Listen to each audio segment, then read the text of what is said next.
Fresh out of the shower, the young man calmly stood there to relax. He gazed over the city and cloudy sky in complete peace. But right then, a monster suddenly charged toward him. Its face slammed against the window, giving him quite a shock. After spotting its prey, it immediately called more monsters over.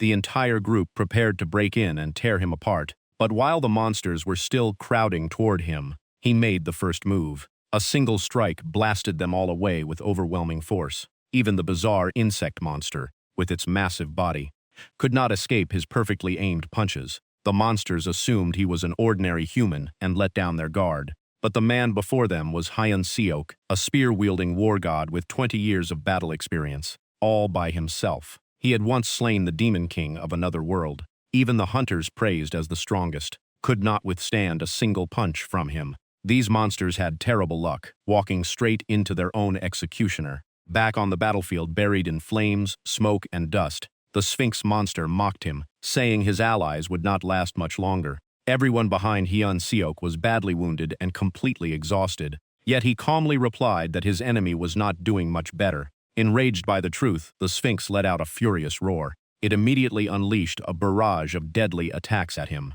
It also threatened to rip Hyun-seok apart unless he surrendered.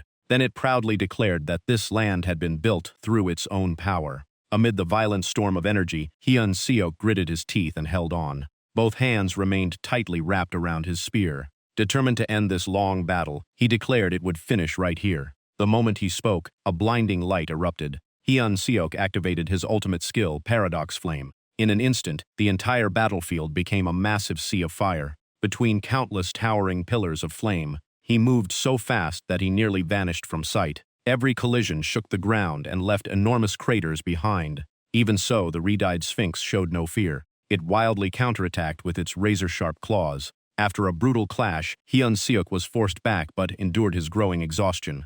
Believing it had gained the upper hand, the monster mocked him for failing to leave even a scratch. Hyun-seok stood firm, smiled, and asked if it truly believed that. He tightened his grip on the spear once more. All his spiritual power surged into the weapon, making it shine brilliantly. Hyun-seok declared that this was enough to crush the monster's arrogance. A gigantic pillar of red energy instantly erupted. The attack pierced through the Sphinx and shattered the golden crown on its head. The monster collapsed, gasping for breath with terror in its eyes. It could not believe a human possessed such overwhelming power. Hyun-seok coldly reminded it. He had never belonged to this world. Even while dying, the Sphinx insisted its body would return to the earth and someday be reborn. But then it realized in horror that it could not regenerate, as though its existence was being erased. Hyun-seok calmly explained that this was the effect of Paradox Flame.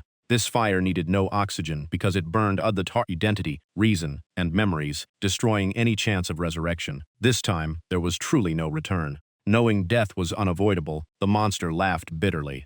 It said the people Hyun-seok called allies were only waiting to kill him once the battle ended. Hyun-seok calmly replied that he had known for a long time. At that moment, the saintess behind him desperately begged him not to believe the monster. But Hyun-seok had already seen through everything. The woman who pretended to love him actually hated him for being an outsider. All her kindness was meant to lower his guard so they could eliminate him after the expedition. He turned and stared directly at the saintess. Then he coldly asked whether anything he said was wrong. He also exposed the knight, who had accepted a treasure from the cowardly emperor to kill him after the demon king fell. With the secret revealed, Jun-zae froze, unable to understand how Hyun-seok knew everything. Finally, he exposed the team's mage, who secretly experimented on humans and hated him for opposing their brutal slave system. Hyun-seok coldly stated that he had uncovered their assassination plan 5 years ago. The monster was stunned. With such overwhelming strength, it believed he could have destroyed the entire world that betrayed him. Looking into the distance with his scarred face, Hyun-seok calmly replied, "Who would send him home if he did that?" Such a simple reason left the monster stunned. All he wanted was to return home. His memories pulled Hyun-seok back to Earth in 2005, when he was still an office worker in his 30s, before a goddess summoned him to save another world from monsters. He thought he would become the hero of a glorious adventure, but the moment he arrived he saw nothing but blood, fire, and desperate cries. After countless failed attempts to return, he learned that only wiping out every monster could send him back to Earth, so he trained and fought for 20 years. One day, Hyun-seok carried an injured child back to a village for treatment. but no matter how desperately, he begged them to open the gate. The guards coldly refused, mocking him for wasting medicine on a dying child. Their cruelty made him realize that people in this world would gladly abandon the wounded to die. Worse still, their medicines and sanitation were no better than the Middle Ages. He could only stare in horror as a patient's leg was sawed off over a simple infection, all because every healer had been sent to the front lines. Just then, priests arrived and questioned how Hyun Seok had rescued the child from monsters, but something even worse followed. They claimed the child survived because a demon possessed the body, then declared it would be burned for purification. Watching an innocent child dragged toward the flames, Hyun Seok grew disgusted with a world that ignored human rights and punished kindness. After 20 years of war and suffering, Hyun Seok finally defeated the monsters and brought peace to the world. Standing amid the ruined battlefield, he quietly sighed that it was finally over. But at that very moment, his own allies pointed their swords at him. The knight revealed his true intentions and declared that Hyun Seok could not be allowed to live. Faced with their betrayal, Hyun Seok coldly admitted that he had hated this world for a long time. Even covered in wounds, his presence was enough to stop Junse from taking another step. Junse bitterly realized they had raised a monster stronger than all others just to kill another monster. They had dug their own grave, and everything had completely backfired. With nothing left to hold him back, Hyun Seok looked to the sky and demanded that the goddess keep her promise. A brilliant pillar of light immediately descended from above. Every traitor stared upward in shock. The goddess appeared calmly and congratulated Hyun Seok for completing his mission and destroying the monsters. Hyun Seok reminded her of their deal. His memories, soul, and experience would remain intact, and he would be sent back to Earth. The goddess smiled and asked whether he truly felt no attachment to this world, even though his power now made the gods wary. She added that once he left, all his heroic achievements would become meaningless history. Hyun Seok only laughed sarcastically. He told the goddess to stop pretending, because he knew she wanted him gone just as badly. She did not deny it. She coldly said this world needed no more monsters, then asked whether he would regret his choice. Without hesitation, Hyun Seok declared that returning to his old world was all he wanted. He released his spear and let it fall onto the barren ground, ending every grudge behind him. When the goddess accepted his request, Hyun Seok finally relaxed, knowing he could leave the world he despised. All that remained behind were 2 hands covered in scars from 20 years of war. Divine light wrapped around Hyun Seok as the goddess explained that his old body would be destroyed and replaced with a new one. When he asked who owned that body, she only said it belonged to someone with a tragic fate, though she believed he could still survive. No matter what waited ahead, Hyun Seok believed any price was worth returning home. Nothing could be worse than 20 years in another world's hell. With that thought, the hero vanished inside the pillar of light. The story then shifts to Earth in 2025. Inside a small apartment, a young man suddenly woke up and wondered whether he had truly returned. Hyun Seok's soul had entered the body of an ordinary man named Yu Chan Seok. As he sat up, he remembered the people who betrayed him and felt relieved that he would never have to see them again. Standing before the mirror, Hyun Seok studied his much younger face and decided to live as Yu Chan Seok from now on. He rushed to the sink and splashed clean water over his face in pure joy. To him, this was true magic, unlike those useless mages from the other world. Even the gas stove amazed him. One click created fire with no need to chop wood ever again. Suddenly, a familiar smell filled the room and drew his attention to a food box on the table. One glance was enough to recognize the food he had missed for years: fried chicken. Unable to hold back, he grabbed a golden piece and took a huge bite. The familiar taste brought tears to his eyes. After 20 years, he finally tasted real food again. He sat on the floor, eating and crying as the simple things he had lost finally returned. Looking at the glowing city outside, he believed he could finally live like a normal person. But when Hyun Seok noticed the current year was 2025, he froze. He had been gone for 20 years. He quickly realized that time had passed equally on Earth and in the other world, but decided it no longer mattered. He had only one thought: no matter how hard this new life became, it could never be worse than that world. Hyun Seok enjoyed an endless hot shower without any difficult preparation. The air conditioner cooled the entire room with one button, leaving him completely amazed. Looking at the blue sky outside, he sighed in relief and called this place true paradise. He began planning his new life and even thought about playing StarCraft for fun. But his happiness ended when a grotesque face suddenly pressed against the window. Startled, he could only stammer and wonder what was happening. At that moment, the building speakers announced that a corrosion rift had appeared inside the apartment complex. Yu Chan-seok had no idea what that meant, as the announcement ordered everyone to evacuate to the basement shelter. He could not believe what was happening, and wondered how much Earth had changed during his 20-year absence. Soon, the apartment was surrounded by strange creatures with monkey-like bodies and twisted mask-like faces. The windows began cracking under their pressure, meaning the monsters would break in at any moment. With no other choice, he rushed into the emergency stairwell and fled. The monsters followed closely behind, their heavy steps shaking the entire staircase. As he ran, Hyun-seok kept wondering what these creatures were while the whole pack chased him. He screamed in frustration, unable to understand why his familiar Earth was now crawling with monsters. Waiting until they rushed past, he climbed through a broken window and changed direction, finally losing them. Leaning against the wall to catch his breath, he felt relieved to have escaped. But when he looked up, he spotted a young boy standing alone in the hallway with a club. Worried for the child, Yu Chan-seok told him to head for the shelter. Instead, the boy calmly asked which way the monster went. The boy casually said he planned to hunt it and asked whether Yu Chan-seok wanted to join him. Yu Chan-seok stared in shock and asked whether he had heard correctly. The boy explained that Earth had lived with this disaster for 13 years, making Yu Chan-seok curse under his breath. Since the boy refused to enter the shelter and Hyun-seok could not abandon a child, he reluctantly followed. Along the way, the boy explained that corrosion rifts were gateways for monsters, and nobody knew where or when they would appear. Yu Chan-seok bitterly realized he had escaped one hell only to land in another. He wanted to curse the goddess for this cruel trick. When the boy asked why he knew nothing about the situation, Yu Chan-seok awkwardly claimed he had just returned from America. But the boy immediately mentioned several bizarre news stories, including an investigation into the American president for secretly sending his daughter to Korea, leaving him speechless. To change the subject, he asked which hunter the boy admired most. The child instantly became excited and named Lee Seung. According to him, she belonged to the Yanabi Guild, ranked among the world's top 10, and wielded a great sword that slaughtered monsters. Yu Chan-seok fell silent. It seemed Earth was now fighting monsters just like the other world. Just as the boy pulled out his phone to show him a video, Yu Chan-seok suddenly lunged forward and covered the boy's mouth. His battle instincts warned him that danger was closing in.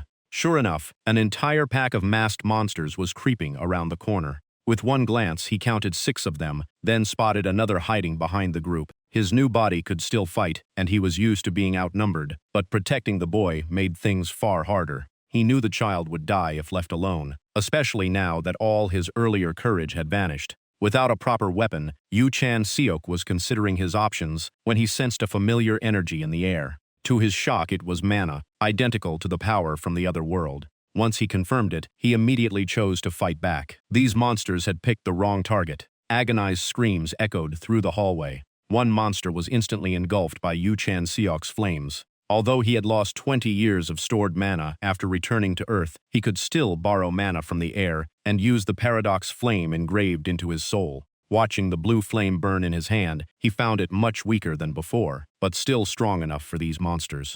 Before long, the creature collapsed beneath a cloud of black smoke. The boy stared in amazement, praising his power and admitting he had doubted him for knowing nothing about this world. Remembering a YouTube video that said, "Hunters must confirm the kill," the boy rushed toward the body before Yu Chan-seok could stop him. Knowing exactly how the paradox flame worked, he warned the boy to stay back until the target was completely erased. Just as expected, the monster suddenly rose from the flames in a horrifying form right before the child. Yu Chan-seok immediately jumped in front of him. Even with his hand torn open and bleeding, he calmly said he had no idea what YouTube was. But the boy should not trust everything he watched there. He then borrowed the club from the boy and prepared to keep fighting. Armed with the simple weapon, Yu Chan-seok boldly faced the monsters charging from every direction. His eyes had completely changed, turning cold like those of a true warrior. He swung the club with full force. A single sweep wiped out the entire pack, revealing the massive gap in strength. The boy stood there speechless, then excitedly asked whether Yu Chan-seok was some kind of secret hunter. Standing among the corpses, he sighed at having to smell blood again the moment he returned to Earth. After enduring another world just to find peace, Yu Chan-seok was furious that reality still felt like hell. Once the area was temporarily safe, the two headed toward the evacuation shelter. Along the way, the boy complained about being called a kid instead of an elementary student, while Yu Chan Seok silently kept walking.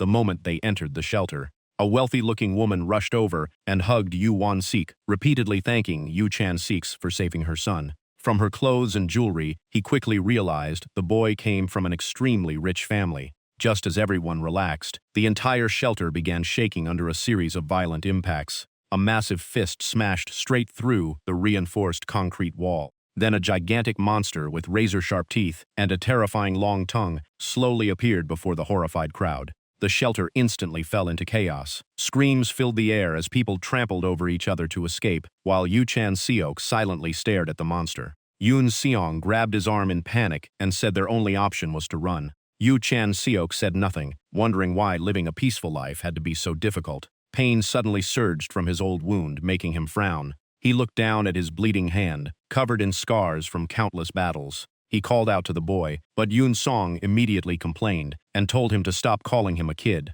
Looking at him, Yu Chan Seok asked why someone born into a wealthy family still wanted to become a hunter. In his eyes, living safely and enjoying a comfortable life should have been enough. Yoon Seong lowered his head and explained that his father was killed when a corrosion rift opened inside a shelter once considered completely safe. Since then, he knew nowhere on Earth was truly secure. Even though he was still weak and afraid, Yoon Seong was determined to become the strongest hunter and wipe out every monster. With all his determination, he shouted that he would save the world.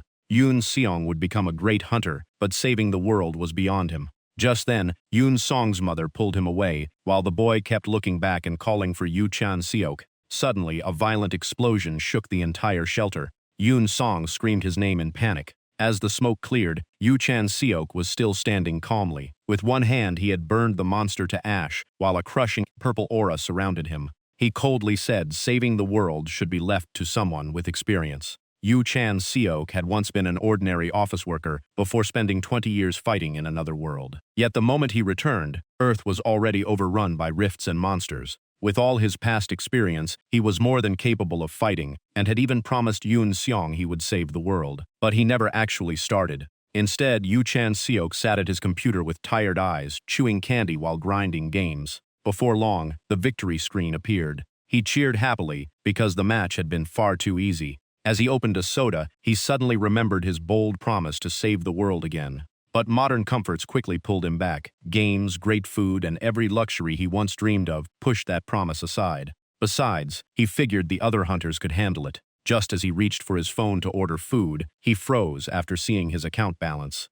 Yu Chan Seok panicked. His unemployment benefits were gone, leaving him with barely over 3,000 won. The body's former owner had worked for a shipping company, but it collapsed because of the rift disasters. Now even his final savings were almost gone. Yu Chan Seok had tried finding another job, but companies kept shutting down as monsters appeared everywhere.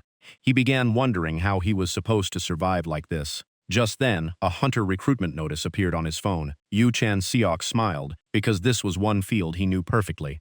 Without hesitation, he headed straight to the Hunter Association, inside a massive skyscraper. The building was packed with people excited for their chance to become hunters. However, many looked relaxed because they believed the test was only a formality. Anyone with a special ability was almost guaranteed to pass. Yu Chan Seok calmly observed the crowd. To someone who had survived countless deadly battles, these applicants looked like complete amateurs. Just then, a long-haired woman in black entered with an overwhelming presence. Her arrival instantly stunned the crowd. She was Lee Se-yoon, one of the world's top 10 hunters and a core member of the famous Yanabi Guild. Everyone was shocked because Lee Se-yoon was supposed to be clearing a rift overseas, yet she had personally come to recruit for Yanabi. Inside the observation room, the judges reviewed Han Sang-a, an elite Hunter Academy student skilled in lightning control and swordsmanship. One judge mocked that her ability was probably only useful for charging batteries. Someone immediately argued that she was a hunter candidate, not a power generator.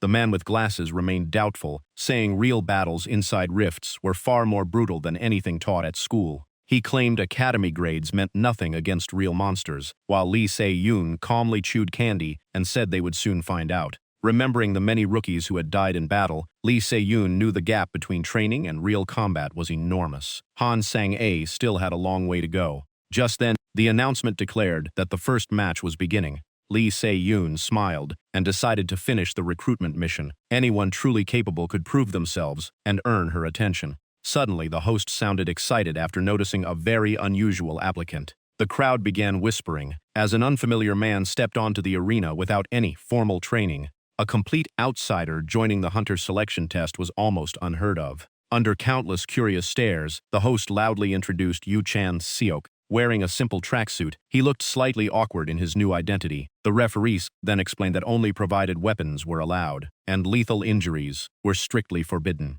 Yu Chan-seok faced his opponent with a wooden sword. To become a hunter, earn money, and save this world, he first needed to prove himself. He also wanted good food and a comfortable life, so he had to rank highly in this selection. His opponent was an arrogant blonde man who looked down on an untrained outsider like Yu Chan-seok. The referee ordered both fighters into position. At the signal, the match officially began. The blonde man charged with a flaming spear, convinced Yu Chan-seok could not even gather mana. He declared that losing to him was an honor because he was the Academy's spear expert. Yu Chan-seok remained calm before the fierce attack. His eyes instantly caught every flaw in his opponent's movements. The powerful thrust struck nothing but empty air. The blonde man froze because Yu Chan-seok had vanished from sight. Standing behind him, Yu Chan-seok calmly said his spear technique was still far too inexperienced. Before his opponent could even turn around, Yu Chan-seok knocked him down with a single bare-handed punch. The impact twisted the blonde man's face before sending him crashing to the floor. Even Yu Chan-seok was surprised by how quickly it ended. He had barely used any strength. He had avoided using a spear to prevent serious injuries, yet his opponent was still unbelievably weak. Now he questioned the average level of hunters in this world. From the stands, Han Sang-a watched Yu Chan-seok with intense curiosity. Someone checked his file and said he was only a former shipping company employee with almost no mana. He assumed the victory had been pure luck. Han Sang-a shoved a piece of candy into her colleague's hand, silently telling him to stop talking. But she suspected something far more frightening. Yu Chan-seok did not lack mana. He was deliberately refusing to gather it. On the arena, Yu Chan-seok scratched his head at the trouble, but decided to win decisively and prove his ability. As his opponent still struggled to understand what happened, Yu Chan-seok slowly approached. He delivered one final blow. Before striking, he calmly joked that everything would be fine after a little sleep. A heavy impact rang out, and the blonde man fell unconscious. The system then declared Yu Chan-seok the winner. The unexpected result stunned both the judges and the audience, filling the arena with excited whispers. Han Sang-a narrowed her eyes and studied every movement Yu Chan-seok made, determined to uncover his secret, while everyone around her continued discussing the match. She decided to personally test the mysterious man's true strength. When her colleague asked where she was going, Sang-a simply said she needed to meet the association chairman. The next matches continued, but Yu Chan-seok defeated every opponent with ease and silently called them weak. In his eyes, even those qualified to become hunters possessed very little real strength. Every opponent fought the same way, making him wonder whether the academy trained warriors or performers. Yu Chan-seok sighed and wondered whether anyone here could force him to fight seriously. At last, a promising opponent appeared. The announcer introduced Han Sang-a for the final match. With short gray hair and a sword at her waist, everyone expected her to end Yu Chan-seok's winning streak. Yu Chan-seok observed her and noted that she had the largest mana reserve he had seen so far. Sang-a coldly replied that a man with no mana was about to run out of luck. Yu Chan-seok nearly laughed at the familiar taunt. Sang-a assumed he had no special ability because he only fought bare-handed, but promised to use her full strength. She tightened her grip on the sword. Blue lightning instantly erupted around her eyes and blade. Yu Chan-seok smiled inwardly. He did have a special skill, but avoided using it because she might not survive. The moment the match began, Sang-a drew her sword at extreme speed. Yu Chan-seok focused completely to track her movement. A blinding burst of energy exploded across the arena, but Sang-a quickly realized her blade had cut through empty air. Yu Chan-seok had leaped overhead and performed a perfect flip to evade the strike at the last instant. Sang-a stared in shock. He had dodged even her lightning-accelerated sword. While dodging, Yu Chan-seok quickly figured out how her skill worked. He realized Sang-a used the magnetic field between the scabbard and the blade to accelerate her draw like an electromagnetic launch. Landing lightly, he calmly praised it as the most impressive technique he had seen all day, but pointed out that it still had one fatal flaw. Seeing Sang-a's confused expression, Yu Chan-seok explained that she had focused so much on speed that she exposed the exact moment she would strike. To push her sword to maximum speed, Sang-a had unknowingly created its magnetic trajectory in advance. Yu Chan-seok said that no matter how fast the attack was, once its path could be seen beforehand, no one would foolishly stand still and take the hit. After her strategy was exposed, Sang-a clenched her teeth in frustration and declared that she could defeat him without relying on tricks. She immediately unleashed all of her mana and charged again at an even more terrifying speed. Yu Chan-seok only tilted his body slightly to avoid the attack, then calmly reminded her that if her fastest move could not hit, the rest stood even less of a chance. As Sang-a continued forcing more mana to erupt, he instantly realized she had pushed herself beyond her limit. From Yu Chan-seok's perspective, she was squeezing every last drop of mana out of her body. He knew that if she kept forcing herself like this, her body would suffer severe consequences. Just as she prepared to launch another strike, Yu Chan-seok appeared right in front of her. He calmly said her performance had been impressive, but it was time to stop. The moment he finished speaking, he drove a straight punch into her stomach, making Sang-a double over in pain. He gave her no chance to recover. Yu Chan-seok followed up with a relentless barrage of heavy blows. Sang-a completely lost the ability to fight back. The light gradually faded from her eyes, and she finally collapsed with injuries covering her body. Sang-a's collapse left the entire stadium speechless. No one expected the academy's top student to be overwhelmed without landing a single counterattack. Yu Chan-seok calmly turned away, concluding that although Sang-a's skills far surpassed everyone else's, she relied too heavily on mana and neglected physical training. Hearing movement behind him, he turned around, thinking Sang-a intended to get back up and continue fighting. Instead, she simply raised her trembling left hand to surrender. Seeing her do exactly as he had told her, Chan-seok chuckled, surprised by how obedient the girl really was. Just as the atmosphere settled, the organizer's announcement system suddenly interrupted everyone. A new announcement revealed that the competition schedule had been changed. The host asked Chan-seok to take a short break. He looked puzzled, believing the tournament had already ended. Moments later, the organizers dropped a shocking announcement. In just a few minutes, champion Chan-seok would fight a special exhibition match against a professional hunter. The decision came directly from the association chairman, sending the entire stadium into an uproar of excitement. Watching the audience's explosive reaction on the screen, he could not help wondering if the mysterious woman from earlier was the one behind this challenge. Right then, a massive greatsword crashed down from above and embedded itself into the ground.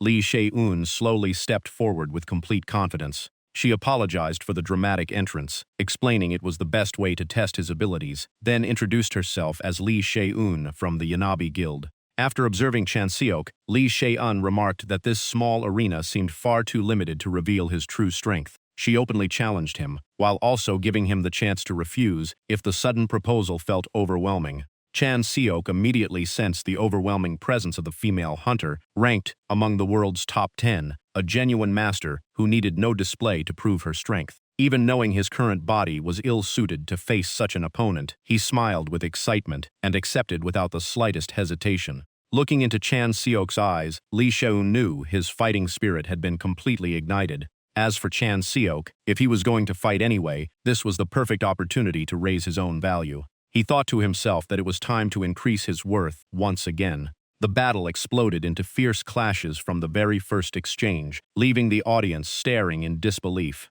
Even the commentator broke into a sweat, unable to keep up with the pace of the fight. Under the crushing pressure of the massive greatsword, Chan-seok struggled to hold his ground, unable to hide his shock. He wondered just how powerful this woman was, to surpass even the monsters he had faced. As the deadlock continued, Chan-seok found it increasingly difficult to withstand Lee Shae-eun's devastating sword strokes. She appeared completely calm on the surface, but inwardly realized her speed was no longer what it had been at the start. Meanwhile, Chan-seok was nearing his limit. His breathing grew ragged and sweat soaked his entire body. He knew his opponent was exposing openings, but his current body was simply too weak to capitalize on them. Noticing the fatigue on Chan-seok's face, Lee Shae-eun calmly walked forward and praised him for lasting far longer than expected. She had assumed he would hold out for only 5 minutes, yet he had endured for a full 30. Even so, she believed he had finally reached his limit. Realizing it was time to end the match, she leaped into the air, swung her greatsword downward, and said she would finish things as gently as possible by gently sending him to the hospital. With danger closing in, and both his mana and the surrounding energy nearly exhausted, Chan Seok took a deep breath and made his decision. Even though he had not wanted to reveal his trump card so soon, he had no choice but to unleash his true power to survive this situation. Lee Shae-eun was stunned when her full-powered strike sliced through nothing but empty air. She could not believe Chan Seok had actually dodged that attack. Looking at Chan Seok standing amid eerie pillars of dark purple flames, she blurted out in shock, wondering what kind of power those violet flames were. They were the Paradox Flame, the ultimate technique Chan Seok had relied on throughout his 20 years in the other world, and the power he trusted the most. Unlike ordinary flames that only burned physical matter, the clearest proof was that his clothes remained completely untouched. Instead, these flames consumed abstract concepts of his choosing as fuel. With his current strength, he still could not burn more complex concepts like identity, memories, or sanity. So the concept he chose to burn was his own fatigue. Seeing Chan Seok's speed suddenly skyrocket, Li Xin could not hide her surprise and exclaimed that he had become much faster than before. A moment later, the two collided once again with a thunderous impact. Lee Se-eun was astonished to realize that in such a short time, Chan Seok had completely restored his fighting condition. The two continued exchanging blows while Lee Jae-seon sensed the arena's mana fluctuating in an unusually inexplicable way. She quietly wondered how such a phenomenon could occur when none of the arena's settings had changed. The Paradox Flame's principle was actually simple. Ordinary fire generated heat by burning matter, while this flame produced mana by burning abstract concepts. Chan Seok spent mana to activate it, then the flames burned away his fatigue to generate even more mana, creating a cycle so powerful it was practically cheating. Thanks to that endless cycle, he could continuously maintain himself at peak fighting condition. Simply put, the longer the battle lasted, the more it became Chan Seok's domain. After another collision cracked the arena floor, Lee Shae-eun finally grew impatient and irritably asked how much longer he intended to keep this up. Standing among the shattered rubble, Chan Seok was covered in injuries, yet his smile never disappeared. He calmly replied that he could still keep fighting and told her not to worry. Then he looked straight at Lee Shae-eun and deliberately teased her, asking if she liked men who were this stubborn and persistent. Unmoved by the provocation, Lee Shae-eun coldly replied that she hated that type of person. At the same time, the Paradox Flame's limitation became clear. Everything it burned eventually turned to ash, and ash could not burn a second time. Once only the final remnants remained, the flames would extinguish themselves. After 4 hours and 17 minutes of non-stop combat, Chan Seok finally reached his true limit. Resting her greatsword on her shoulder, Lee Shae-eun looked down at the collapsed Chan Seok and asked if he still wanted to continue. He could only beg for mercy, joking that grinding games was easier than fighting her. Moments later, the organizers announced that Chan Seok had surrendered and the victory belonged to Lee Shae-eun. While everyone was still stunned by the outcome, Lee Se-eun casually took a lollipop out of her pocket. The nearby hunters were all shocked when they saw it. She walked over to Chan Seok, smiled, handed him the lollipop, and said it was a reward for his effort. She also mentioned that her business card was hidden inside. Pulling out the card labeled Lee Shae-eun, Hunter Partner, Team 3 Yanabi Guild, Chan Seok still had no idea who she really was. Before leaving, Lee Shae-eun gave him a meaningful wink, said she would explain everything another time, and reminded him to call her. With that, the Hunter Selection Tournament officially came to an end, and the organizers invited Chan Seok to receive the champion's prize. As he walked forward, he wondered whether Yanabi was some kind of company that managed hunters, then casually unwrapped and bit into the lollipop. Holding his new phone, Chan Seok was amazed by modern technology. A hunter's license was now integrated directly into the device, instead of being a sheet of paper. It also provided access to hunter forums, equipment marketplaces, monster material trading, and even military satellite communications.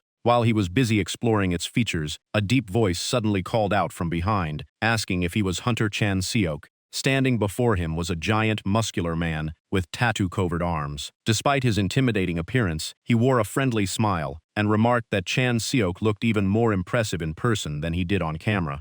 Seeing that the man stood over 2 meters tall, Chan Seok immediately went on guard and asked who he was. The giant handed him a business card, introduced himself as Ion Seong Hyon, a partner hunter from the TB Guild, and got straight to the point by inviting Chan Seok to join his team. He confidently claimed that with his guidance, Chan Seok would have an incredibly bright future. From the certainty in his voice, Chan Seok felt the man was not simply bragging. Faced with the unexpected offer, Chan Sipok remembered he still had another appointment and could not give an answer right away. He politely replied that he needed more time before making his decision.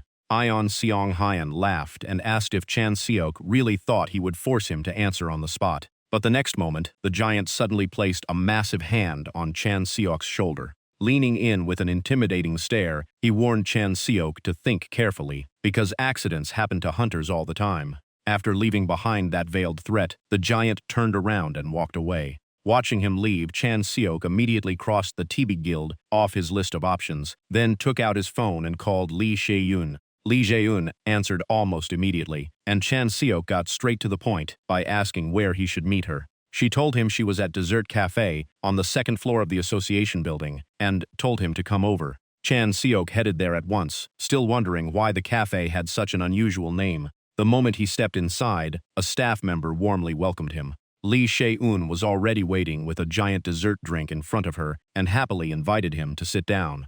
Noticing something unusual in Chan Seok's expression, she curiously asked what had happened. Chan Seok told her about the huge man who had approached him with a guild invitation. After hearing the story, Lee Jae-eun immediately guessed it was Ion Seong Hyan from the T-Beg Guild. She explained that once he targeted someone, most other guilds avoided competing for that recruit. Chan Seok smiled and asked whether the same rule applied to the Yanabi Guild. To his surprise, Lee Jae-eun calmly scooped another spoonful of ice cream and replied that she had never intended to recruit him in the first place. That unexpected answer left Chan Seok completely speechless. Instead, Lee Jae-eun suggested another path. Rather than joining any guild, she advised him to consider becoming an independent hunter. Seeing that Chan Seok seemed interested in a life without restrictions, she explained that if he joined T-Beg, Ion Seong Hyan would most likely rank him as a junior. Chan Seok blinked in confusion and asked whether junior was the name of a bubble tea. Lee Jae-eun then remembered that he had never attended a hunter academy, so he was unfamiliar with the terminology. She explained that hunters in guilds were generally divided into 3 ranks: junior, intermediate, and partner. Junior and intermediate hunters were essentially salaried employees who worked under the supervision of partner hunters. Partner hunters, on the other hand, owned shares in the guild instead of receiving fixed salaries, earning a direct share of the guild's profits. After hearing the explanation, Chan Seok remarked that the system sounded like a renamed pyramid scheme. Lee Jae-eun laughed and admitted that the founder of the first guild had indeed taken inspiration from that model. She also revealed that people did not necessarily have to climb the ranks one by one. Anyone with enough ability could become a partner hunter from the very beginning. Chan Seok quickly realized that once he built a strong enough reputation, the guilds would come looking for him instead. Smiling, Lee Jae-eun handed him another lollipop, making him ask why she kept giving him candy. She frankly admitted that someone with no experience or connections would have an extremely difficult time getting worthwhile missions. That was why she offered to help him find work without charging any fee.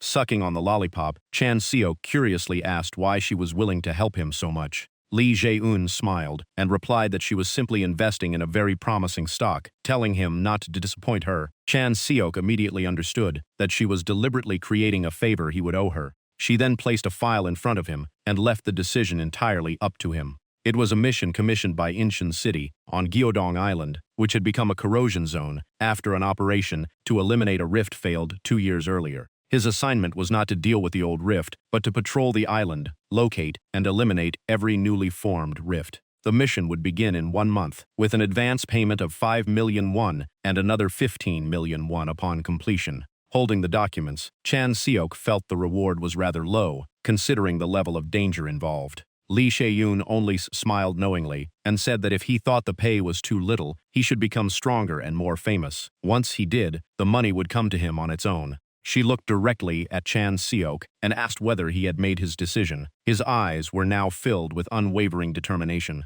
After a brief moment of thought, Chan Seok slowly gave his answer. As a luxury car glided through the city streets, Lee Jae-eun began reporting her latest findings to her superior. When Chan Seok's name came up, the guild leader curiously asked what kind of person he was. Lee Jae-eun replied that he was just an ordinary civilian who had won a weapon-restricted tournament using nothing but his bare hands. The boss simply commented that Chan Seok was decent, but Lee Jae-eun immediately objected. In her opinion, anyone who could fight her for more than 4 hours deserved far more than that. When her superior suspected she had gone easy on him, Lee Shiyun firmly denied it, reminding him that she was a veteran hunter with 10 years of experience on the harshest battlefields. She should have overwhelmed Chan Seok with ease, yet the fight had lasted over 4 hours, something that should have been impossible. She even admitted that, even if she lived another life, she might never encounter another monster like him. Even so, the boss remained unconvinced because the Gyeodong Island mission required participants with real combat experience. He worried that no matter how talented Chan Seok was, he would struggle to work alongside the veteran hunters on the team.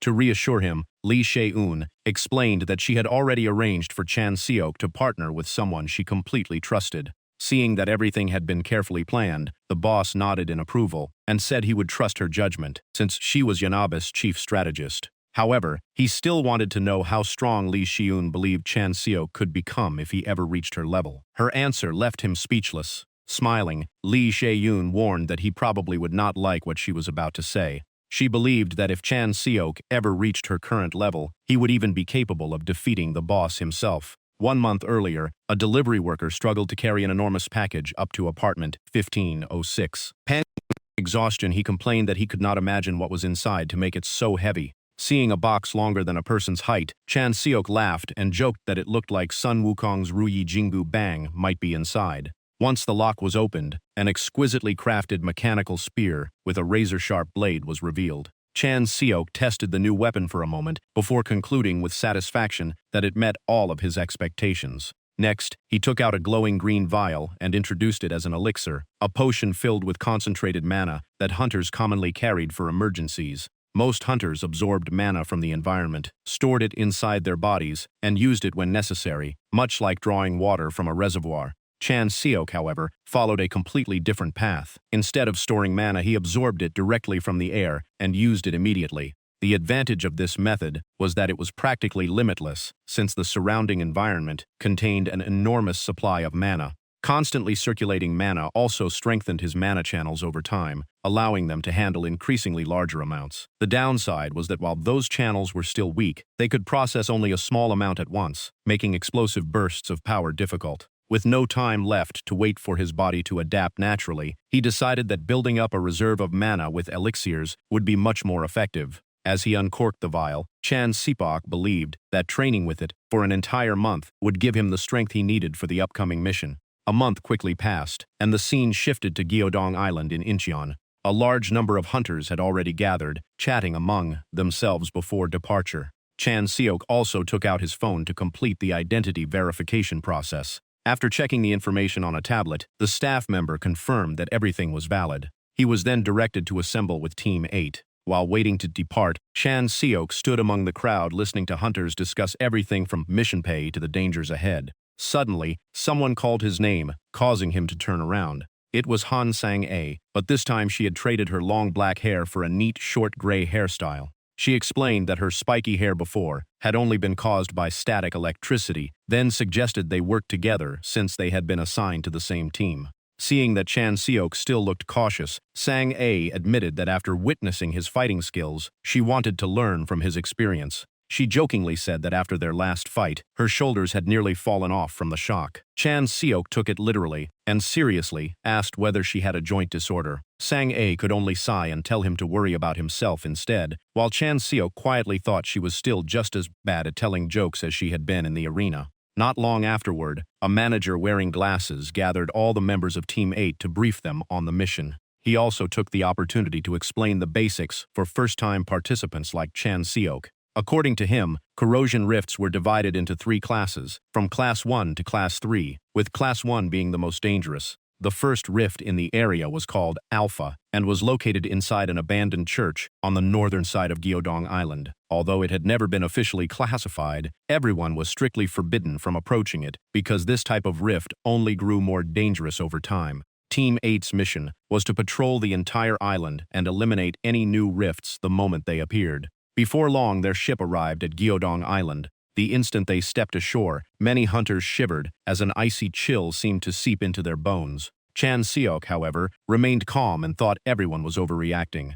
Under the surveillance of the offshore command center, the team officially entered the ruined island. Through their communication devices, they received wishes for good luck and were instructed to report immediately if they needed support or an emergency evacuation. The original plan was to survey 2 key areas over the course of a week. After checking the map on his phone, Chan Seok suggested using Wajisa Temple as their base because it offered an excellent vantage point and convenient access to the surrounding area. The proposal was immediately met with objections. Several hunters mocked him for trying to lead the team, despite being a rookie, and demanded to know why he had chosen that temple. Chan Seo calmly explained that the temple overlooked both the Upnasi and Gyeodong-myeong regions, while its terrain also provided a strong defensive position. Even though his reasoning was sound, the others kept complaining, arguing that there were plenty of other places to rest and that camping on the mountain would leave them surrounded. Chan Seok sighed and replied that they were not fighting an entire army, so there was no reason to worry about being surrounded.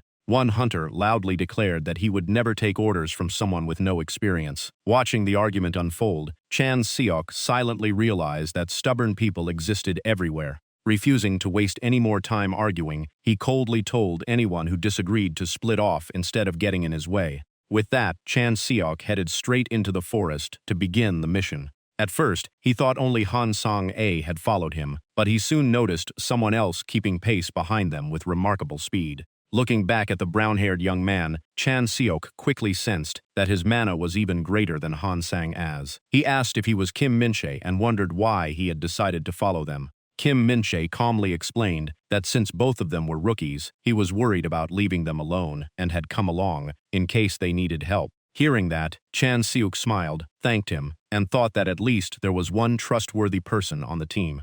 As the group ventured deeper into the forest, Chan Seok suddenly stopped, his expression instantly turning serious. He raised a hand to signal everyone to stay still and quietly told them to wait, leaving his 2 companions confused. He then motioned for silence and pointed ahead, where a large group of monsters had gathered. Kim Min-chae cautiously peeked over a nearby rock and froze at the sight before him. In the clearing below, dozens of hideous gray monsters with razor-sharp teeth crowded together in a massive pack. Minch's face immediately turned pale. His voice trembled as he suggested changing course because there were simply too many monsters, estimating more than 50. Unlike the others, Chan Seok remained perfectly calm. He told Minchi not to panic and asked what his special ability was. Minchi stared at him in disbelief and asked if he seriously intended to fight them. Chan Seok simply replied that a hunter's job was to kill monsters, then asked Minchi to answer the question again. Minch finally explained that he specialized in fire magic, with fireball as his main skill. After hearing that, Chan Seok immediately assigned him the opening attack and told him to fire on his signal. Minchi turned to Han Sang-a, hoping she would object as well, only to find that she agreed with Chan Seok's bold plan. He hurriedly tried to stop them, insisting that 3 people charging more than 50 monsters was nothing but suicide, especially since this was Chan Seok's very first mission. Minchi suggested calling for reinforcements over the radio, but Chan Seok rejected the idea at once. He explained that their team had started from Wajisa Temple, while the other teams were still patrolling the coastal areas. Even if they called for help now, there was no guarantee anyone would arrive in time. Worse, if the monsters scattered while they waited, they would become a serious threat to every other team on the island. After hearing the explanation, Minchi had to admit that Chan Seok's reasoning made perfect sense. Especially after remembering the earlier argument with the other hunters, he realized they might not come to help even if they were called. Chan Seok concluded that their only option was to deal with the monsters themselves, and everything depended on a successful surprise attack. Without wasting another second, he used the tip of his spear to sketch out a battle plan on the ground. Minchi would launch a fireball into the center of the pack, Chan Seok would cover both flanks, and Han Sang-a would handle everything in between. Watching the detailed strategy come together, Minchi was left speechless, feeling as though the man before him had survived countless life and death battles. Meanwhile, the monster pack continued wandering around, completely unaware of the danger closing in. Following the plan, Kim Min-chae gathered his courage, stepped forward, and began condensing flames in the palm of his hand. In the next instant, a massive fireball crashed into the middle of the monster horde and exploded with devastating force. Caught completely off guard, the monsters screamed in agony as the sea of flames engulfed them. The battle on Gyeodong Island had officially begun. As the fierce fight continued, Minchi shouted that he needed more time before casting another fireball. Chan Seok immediately told him to focus on charging it and fire the moment it was ready. Minchi answered without hesitation that he understood. Chan Seok charged straight into the middle of the monster horde. He believed the best way to maximize their combat power was for everyone to fulfill their assigned role. His spear swept across the battlefield again and again, knocking back every monster trying to reach Minchi. He was determined to hold the line until the next fireball was ready. Despite his strength, Chan Seok knew he could never stop the entire horde by himself. That was why teamwork and clear roles were the key to victory. At that moment, Han Sang-a also joined the battle to support him. The sword in her hand flashed repeatedly at incredible speed. She poured all her strength into securing the defensive line, refusing to let a single monster break through. Behind them, Kim Min-chae gathered all of his mana into his blazing hand before announcing that the spell was ready. Chan Seok immediately stepped aside to clear the firing line and ordered him to launch it. Without the slightest delay, the second fireball shot straight toward the monster horde. Another terrifying explosion erupted, and the raging flames nearly consumed every remaining monster. Believing the battle was over, Chan Seok praised everyone for their excellent teamwork. But before he could finish speaking, he noticed something extremely unusual. Right behind him, Kim Min-chae was aiming a gun directly at his head with a cold, determined expression. However, Min-chae simply smiled and calmly asked if Chan Seok could move aside for him. Chan Seok let out a relieved sigh after realizing the gun was never aimed at him, joking to himself that their teamwork had almost fallen apart. It turned out Minchi was using the device to attach tracking chips to the monster corpses. Curious, Chan Seok asked if they were tiny tracking chips. Minchi explained that once the area was confirmed safe, the company that purchased monster materials would arrive to collect corpse. Since monster materials were huge and heavy, hunters could not transport them easily, so the tracking chips allowed the collection team to locate them quickly. After the materials were appraised and sold, the profits would be distributed to the hunters after service fees were deducted.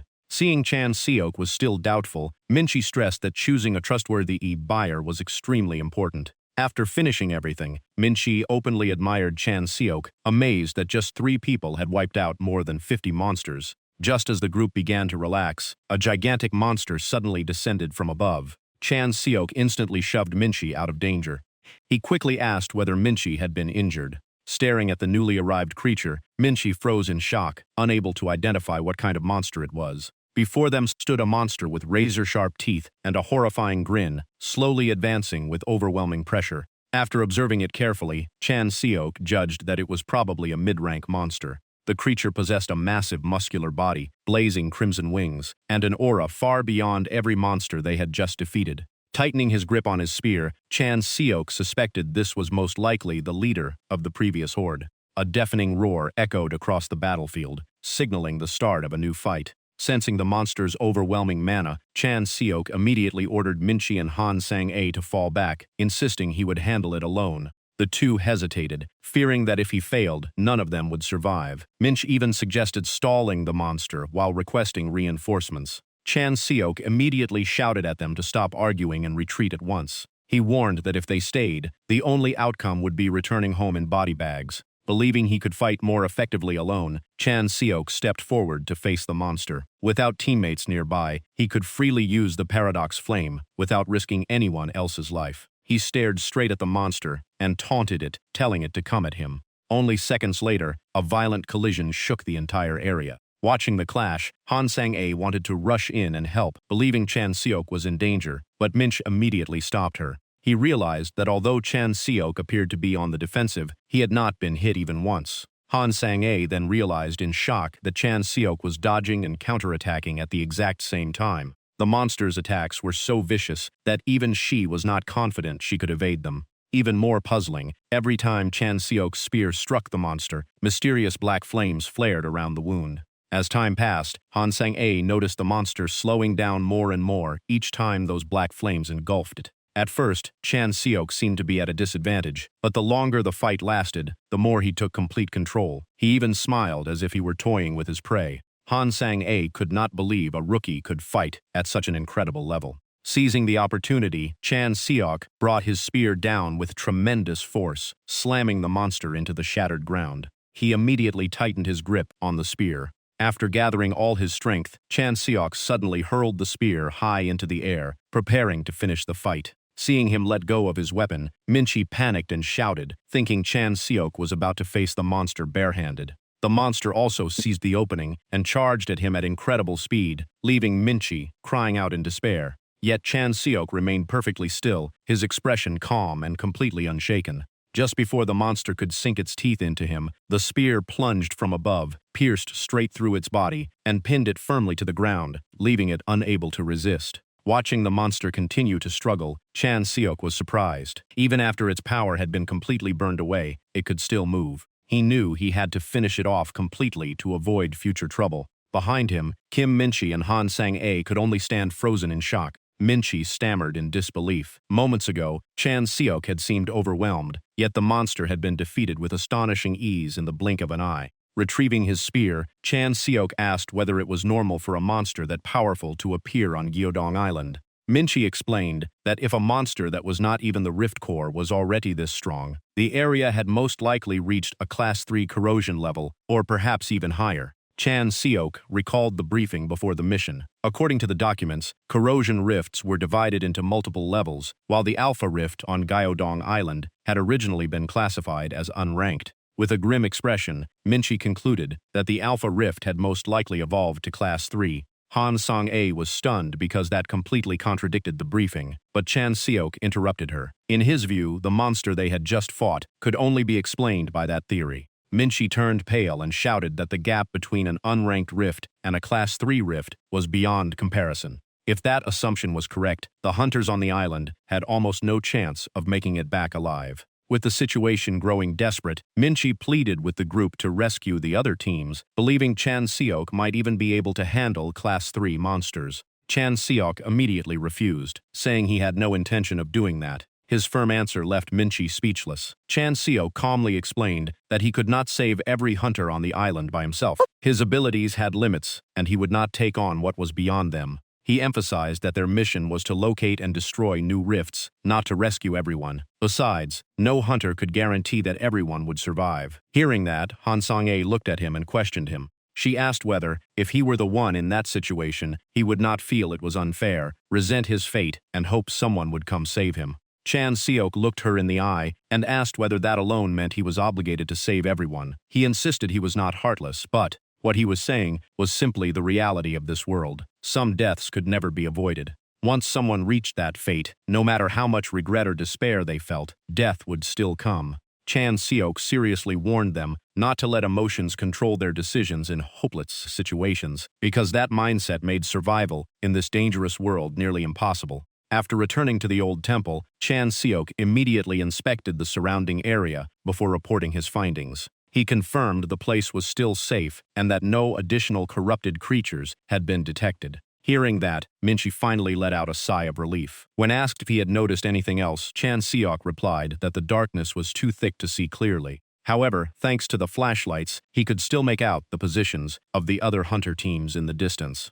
That only made him more concerned, because lights at night were practically invitations for monsters to attack. Low-rank monsters could still be dealt with, but if another powerful monster, like the previous one, appeared, the consequences would be disastrous. Realizing that, Chan Seok immediately sent a warning message to every team. He informed them that the Alpha Rift had likely evolved to Class 3 based on the monster's strength, and advised everyone to keep light usage to a minimum. Han Sang-a curiously asked whether destroying the Rift Core alone would make the entire corrosion zone disappear. Chan Seok nodded and explained that once the rift's energy source was destroyed, every corrupted creature sustained by it would disappear as well. With that in mind, he figured everything would end quickly if he destroyed the rift at its source. Leaving Han Sang-a and Minch behind to rest, Chan Seok quietly slipped away after activating the area's alarm devices. He trusted the alarms to warn them if any monsters approached, allowing him to handle the situation and return without worry. Chan Seok sprinted through the forest under the cover of night. Since he had memorized the Alpha Rift's location during the mission briefing, he was confident he would reach it soon. But just then, a bad feeling crept over him. A thunderous roar erupted behind him, making him click his tongue and curse himself for celebrating too early. Turning around to face the newcomer, Chan Seok quietly reacted as though he had recognized a familiar opponent. At the same time, the dark violet flames of the Paradox Flame ignited fiercely across his hand. Standing before him was a gigantic wolf-like monster with glowing eyes. Although he had never encountered this creature before, Chan Seok calmly assumed a fighting stance. Meanwhile, chaos had erupted inside the Hunter Association's command center on Gyeodong Island. The sound of frantic typing mixed with urgent reports, confirming that Team 5 had lost contact and was most likely wiped out. More bad news followed as the monsters began moving in coordinated groups, while Team 3 also reported additional casualties. The manager angrily demanded to know how an unranked rift had turned into such a catastrophe. Without another moment of hesitation, he ordered the emergency communication network activated and requested reinforcements from every hunter in the surrounding area. While everyone was still in turmoil, an employee suddenly shouted that someone was running alone toward the danger zone, as if charging to certain death. Sensing something unusual, the manager immediately ordered everyone to stop. But the moment he learned it was Chan Seok from Team 8, his attitude changed completely. After all, Chan Seok had been the first person to discover and confirm that the rift had evolved to a new level. Treating him as the only lead that could explain the situation, the manager immediately ordered a connection to Chan Seok's communicator. At that moment, he believed Chan Seok was the only one who truly knew what was happening. As soon as the signal connected, Chan Seok was still desperately dodging the giant monster's relentless attacks, while shouting over the radio that the association had completely lost its mind. He angrily questioned the association's intelligence assessment. If this was truly classified as an unranked rift, then the monster's speed was far beyond anything they had predicted, effectively sending hunters to their deaths. Chan Seok even declared that once he returned, he would personally deal with whoever had filed the false report. Despite the harsh scolding, the staff sighed in relief because they had at least confirmed he was still alive. In reality, however, the battle was far from encouraging. Chan Seok quickly realized that his current paradox flame was not powerful enough to kill the monster in a short time. Normally, he would wear an enemy down with the flames before delivering the finishing blow with his spear, but this time, the monster endured as though nothing had happened. That was because his earlier battle against the giant bat had consumed too much mana across the island, leaving his own reserves nearly exhausted. Realizing he could not continue fighting under those conditions, Chan Seok decided to withdraw, replenish his mana elsewhere, and return afterward. Just then, his eyes lit up after spotting exactly what he needed. Deep within the dark forest stood a mysterious deep blue rift. Without wasting another second, Chan Seok rushed straight toward it. Before leaving, he coldly threw one last taunt over his shoulder. "Catch me if you're fast enough. Don't make me wait, you reptiles." With those words, he charged straight into the heart of the rift without hesitation. Back in the command center, everyone panicked as Chan Seok's GPS signal suddenly disappeared. One employee reported with a trembling voice that he had entered the corrosion rift. The manager could only grit his teeth and helplessly watch Chan Seok's reckless decision. The moment he stepped inside, Chan Seok was surprised to find the place far more orderly than he had expected. Looking across the vast, desolate landscape, he wondered how terrifying Class 1 and Class 2 rifts must be if a Class 3 unranked rift was already this enormous. Just then, heavy footsteps echoed from behind him. A gigantic purple wolf appeared directly at his back. It immediately opened its jaws and let out a savage roar. In contrast, Chan Seok calmly tightened his grip on his spear. He clearly understood the greatest weakness of the paradox flame. It burned every living creature nearby, whether friend or foe, with the sole exception of himself. The dark violet flames instantly surged to life, completely enveloping his spear. If the paradox flame ever went out of control, it would become a double-edged sword. But when fighting alone, that weakness was almost meaningless. Chan Seok nimbly dodged the monster's pounce. At the same time, he let the dark violet flames quietly consume the creature's entire body. The real payoff began when the mana absorbed from his enemy flowed through his body, spreading into every muscle and deep into his bones. That surge of power rapidly expanded his mana channels, noticeably increasing his strength, feeling the new power welling up inside him. Chan Seok admitted to himself that this method of direct absorption was far more effective than he had expected. The purple wolf could only howl in despair before the flames reduced it to nothing.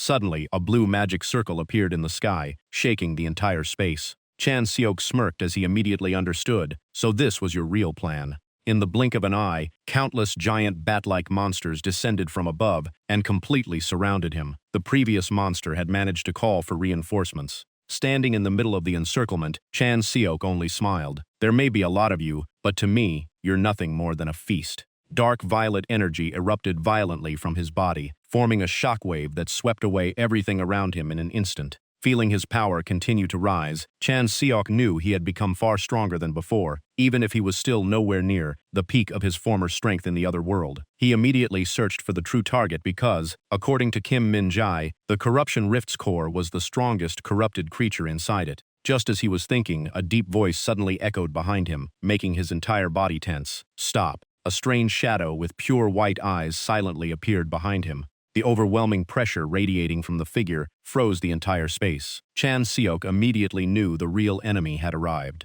He instantly realized the opponent had deliberately stayed hidden, all this time, waiting for his paradox flame to weaken before revealing itself. Standing before him was a monster with bat-like ears, but the bearing of a master swordsman. Chan Seok smirked and mocked it, asking if it knew how to beg for mercy since it could speak human language. One look was enough for him to tell that this rift core far surpassed the Lola monsters he had fought before. The monster let out a cold growl and declared with absolute confidence that the human would be the one to die today. Unfazed, Chan Seok lowered his stance, tightened his grip on his spear, and made a quick calculation. With his current strength, he still had enough power to unleash a 4-hit finishing sequence. The moment the thought crossed his mind, he shot forward like the wind. His spear thrusts tore through the air one after another with overwhelming force. The monster was forced to retreat repeatedly, struggling to block each strike with its sword. The clash of weapons echoed across the battlefield. Chan Seok's gaze turned ice-cold as he activated the double trajectory spear skill.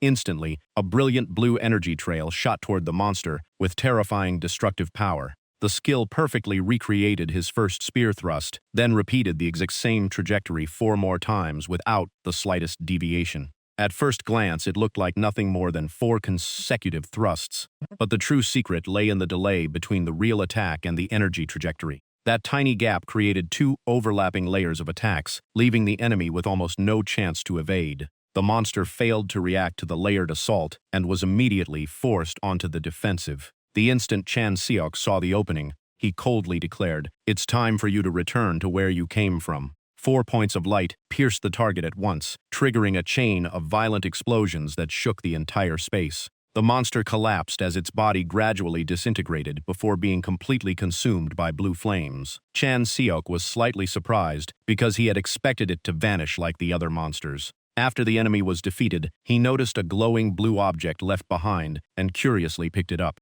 It was a small box. Chan Seok slowly opened the lid. The moment he saw what was inside, shock spread across his face. Meanwhile, back in the command center, the situation outside grew even more chaotic as the corrosion zone continued expanding from the center of Gyeodong Island. The manager kept issuing orders to reduce casualties, only to receive news that the main assault team had completely lost contact. Reinforcement teams were also intercepted by monsters before reaching the island, while severe energy interference made approaching Gyeodong almost impossible. Staring at the monitors in despair, the manager could only let out a bitter laugh. He knew that unless a miracle happened, every hunter on the island would be wiped out. Suddenly, an employee shouted in shock that they had just received a message from Chan Seok inside the Alpha Rift. Before everyone's astonished eyes, the system announced that the Alpha Corrosion Rift on Gyeodong Island had been completely neutralized. Its signal had vanished, confirming that the target had been eliminated. Not only that, every corrupted creature fighting the hunter teams outside disappeared at the exact same moment.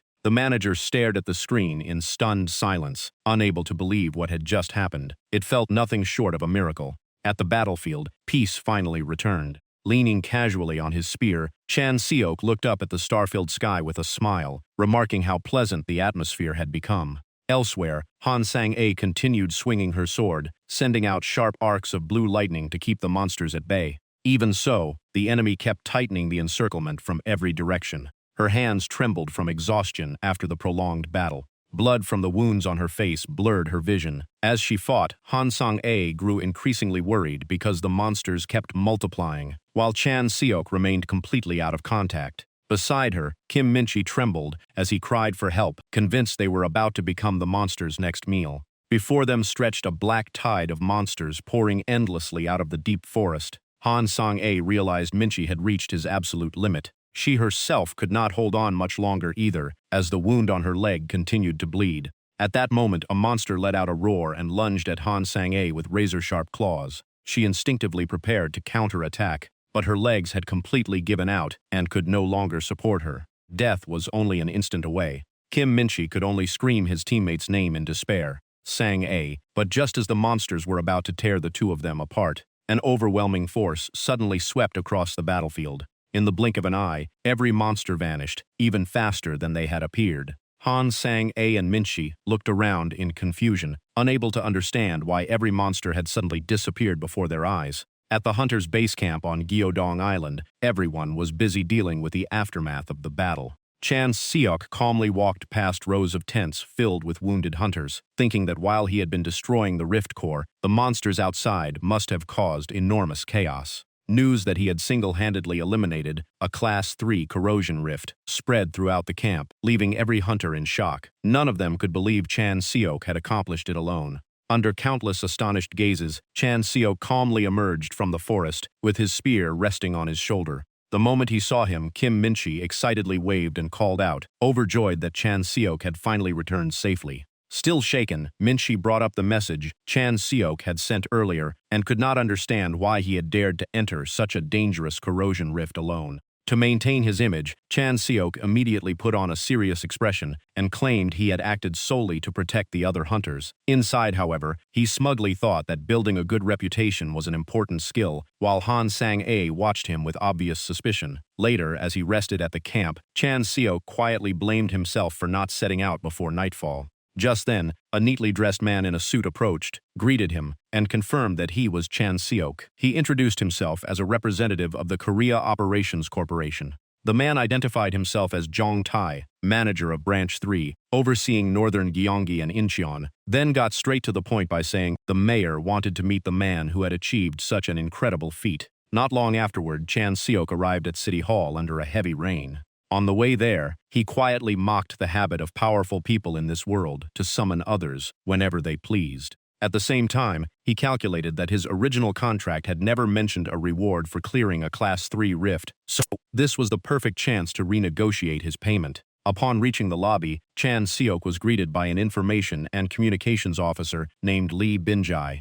Lee Binjai warmly welcomed him and introduced himself. As they walked inside, Lee Binjai explained that the mayor had been eagerly awaiting this meeting ever since receiving the report from Gyeodong Island and had developed great admiration for Chan Seok. He even revealed that the mayor had canceled his entire morning schedule just to welcome him. Chan Seok humbly replied that the meeting could have waited because he did not think he had accomplished anything particularly extraordinary. Lee Binjae immediately disagreed, insisting that no rookie in history had ever conquered a Class 3 rift alone except for the legendary first pioneer. Hearing that, Chan Seok silently thought that person was the real monster, since even he had struggled to secure this victory. The office door opened, and Lee Binjae loudly announced Chan Seok's arrival. Incheon Mayor Park Gyeon immediately stood up with a smile, welcomed him warmly, and thanked him for making the trip. He also apologized for inviting Chan Seok over despite the bad weather. After inviting him to sit down, the mayor instructed his staff to prepare coffee for their guest. Looking at the steaming cup of coffee, the mayor showered Chan Seok with praise, calling him the hero who had saved the nation from a major disaster. According to the mayor, Gyeodong Island had long been one of the city's biggest headaches, but their limited budget prevented them from hiring top hunter guilds to deal with it. That was why he was incredibly relieved that the crisis had been resolved for far less than expected, especially since it had been Chan Seok's very first mission. Overcome with excitement, the mayor jumped to his feet and declared how proud he was that such an outstanding hunter had begun his career in Incheon. Park Gyeon then launched into a lengthy speech about South Korea's status as one of the safest countries in the world, emphasizing Incheon's vital role. He went on about Songdo, Cheongnya, and the free economic zones that had attracted massive international investment. Chan Seok quietly sipped his coffee, silently wondering if the mayor would ever stop talking. After the long speech, the mayor firmly shook Chan Seok's hand and promised to support his hunter career in every way possible. Leaving the meeting, Chan Seok rode through the rain in a luxury car. On the way back, the driver unexpectedly asked what had made him decide to become a hunter. Looking out the window, Chan Seok calmly replied that if a toilet overflowed with sewage, someone would eventually have to clean it up. The simple yet meaningful answer left the driver speechless for a moment before he quietly nodded. He believed that with Chan Seok's current abilities, it would not be long before he became famous nationwide, signed advertising deals with major companies, and appeared regularly on television. Sensing that the driver was worried fame might change him, Chan Seok simply smiled. The driver admitted he had seen many talented hunters lose themselves to money and celebrity. In his view, although South Korea remained the safest place left on Earth, it was still ruled by power and wealth. Looking at Chan Seok through the rearview mirror, the driver stressed that his recent achievement was truly extraordinary and that many people had already placed their hopes in him. His eyes remained fixed on Chan Seok through the mirror. With all his sincerity, he hoped Chan Seok would continue to inspire people and remain a symbol of hope. Hearing that, Chan Seok quietly laughed to himself, wondering if the man was trying to turn him into a propaganda icon. Recalling his earlier conversation with Mayor Park Gyan, Chan Seok realized the man had barely tried to hide his true intentions. But, after surviving 20 years in another world, filled with schemes and betrayals, political maneuvering like this was nowhere near enough to shake him. Looking directly at the mayor, Chan Seok calmly asked, "If you're offering me this much support, then you must expect something in return, right? For example, using me to help a mayor who's losing public support win the upcoming election." The remark struck Park Gyan right where it hurt, leaving him speechless. After several awkward seconds, the mayor finally admitted that he really did need more votes. Chan Seok calmly explained that anyone could tell, from publicly available information on a phone, that the mayor's term was nearly over, and his campaign was not going well. Park Gyan immediately shifted the conversation to his own contributions, arguing that he had been the one who approved allowing a rookie like Chan Seok to join the mission. Chan Seok instantly understood the motive behind those words. The mayor wanted to present him as a talent he had personally discovered to boost his political reputation, and the thought only made Chan Seok look down on him even more. Apparently unwilling to give up, Park Gyan began boasting about his connections with major corporations before presenting another proposal. He even offered to replace the current spokesperson for a coffee brand with Chan Seok. While the mayor continued painting a bright future, Chan Seok suddenly set his coffee cup down with force and coldly cut him off. He bluntly said it sounded like the mayor saw him as nothing more than a tool for profit. Faced with Park Gyan's stunned expression, Chan Seok continued, saying that while the world did need a new face, it was not in the way the mayor envisioned. He confidently declared that, if he simply continued walking the path of a hunter, all the fame and benefits the mayor had promised would come to him naturally. Realizing he had been seen through, Park Gyan hurriedly changed his tone and tried to persuade him with a series of easy missions offering exceptionally generous rewards. Chan Seok merely replied that the proposal held no interest for him. Before leaving, he jokingly added that the modeling contract should stay with its current owner because he had no intention of taking someone else's livelihood. Chan Seok walked out of City Hall into the pouring rain, leaving behind a mayor standing in stunned silence after losing a priceless political asset. At the same time, beneath a dark overpass, a man in a black cloak listened as his subordinate reported the failure of the Gyeodong Island experiment. The bald man kneeling before him could do nothing but bow his head and accept the blame. The mysterious figure coldly stated that what was done could not be undone. However, his subordinate immediately reported that they had discovered something valuable enough to make up for the failure. He handed his master a phone displaying footage from Chan Seok's hunter certification exam. The violent black flames and the praise for Chan Seok's extraordinary power quickly caught the cloaked man's attention. He quietly repeated the name Chan Seok as if committing it to memory. A sinister smile slowly spread across his face. It seemed this young hunter was far more interesting than expected. On the first day of the new month, the entire nation turned its attention to the most anticipated event of all. Ordinary citizens, children, and even criminals eagerly checked the September 2025 hunter rankings on their phones. Normally, the rankings rarely changed much and served only as a reference, but this time the atmosphere was completely different. Even hunters recovering in hospitals anxiously waited for the rankings to be released. At the Hunter Association headquarters, an employee respectfully delivered the September World Hunter Rankings to Chairman Moon. He quietly accepted the report and examined it in silence. Deep in a remote mountain region, Lee Seon also wondered whether the person on her mind would appear on the list. Meanwhile, dressed in a sharp suit, Chan Seok calmly scrolled through his phone, thinking that the only rankings truly worth watching were the top 10. The rankings were revealed one by one, with 10th place going to Lee Seon. Having recently completed an extremely difficult mission, the female hunter officially secured a place in the global top 10. 5th place belonged to Kim Jae-hyun, whose cold and intimidating presence was unmistakable. Ranked just above him was Choi Urium, renowned for blazing crimson flames and overwhelming strength. The runner-up was Gang Tiseok, a hunter whose power commanded universal respect. But the greatest shock came from the name at the very top. The world's #1 hunter was unexpectedly Chan Seok, leaving even him stunned by the unbelievable result. Just then, a staff member approached, saying everything was ready and inviting him outside. After seeing the rankings, the employee immediately congratulated Chan Seok for setting a record by entering the list in such a short time. For veteran hunters, clearing a Class 3 rift alone was impressive but not unheard of. For a rookie like Chan Seok, however, the achievement was enough to shake the entire hunter community. The story of a newcomer achieving such an incredible feat instantly became headline news, drawing countless media outlets eager to interview him.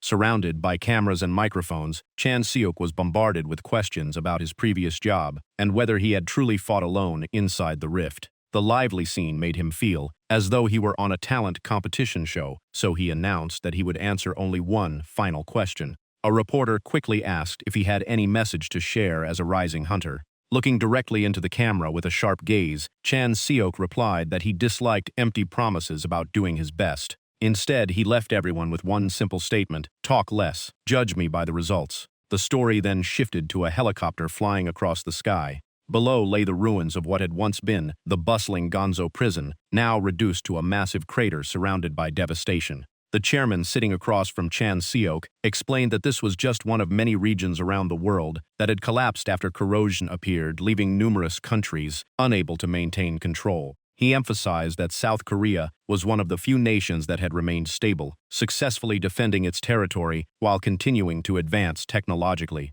Even the helicopter they were riding was proof of that progress, powered entirely by mana and equipped with complete soundproofing.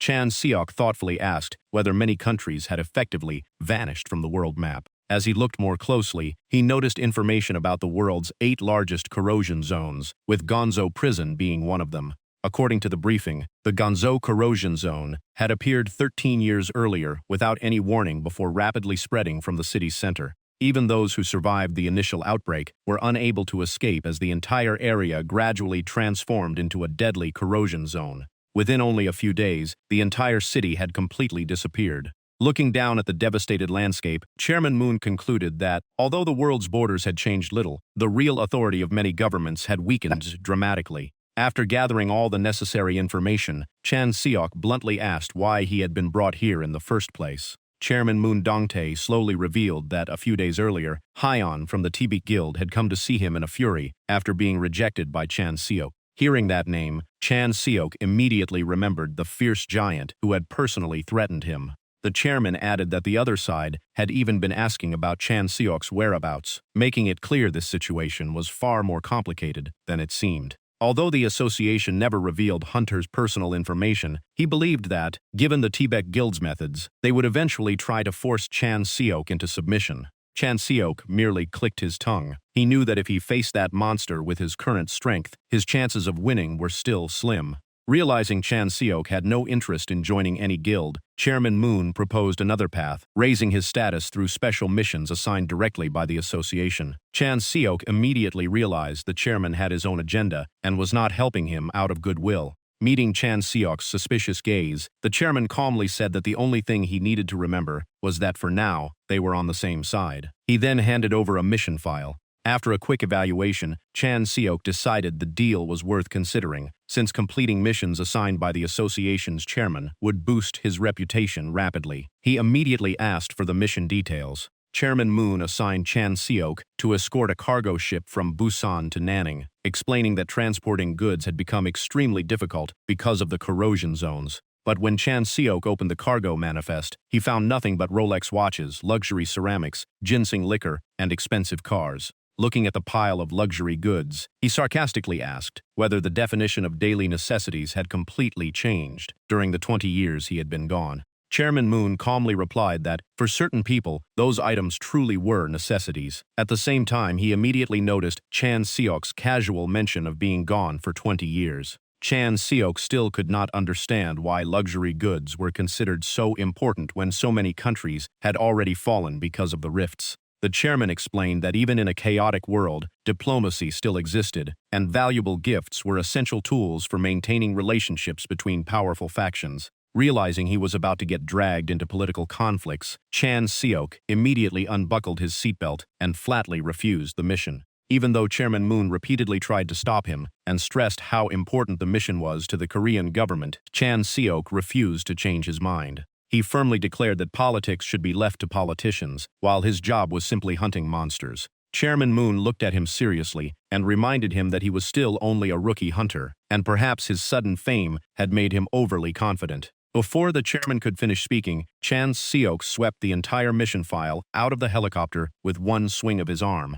Watching the documents containing the cargo list scatter through the air, Chairman Moon shouted in panic, unable to understand what Chan Seok was doing. Chan Seok casually replied that if the chairman liked them so much, he could fold the papers into paper airplanes himself.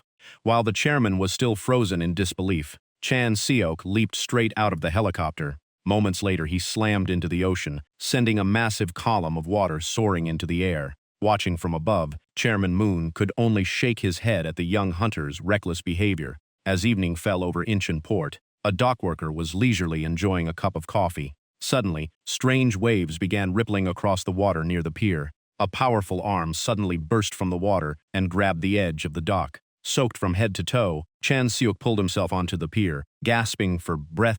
He admitted to himself that the jump had nearly killed him, and he was still irritated that he had been pushed into leaving that way. The nearby dockworker could only stare in stunned disbelief. Seeing Chan Seok looking like he had barely survived, the kind worker checked on him and offered a few encouraging words. Chan Seok simply smiled and nodded in thanks. Standing among the vast rows of shipping containers, Chan Seok decided that his top priority was becoming stronger as quickly as possible. From now on, he would focus on taking only the most dangerous and difficult missions to speed up his growth. Only by becoming strong enough could he stop people like Hyan and Chairman Moon from trying to control him. Chan Seok opened the mission app on his phone, and one particular notification immediately caught his attention. It was a rescue mission on Tsushima Island, and even a quick glance was enough to spark his interest. The mission required rescuing kidnapped victims on Tsushima Island, where a level 2 corrosion rift had been confirmed. After accepting the mission, Chan Seok quietly watched the sunset and let out a soft sigh of relief. He knew the peaceful days ahead were over. On September 3, during the lobster fishing season, fishermen from many islands set out to sea as they always did. This time, however, the waters were filled with an overwhelming sense of dread and death. The corrosion creatures from Tsushima Island suddenly appeared, relentlessly hunting down the fishermen and capturing them alive, like prey. According to the few survivors who managed to escape, the kidnapped fishermen were still alive. The mission objective was to infiltrate Tsushima Island, rescue every hostage, and eliminate the corrosion rift there. After reading through the briefing, Chan Seok quickly understood everything this operation required. The 55 million won reward for a level 2 mission immediately caught his attention. Chan Seok quickly figured that if he completed the mission alone, every last one would be his. Even heroes still needed money to survive. The payment alone was tempting, and if he succeeded, he would also gain both fame and an impressive achievement. Even so, Chan Seok stayed cautious, because he understood just how enormous the power gap was between each rank of corrosion creatures. If a level 3 creature possessed the destructive power of a tank, then a level 2 monster was capable of causing disasters on the scale of natural catastrophes. As for a level 1 creature, even an entire nation had to commit all of its strength just to fight a single one. The Paradox Flame had allowed him to overcome a level 3 trial, but against a level 2 opponent, the outcome was still uncertain. To minimize the risks, Chan Seok realized he needed a capable partner. Unfortunately, powerful hunters rarely accepted missions posted directly by civilians. Just as he was running out of ideas, someone suddenly came to mind. If it was her, there might still be hope. The ship continued cutting through the waves toward Tsushima Island. On the deck, Han Sanga walked over to call out to Chan Seok. She complained about how much longer the trip would take, saying the seasickness was bad enough to turn her into dried fish. Chan Seok calmly checked the time on his phone and estimated they had about an hour left. He also told Sangha to conserve her energy because the battle ahead would be even tougher than the last one. Seeing him lost in thought, Sangha asked whether he had actually been listening to anything she said. At that moment, her eyes were drawn to the equipment on Chan Seok's shoulder. the moment she spotted the limited edition Iron Seraph shoulder armor. Sanga's eyes lit up. She couldn't stop admiring its craftsmanship and guessed he must have spent ages grinding for it. Chan Seok could only sigh and ask if she was always this talkative before explaining it had been a gift from the scrap-buying company after signing a contract. Hearing that, Sangha could only envy him because her own sponsor had never been that generous. Chan Seok teased her with a grin, saying it made sense. He was now a promising hunter who had cleared a level 3 rift alone, while Sangha was still a rookie. If she wanted better treatment, she needed to grow stronger and build her own reputation. His words reminded Sangha of a conversation they had a few days earlier. Back then, she had hesitantly asked whether he truly needed a partner. She was still haunted by nearly dying in the level 3 rift, yet now she was about to enter another dangerous mission. At the time, Chan Seok had asked her a question that stayed on her mind. He asked whether she truly wanted to become stronger. Chan Seok reminded her that she had once said she wanted to learn from someone stronger, then told her that if she still had that determination, he could help her become far stronger than she was now. Hearing those words, Sangha looked at Chan Seok with unwavering determination. Deep down, she vowed to become stronger, even if it meant walking straight into hell. Just then, the ship's alarm blared as an unidentified target approached. Through the thick fog, 5 ancient ships with an eerie presence slowly emerged. Since their goal was to rescue the hostages without alerting anyone, Chan Seok began considering the best way to approach. But a moment later, he was stunned to see Sangha casually sprinting across the surface of the sea. Seeing Chan Seok frozen in surprise, she couldn't hide her smug smile. She even teased him, asking if he couldn't do something that simple. Laughing to herself, Sangha joked that the mighty hunter would finally have to let her carry him across the sea, constantly teasing him for not even being able to run on water. Chan Seok lightly tapped her on the head and reminded her to be careful because the splashing water was too intense. He also admitted that he still hadn't reached the level where he could run across the sea. After reaching the fleet, Chan Seok assigned Sangha to deal with the nearest ship. He sensed an incredibly powerful source of mana deep inside another vessel, so he decided to investigate it himself. Sangha immediately accepted the assignment and swiftly boarded the ship, but the instant she landed, she froze in place. Standing motionless in the gloomy atmosphere was a mysterious figure. Chan Seok calmly reminded Sangha to observe carefully. According to him, those movements did not belong to humans at all, but to a pack of bloodthirsty zombies. After landing silently on the deck, Chan Seok even reminded Sangha that landing too hard would ruin her knees long before she defeated any enemies. The deck was packed with a swarm of low-level zombies. Chan Seok judged them to be the weakest rank 2 monsters and warned Sangha not to make too much noise unless she wanted even more trouble. Sangha ignored the warning and charged straight at the zombies. Blue lightning erupted from her body as she unleashed a relentless barrage of attacks, wiping out the undead one after another. Seeing that, Chan Seok immediately shouted at Sangha, scolding her for wasting far too much mana. He warned that if she kept fighting like that, she would run out of energy before the real battle even began. Chan Seok explained that against monsters this weak, only a tiny amount of mana was needed to finish them off. Seeing Sangha's determination to grow stronger, he promised to teach her how to use her power more efficiently. But Sangha kept charging into battle without holding back, leaving Chan Seok frustrated because she had no idea how to manage her mana consumption. He repeatedly reminded her to conserve her mana and stamina since the real fight was still ahead. Painful childhood memories suddenly resurfaced, strengthening Sangha's resolve. She swore never to return to those helpless days and vowed to become strong enough to control her own destiny. While Sangha was focused on fighting, Chan Seok urgently shouted a warning that a monster was charging straight at her. Even with death closing in, Sangha's eyes never wavered. If becoming stronger required it, she was willing to step onto any battlefield, even hell itself. At last, the final monster fell beneath Sangha's blade. Standing in the middle of the battlefield, covered in blood and dirt, she panted heavily before cautiously asking if it was finally over. She even looked as though the battle had not satisfied her at all. Just then, Chan Seok appeared on the deck and calmly informed her that he had already cleared out all the remaining ships. Sangha sincerely thanked him for his guidance during the fight, admitting she had learned a great deal. While attaching chips to the monsters' corpses, Chan Seok casually replied that there was no need to thank him. In his experience, plenty of people refused to learn even when everything was explained to them. Sangha quietly admitted this was the first time anyone had truly taken the time to teach her.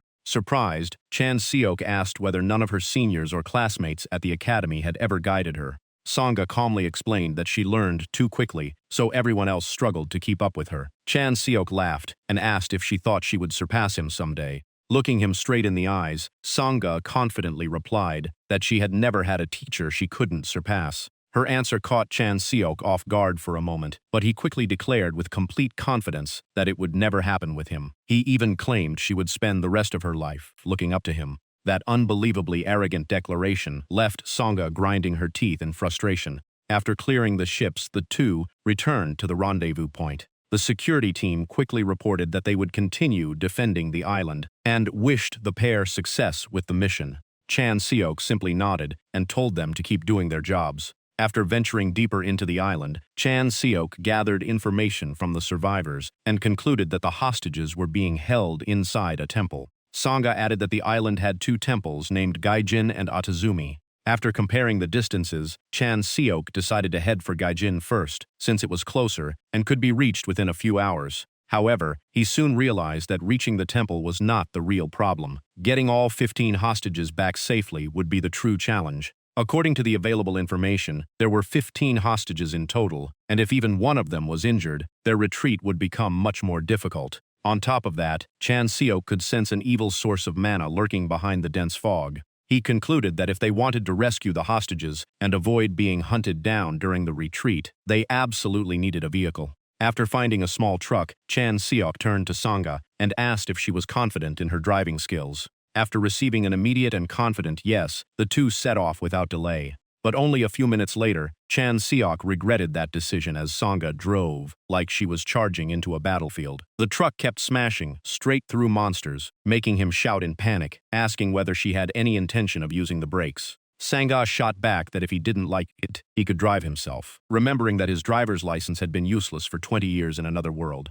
Chan Seok helplessly climbed onto the roof of the truck, convincing himself that standing up there was safer than sitting behind the wheel. Gripping his spear tightly, he decided to focus on fighting, the one thing he truly excelled at. The truck continued speeding forward, while an entire horde of monsters chased after it. Maintaining perfect balance on the roof, Chan Seok unleashed a series of precise thrusts, cutting down every monster that dared get close. After checking the strap, securing himself to the roof, his instincts suddenly warned him that danger was approaching fast. Chan Seok immediately shouted to Sangha that enemies were coming from the left. A group of monsters suddenly burst out of the bushes and charged straight toward the side of the truck. Sangha showed no sign of panic and immediately replied that she would handle it. The moment she finished speaking, she violently jerked the steering wheel to counter the sudden ambush. The moment Chan Seok saw her move, he immediately panicked, realizing she was about to do something reckless. But it was already too late. The truck charged straight ahead, sending the entire pack of monsters flying in every direction like scattered game pieces.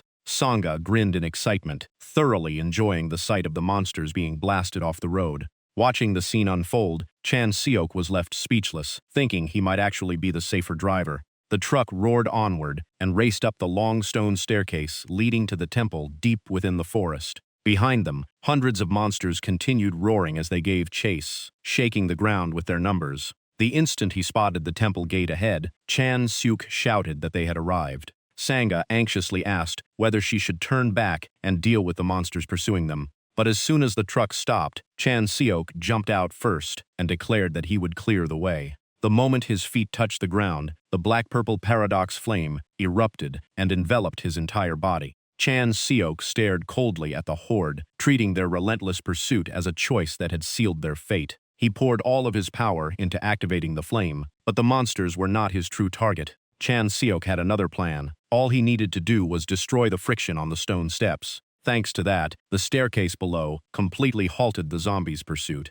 Meanwhile, Sangha quickly discovered the hostages tied up inside the temple. She hurried over and asked if anyone had been injured. Sangha introduced herself as a hunter from the Hunter Association who had come to rescue them. But instead of relief, the man in front of her broke down in panic and burst into tears. No matter how many times Sangha explained that she was there to save them, he kept screaming in terror. In utter despair, the man could only shout for her to run. Before Sangha could understand what was happening, a massive shadow appeared behind her. It was a monstrous samurai with an ancient aura, its body radiating overwhelming blue spiritual energy. Just as its enormous blade came crashing down, Chan Seok rushed in and intercepted the attack. His eyes blazed beneath the black-purple paradox flame as he calmly told Sanga to evacuate the hostages and leave this opponent to him. The monster's slash carried enough force to crush everything in its path. Chan Seok braced himself and poured every ounce of strength into stopping the massive blade from pressing down.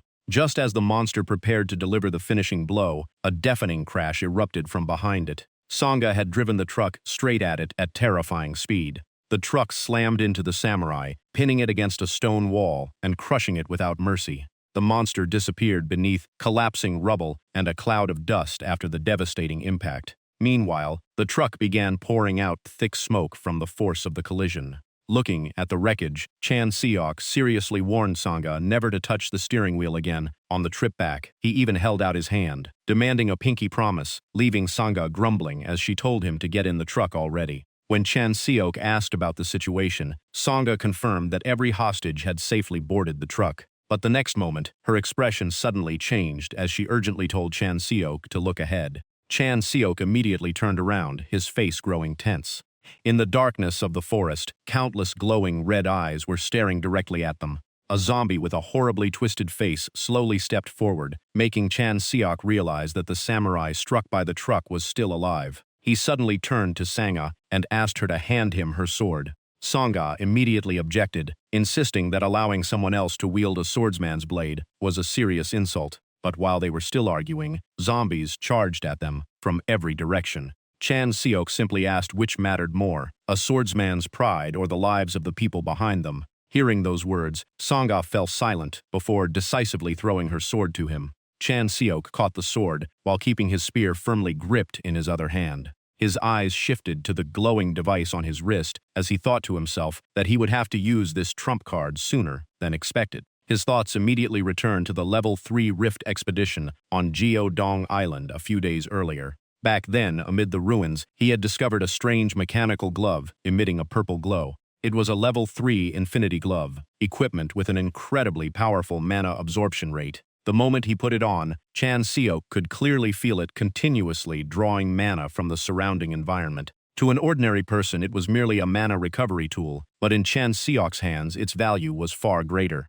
After calculating the glove's maximum mana capacity, he concluded that he could maintain this state for only about 5 minutes. Even so, that was more than enough time for him to confidently face the strongest enemy head-on. Chan Seok launched himself into the air, wielding both spear and sword as he charged toward the zombie horde. In an instant, wave after wave of monsters were sliced apart, their bodies raining down across the battlefield.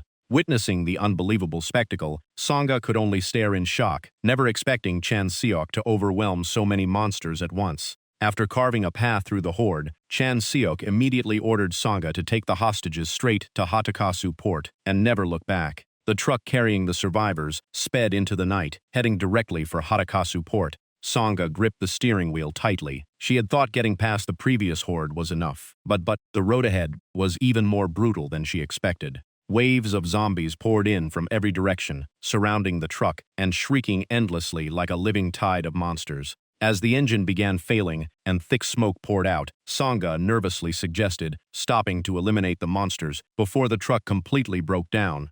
Chan Seok immediately rejected the idea and firmly ordered her to keep driving. Despite the relentless pressure of the pursuing horde, Sanga gritted her teeth and slammed on the accelerator. Suddenly, a strange blue light enveloped the entire truck. Sanga stared in shock as the monsters behind them were abruptly stopped, as though they had crashed into an invisible wall. They roared furiously but could not cross the unseen boundary. Seeing this, Sanga wondered if something was secretly protecting the area. Her eyes soon settled on a glowing golden magic circle etched into a nearby wall. Chan Seok calmly explained that it was a protective barrier. When Sanga still looked confused, he simply described it as a ward designed to repel monsters. Curious, she asked where it came from, but Chan Seok only replied that knowledge from another world was difficult to explain. Privately, he was pleased to realize that his skill with barrier formations had improved significantly. Sanga then asked whether the barrier could stop every type of monster. Chan Seok paused before admitting that he wished it could, but it was completely ineffective against beings powerful enough. No sooner had he finished speaking than the armored samurai monster casually walked straight through the barrier, as if nothing stood in its way. Its glowing red eyes flashed as it slowly advanced, muttering broken phrases about sacrifice and protection. Feeling the overwhelming pressure radiating from the monster, Sangha immediately thought of the legendary Mind's Eye. Chan Seok also noticed the shift in the atmosphere, but his expression remained perfectly calm. Sweat began forming on Sanga's forehead as she recalled Mind's Eye, the ability to sense and predict attacks, a skill that even elite masters struggled to attain. Countless swordsmen devoted their entire lives pursuing that realm without ever reaching it. Noticing her anxiety, Chan Seok gently told Sangha there was no need to be nervous. He even bluntly stated that Mind's Eye was nowhere near as mystical as the legends claimed. Chan Seok told Sangha to watch carefully because he would use this opportunity to teach her how to deal with it. The samurai monster let out a furious roar. It poured all of its strength into its sword and unleashed a devastating slash. Seeing Chan Seok walk forward alone, Sangha was stunned that he would confront it head-on. Chan Seok explained that Mind's Eye was simply the result of countless battles, refining experience into almost instinctive reflexes. Because those reactions relied on reading an opponent's killing intent and emotions, they could easily be disrupted by overwhelming mental pressure. Hearing him casually mention realms such as Mind's Eye, Mind Sword, and Unity of Heaven and Man, Sangha was left speechless. Just as the samurai's blade came crashing down, Chan Seok calmly swept his spear sideways. A violent burst of energy erupted, instantly shattering the monster into countless fragments. Chan Seok casually turned and walked away, leaving the wreckage behind without even glancing back. In his eyes, that opponent had never been worthy of special attention. Chan Seok believed that titles like Mind's Eye and Mind Sword had been greatly exaggerated by later generations. He could say that with certainty because he had survived countless life and death battles in another world before understanding their true nature. Sangha silently watched his back, astonished strength that far exceeded her imagination, while wondering what she had truly learned from this journey. Only then did she realize that Chan Seok's true power was far beyond anything she had imagined. Tightening her grip on her sword, Sangha told herself that if she kept thinking half-heartedly, she would never achieve her goal. Gathering all her courage, she looked toward Chan Seok and spoke. She said she had one request. With unwavering determination, Sangha sincerely asked Chan Seok to officially accept her as his disciple and train her seriously. Chan Seok looked slightly surprised before joking that he had been teaching her all along, unless she wanted him to coach her every single day. But Sangha insisted that a few tips and brief demonstrations were not enough. What she wanted was proper training under him. She admitted that the gap between their strengths was simply too great, and she wanted the fastest path to becoming stronger. Seeing her determination, Chan Seok asked what truly drove her to seek power so desperately. Sangha's eyes instantly filled with hatred as she answered that her goal was to destroy Club Sadai with her own hands. It was one of the world's 8 most dangerous corrosion rifts, a catastrophe that had swallowed an entire section of the Himalayas in the blink of an eye. Chan Seok remarked that her ambition was enormous, then asked directly if her motivation came from a desire for revenge. Without the slightest hesitation, Sangha admitted that her goal was driven by the grudge she carried on behalf of her entire family. She handed Chan Seok a business card and made it clear that she was not asking him to take revenge for her. Reading the card, Chan Seok quietly murmured, "Case White Group." Sangha explained that it was her family's corporation, worth around 257 trillion won. Although she had been born into a powerful family, she had voluntarily stepped away from the battle over the inheritance. Chan Seok quickly realized that if Sangha earned enough achievements as a hunter, she would eventually be dragged back into that struggle for power. He asked what she truly wanted. Without hesitation, Sangha answered that she wanted to become the strongest. In return, she would provide him with premium Elysia that could never be bought on the open market. Sangha believed Chan Seok was also pursuing greater power, and those rare resources would help him reach even higher. Chan Seok remained silent because she could never imagine that the level she spoke of had long since ceased to be his goal. The image of the hero standing amid a sea of flames resurfaced in his mind, reminding him that all the power Kasadashtot existed for one purpose, restoring the world to what it once was. Chan Seok took Sangha's hand and calmly told her to keep those precious materials because he no longer needed them to become stronger. He said she only needed to prepare whatever supplies he requested in the future. For now, their top priority was getting the hostages to the medical center as quickly as possible. After examining the 7 survivors, the doctor concluded that they were suffering from severe exhaustion and would need at least a week before they woke up and could answer any questions. He asked the 2 hunters to let the patients rest and promised to notify them as soon as they recovered. The moment they stepped out of the hospital room, Chan Seok immediately told Sangha to follow him and begin her training, leaving her stunned that it would start so soon. Standing in an open field, Chan Seok held his spear and asked her one question before they began. He asked whether she believed she could dodge one of his attacks if he struck with full power. Sangha broke into a cold sweat because the answer seemed obvious. The gap between their strengths was simply too great. But Chan Seok insisted the opposite was true. He explained that if she learned to fully utilize all of her senses, dodging his attacks was entirely possible. He began teaching her the first principles of combat. Watch with your eyes, listen with your ears, sense every scent, and let your skin detect every change in your surroundings. Chan Seok emphasized that a true warrior had to consciously control every sense instead of relying solely on instinctive reflexes. After saying that, he smiled and told Sangha to demonstrate what she had just learned. The instant he finished speaking, Chan Seok vanished from sight so quickly that Sangha could not even react. She desperately searched with both her eyes and ears, but Chan Seok had already appeared behind her and coldly declared that she had guessed wrong. The tip of his spear stopped just short of Sangha's neck, as Chan Seok bluntly pointed out that her reaction speed was still far too slow. He explained that in a real battle there was no time to think. Her senses had to detect danger first, and her body had to respond instantly. To achieve that, she had to learn to trust every sensation her body perceived. Otherwise, her own senses would become the very thing that deceived her. Chan Seok announced that the theory lesson was over and the real combat training was about to begin.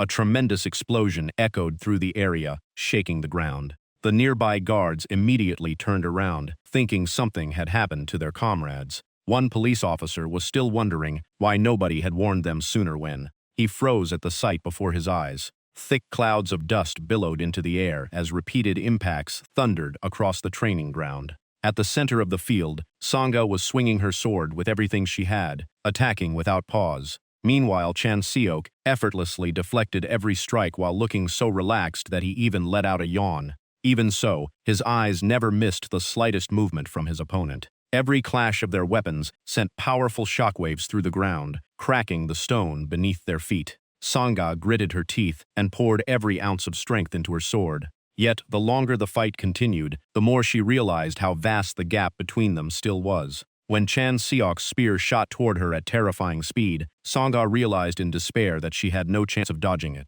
Just before the strike landed, a voice suddenly called out from the distance, interrupting the training. A police officer came running over and urgently reported that one of the survivors had regained consciousness and wanted to see Chan Seok immediately. Chan Seok immediately put away his weapon and calmly remarked that the time had finally come. Seeing Sangha gasping from exhaustion, he noted that her defensive skills had improved, so the first training session would end there. Hearing that, Sangha stood frozen, unable to believe the brutal ordeal she had just endured was only the warm-up. When Chan Seok asked if she could still keep going, she could only nod weakly in reply. In the hospital room, the lone survivor trembled as he recounted what he had witnessed, as if the nightmare had never truly ended. He said that unless he had seen it wrong, a truck had driven up to where the hostages were being held, and a group of people got out. Chan Seok and Sangha immediately suspected they might have been another group of hostages, but the survivor's next words made the situation even more disturbing.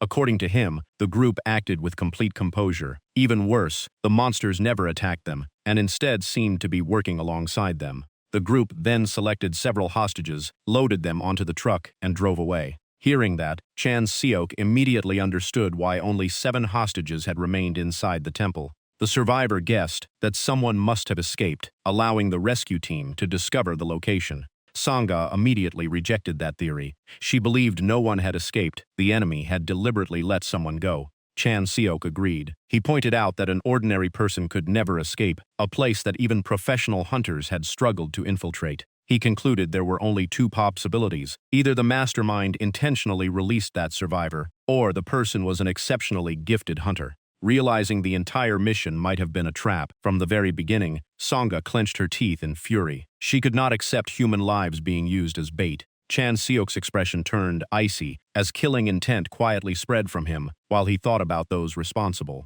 Sangha couldn't tell whether he was angrier about being manipulated or about the cruelty inflicted on the victims. Chan Seok continued questioning the survivor, asking if he remembered anything else. After thinking hard, the man recalled a cat-shaped mascot attached to the belt of one of those people.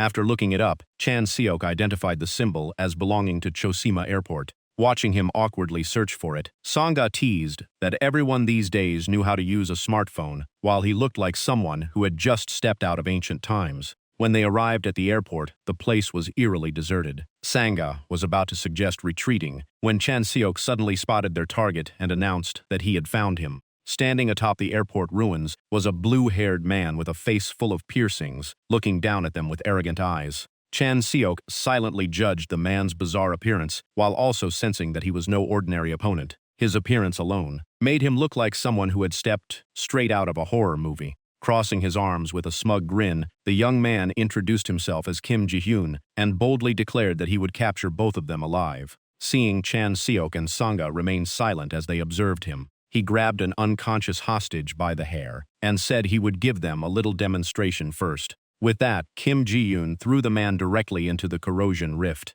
Sangha froze. She knew that once someone was thrown inside, there was no escaping until the rift core was destroyed. Only seconds later, a rotten gray arm slowly reached out from the darkness, followed by a pair of terrifying crimson eyes. Sangha instantly realized the horrifying truth. The man had transformed into a corroded creature. The innocent hostage had become nothing more than a twisted monster with a grotesque body and a horribly distorted face. Kim Ji-hyun looked at the result with disappointment, saying the material had been too weak to produce what he wanted. As soon as he finished speaking, he crushed the monster with a single kick, discarding it like a defective product. Chan Seok and Sangha were both stunned. They realized they were most likely the enemy's next targets. Kim Ji-hyun calmly explained that sacrificing ordinary people alone could never create corroded creatures powerful enough. Chan Seok immediately understood the truth. These people had never been after ransom money. They had treated the hostages as experimental materials. Behind Kim Ji-hyun stood an entire army of the undead, all of whom had once been innocent civilians.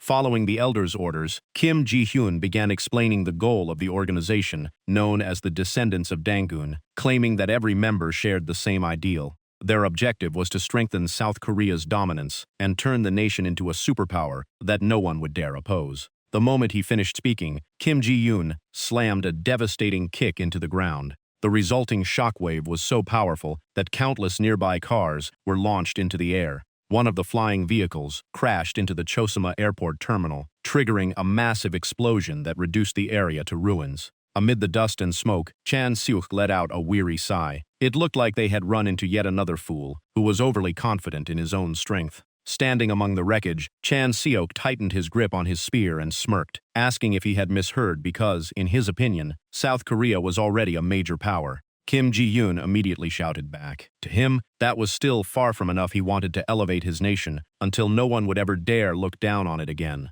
As he unleashed one devastating kick after another, he loudly spoke about the tragic history of the Korean peninsula. He brought up the eras when his country had been forced into submission and stripped of its sovereignty, claiming those humiliations were the driving force behind everything he did. It was obvious that those historical grudges still ran deep within him. Chan Seok quickly assessed his opponent. Even without a weapon, Kim Ji-hyun was an exceptional fighter, and his speed exceeded Chan Seok's expectations. With hatred burning in his eyes, Kim Ji-hyun declared that he would reclaim every historical debt his people had ever suffered. Even so, Chan Seok judged that while his speed was formidable, his overall strength was still within manageable limits. Chan Seok gradually understood the organization's true goal. If the rifts disappeared, South Korea would lose its greatest advantage, so he asked whether they had ever intended to save the world at all. Kim Ji-hyun calmly admitted they had not, then proudly claimed his organization had already found a way to control the corrosion rifts. That statement made Chan Seok pause for a brief moment. If it were true, humanity might actually have a chance to escape the catastrophe. He immediately pressed for details about their level of control, and quickly learned they had achieved only the earliest stages of success. Chan Seok exposed the truth at once. That meant they still had no real control over the rifts, and he mocked them by saying frauds were always good at making grand claims without proving anything. He declared that people hiding behind noble ideals like them were incapable of accomplishing what they promised. With his pride wounded, Kim Ji-hyun flew into a rage and shouted for Chan Seok to shut up. He immediately followed up with a devastating kick that split the ground beneath them. Chan Seok struggled to block the attack, silently thinking he might have provoked his opponent a little too much. He glanced at the device in his hand and realized he had only been stalling to recover his mana, but the situation no longer allowed him to wait. With the little mana he had left, Chan Seok knew he couldn't use Paradox Flame. He only had enough to endure a prolonged battle. Just as Kim Ji-hyun charged in to finish him off, Han Sanga suddenly intercepted him with a powerful sword strike that sent shockwaves through the entire area. Kim Ji-hyun frowned when he realized she hadn't been frozen. In fear at all, she had simply been waiting for the right moment to counterattack. He even mocked Sanga, saying, "A beautiful woman like her would be better off becoming his wife." Sanga ignored him completely. Blue lightning erupted around her body as she raised her sword, ready for battle. Seeing this, Chan Seok immediately told her to fall back because their opponent was too strong. Sanga calmly replied that she had noticed the energy gauge on his gauntlet was almost empty. Chan Seok was briefly surprised that she had figured it out so quickly. Sanga took out a shimmering blue vial of Alicia and asked him how much time he needed. After a brief thought, Chan Seok answered that 5 minutes would be enough. Without the slightest hesitation, Sanga drained the entire vial of Alicia and tossed the empty bottle aside. Her spiritual power erupted instantly as brilliant blue lightning engulfed her body, and she firmly took on the task of holding their enemy back. Chan Seok was alarmed and asked how much Alicia she had absorbed, warning that it could easily overload her body. Sanga calmly replied that this was a fight for survival, and they only had one chance. Understanding his partner's resolve, Chan Seok tightened his grip on his spear and nodded. He told her to hold the enemy off for 5 minutes, and he would handle the rest. Deep down, Sanga could only pray that Chan Seok would not fail. Night still blanketed Tsushima Island. As Kim Ji-hyun dodged Sanga's lightning-charged attacks, he laughed and taunted her, deliberately claiming that if she wasn't careful, Chan Seok would be the one who died. Sanga ignored every insult and charged forward without hesitation. Her lightning-covered sword strikes repeatedly tore through the darkness, illuminating the entire battlefield. One devastating slash crashed directly toward Kim Ji-hyun, leaving him unable to dodge it completely. Sanga panted heavily as she stared into the cloud of dust, hoping she had finally defeated him. But moments later, Kim Ji-hyun calmly walked out. Only a trace of blood stained the corner of his mouth, while his arrogant smile remained unchanged. He dismissed the attack as nothing worth worrying about, leaving Sanga stunned.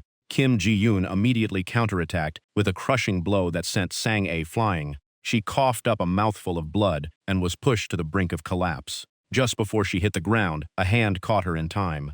Chan Seok appeared right behind her, his icy gaze locked onto Kim Ji-hyun. Looking straight at his opponent, he asked in a voice filled with killing intent whether Kim Ji-hyun had prepared himself to die. Kim Ji-hyun froze as he sensed Chan Seok's mana skyrocketing to an unbelievable level. He couldn't understand how so much energy had been accumulated in such a short time, and even suspected that Chan Seok had been hiding his true strength all along. Standing protectively in front of Sanga, Chan Seok calmly asked why he was so surprised. He said the principle behind it was no different from the piercings covering Kim Ji-hyun's face. The moment he heard that, Kim Ji-hyun's expression changed dramatically. He never expected his secret to be exposed so easily. Chan Seok coldly added that only an ignorant fool would fail to notice something so obvious. He pointed out that mana was constantly leaking into the surroundings because Kim Ji-hyun was pushing power far beyond what he could control. That wasted mana had allowed Chan Seok to fully restore his paradox flame. Kim Ji-hyun still couldn't believe someone could absorb the mana he had carelessly leaked in such a way.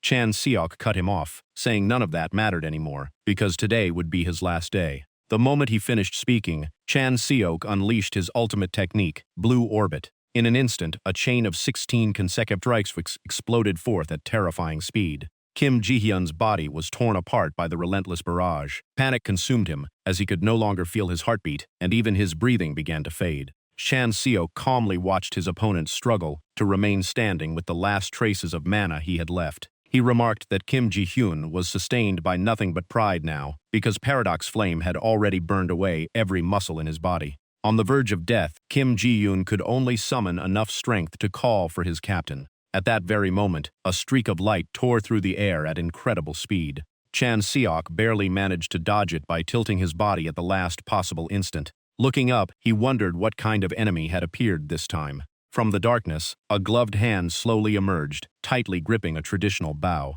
A hooded figure stood atop the building. Chan Seok guessed this was the captain Kim Ji-hyun had just called for. The stranger's aura alone was enough for Chan Seok to acknowledge him as an extremely dangerous opponent. Chan Seok quickly made his assessment. This man was likely 3 to 4 times stronger than Kim Ji-yoon. In a low voice, the mysterious figure asked Chan Seok if he truly had no fear of death. Chan Seok calmly looked up and replied that if the man had really wanted to kill him, he would have done so long ago. Seeing that the stranger had no intention of attacking immediately, Chan Seok smirked and intensified the paradox flame before provoking him by asking whether he cared about his subordinate at all. The purple flames burned even more fiercely, causing Kim Ji-hyun to scream in agony as he begged for help. Standing above them, the hooded man coldly ordered Chan Seok to extinguish the flames at once, warning that he would not repeat himself. After observing carefully, Chan Seok realized Kim Ji-hyun's mana had been completely exhausted, and the hooded man was using his own mana to keep his subordinate alive. He also realized that if the earlier arrow had targeted his head instead of his wrist, he probably wouldn't still be standing here. The stranger had clearly held back on purpose. Once the flames were extinguished, Kim Ji-hyun could do nothing but lie there, barely alive and writhing in pain. In the blink of an eye, the hooded man appeared beside him, lifted him up, and praised him for completing his mission. Chan Seok couldn't hide his surprise at the man's incredible speed. He reminded him that Kim Ji-hyun's muscles had been completely destroyed, and that he would spend the rest of his life relying on mana while confined to a wheelchair. The hooded man called Chan Seok by name and declared that he needed to capture him alive. His crimson eyes glowed as an overwhelming pressure spread across the area. According to him, keeping Chan Seok alive was all that mattered. Chan Seok immediately answered that he would rather die than become the enemy's puppet, then openly challenged the man to come and fight. After a few seconds of consideration, however, the hooded man chose to withdraw because he still didn't fully understand the nature of the paradox flame. Before disappearing, he reminded Chan Seok that there had once been a time when no one believed the corrosion rifts could be controlled. He claimed he had already achieved that impossible feat and warned that one day Chan Seok would also kneel beneath him. With those final words, the mysterious figure vanished into the wind without leaving a single trace behind. Only Chan Seok remained standing amid the airport ruins, surrounded by a heavy silence. He silently clenched his teeth, realizing he had just crossed paths with an extraordinarily dangerous enemy. Enduring the pain, Sangha walked over and asked if they had been targeting his unique ability all along. Chan Seok nodded, though even he still didn't know their true objective. Sangha immediately reasoned that if they had truly known everything about her, they would have taken her hostage while she was unconscious. That could only mean they had thoroughly investigated Chan Seok instead. However, Chan Seok rejected the theory, saying terrorists wouldn't waste time on something like that, and telling her to think out what their real objective was. Hearing that, Sangha suddenly arrived at a chilling possibility. Could the South Korean government itself be connected to everything that had happened? Chan Seok calmly replied that he couldn't rule out the possibility that the group was backed by influential figures in high positions. That only left Sangha even more conflicted, because if the enemy truly could control the rifts, destroying them immediately might not actually be the right choice. Chan Seok simply told her to act as though she knew nothing, even as Sangha admitted she had never been good at lying. Setting political concerns aside for the moment, Chan Seok decided to deal with the immediate situation first. He instructed Sangha to stay behind, while he ventured deeper inside alone. Despite the anxiety weighing heavily on him over whatever awaited beyond the door, Chan Seok remained resolute. He believed that once he stepped inside, every answer would reveal itself. He told Sangha to stay behind and recover her strength before leaving without hesitation. Before long, Sangha was left alone amid the shattered ruins. Chan Seok landed before an enormous ancient temple radiating eerie blue spiritual energy. This was the heart of the level 2nd corrosion rift on Tsushima Island, where an unimaginable threat lay hidden. Standing before the massive structure cloaked in darkness, he quietly observed it and realized this was the true level 2nd corrosion rift. For a structure built by the undead, its sheer size and durability far exceeded anything he had expected. Every breath he took carried icy yin energy that seemed to pierce straight through his chest. He swallowed hard. His instincts warned him that the corrosion rift core lay just beyond the door before him. Even as he forced aside his doubts, Chan Seok knew that a single mistake would cost him his life. The massive doors slowly creaked open, revealing a dark and sinister chamber within. The instant he stepped inside, Chan Seok froze at the sight of a gigantic cauldron releasing streams of eerie green smoke. The scene before him was nothing like he had imagined, making him question whether this was truly the core of a level 2 rift. Just then, a hand suddenly reached out from the darkness. It grabbed Chan Seok's leg tightly, making him instinctively go on guard. Looking down, he found a badly wounded man desperately crawling toward him. Barely able to speak, the man weakly begged Chan Seok to save his life. Before Chan Seok could react, a grotesque creature dragged the victim back into the darkness. Agonized screams echoed throughout the chamber. Moments later, the man was thrown straight into the boiling cauldron, and his cries abruptly fell silent. Chan Seok stood frozen as the horrifying scene unfolded before his eyes. Suddenly, a monstrous arm gripped the rim of the cauldron. A creature with a decaying face and a horribly deformed body slowly crawled out. In that instant, Chan Seok understood the horrifying truth. The cauldron was being used to create undead monsters by boiling living people alive. He couldn't comprehend how anyone could be cruel enough to create such a living hell. A wave of nausea hit him so hard that he had to cover his mouth. All that remained in Chan Seok's heart was overwhelming hatred and contempt for those responsible. At that moment, a hoarse voice mockingly remarked that another offering had delivered itself. Chan Seok shivered as an icy killing intent closed in from directly behind him. Heavy footsteps echoed through the chamber as a pair of legs engulfed in ghostly blue flames emerged from the darkness. The mysterious figure commented that this sacrifice was completely different from the weaklings before and seemed intrigued by the fierce yet strangely familiar power emanating from Chan Seok. A long-haired swordsman stepped out of the darkness, with his face concealed, his entire body wrapped in brilliant blue spiritual energy. He tightened his grip on the hilt of his katana. Staring at Chan Seok with lifeless eyes, he declared that he had finally found a worthy warrior and ordered him to draw his weapon. He wanted to sharpen his blade with Chan Seok's blood, and as he spoke, the katana slowly slid from its sheath. Chan Seok clenched his teeth, unable to stop wondering whether this was really just the core of a level 2 rift. It was obvious that someone powerful enough to control this terrifying monster had been manipulating it since it was still alive. He quickly realized that even Chongmu from before couldn't compare to this swordsman, proving that an even greater force still lurked behind everything. Underestimating the enemy before him would undoubtedly lead to death. The monster suddenly charged with unbelievable speed. Chan Seok could only gasp in shock at the terrifying velocity of his opponent. He quickly regained his composure, knowing the simplest way to defeat the strongest enemy. Before his opponent could discover his weakness, Chan Seok had to end the battle with a single decisive strike. Tightening his grip on the spear, Chan Seok poured all of his strength into one finishing blow. The spear and katana collided violently. A thunderous explosion erupted as sparks flew everywhere, shaking the entire temple. The samurai couldn't hide his surprise that his strongest strike had been stopped. What shocked him even more was the overwhelming power erupting from Chan Seok. Chan Seok was equally stunned, because he hadn't even seen how his opponent had attacked or defended. The samurai calmly remarked that a truly fast sword strike was never meant to be seen. Before Chan Seok could process those words, a blade slashed across his shoulder. Agonizing pain surged through his body as he gritted his teeth, unable to believe anyone could move that fast. The monster laughed, praised him for dodging that attack fairly well, and coldly invited him to try blocking the next one. Another lightning-fast slash shot toward him, tearing through Chan Seok's body once again. He realized he had to use the paradox flame sooner than planned, but he immediately ran into a major problem. His opponent was no longer a living being, so the flame was almost useless as a direct offensive weapon. Even while being pushed to his limits, Chan Seok forced himself to stay calm and search for a way out. The samurai seemed genuinely entertained by the endless surprises Chan Seok kept bringing him. He casually wondered how he could finish off his prey more quickly. As soon as he said that, another sword strike descended, leaving Chan Seok gravely wounded again.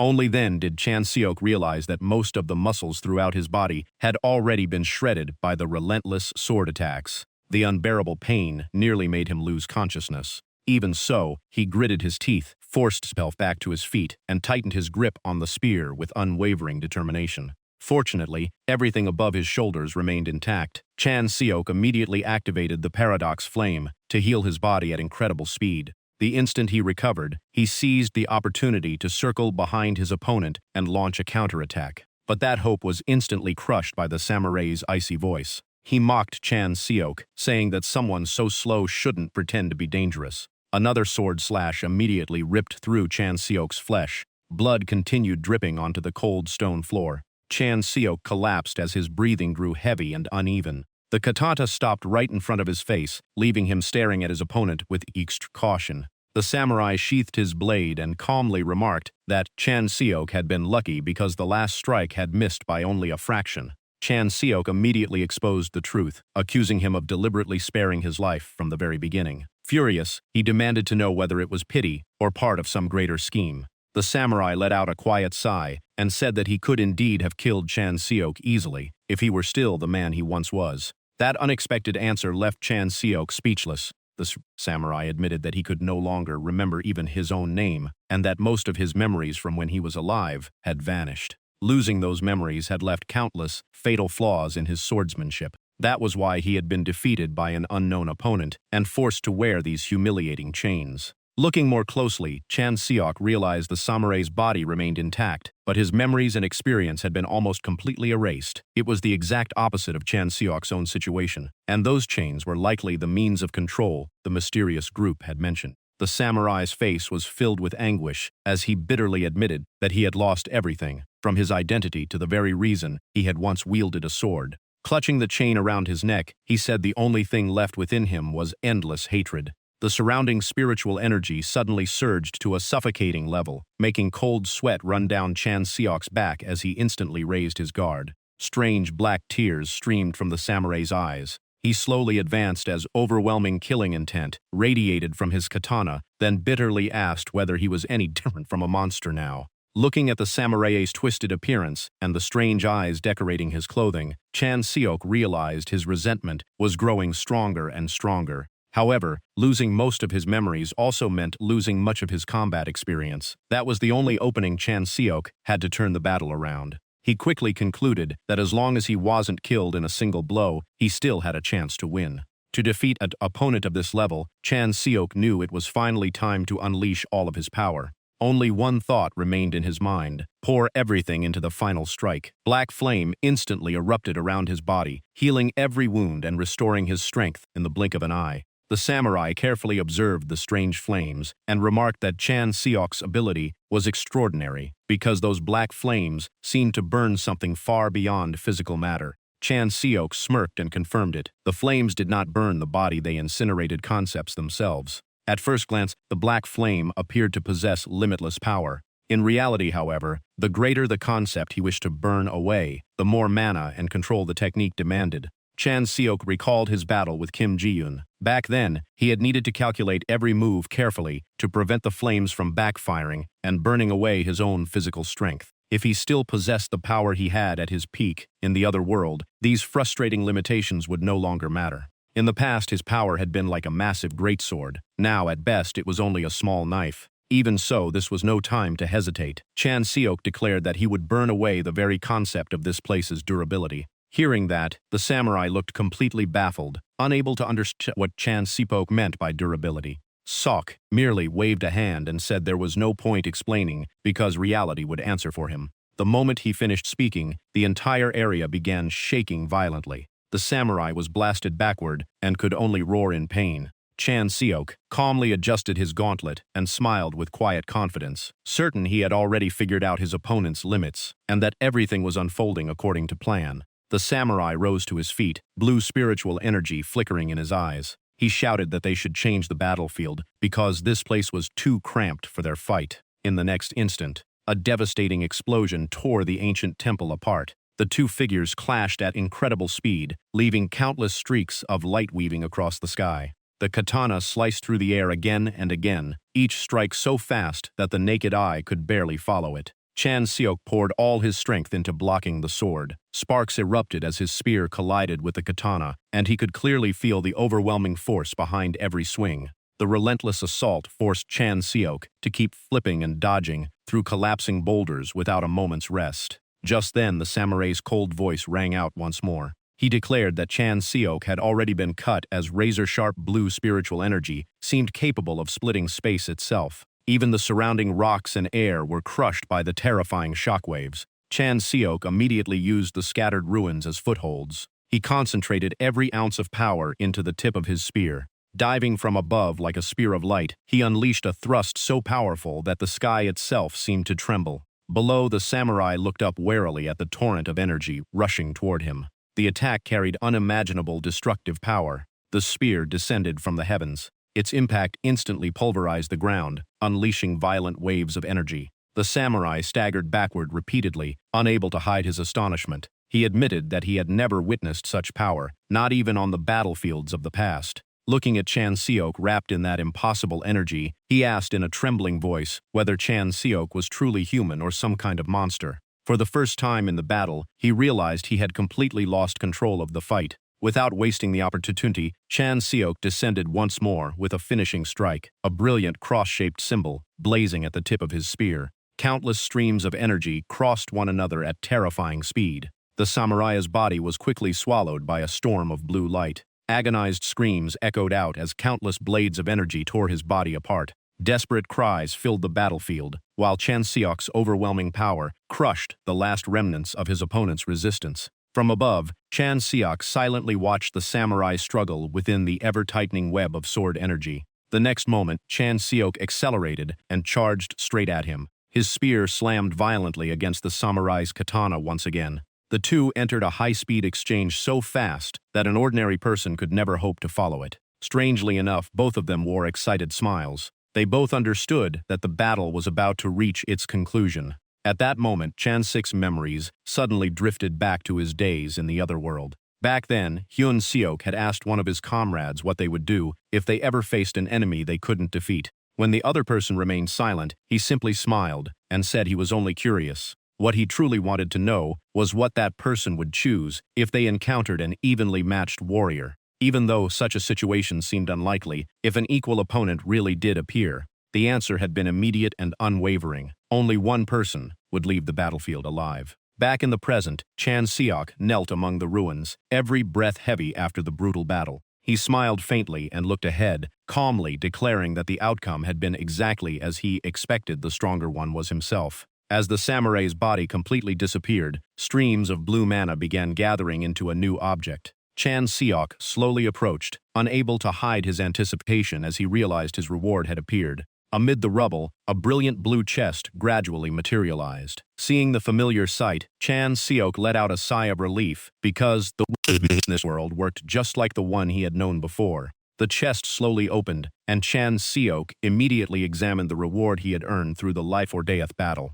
The item inside caught him off guard. It was another spear. As he picked it up, he frowned because it was far too short to resemble a proper spear. But the moment he sensed the hidden energy within the shaft, a special possibility crossed his mind. Sure enough, as soon as he infused it with mana, the spear extended instantly, changing length as freely as the legendary Ruyi Jingu Bang. Chan Seok nodded in satisfaction, realizing he could adjust the weapon's length at will by consuming mana, making it exceptionally useful in combat. On the way back, he suddenly recalled the rules of the corrosion rifts. The rewards were usually determined by the number of people who entered together. Thinking of that, Chan Seok couldn't help feeling a little regret. If he had brought Han Sanga inside and left her somewhere safe, the rewards might have been even better. He then remembered her sword and wondered whether it had survived the fierce battle intact. Before long, Chan Seok returned to the rendezvous point. By then, Han Sanga had already fallen asleep from sheer exhaustion after everything she had been through.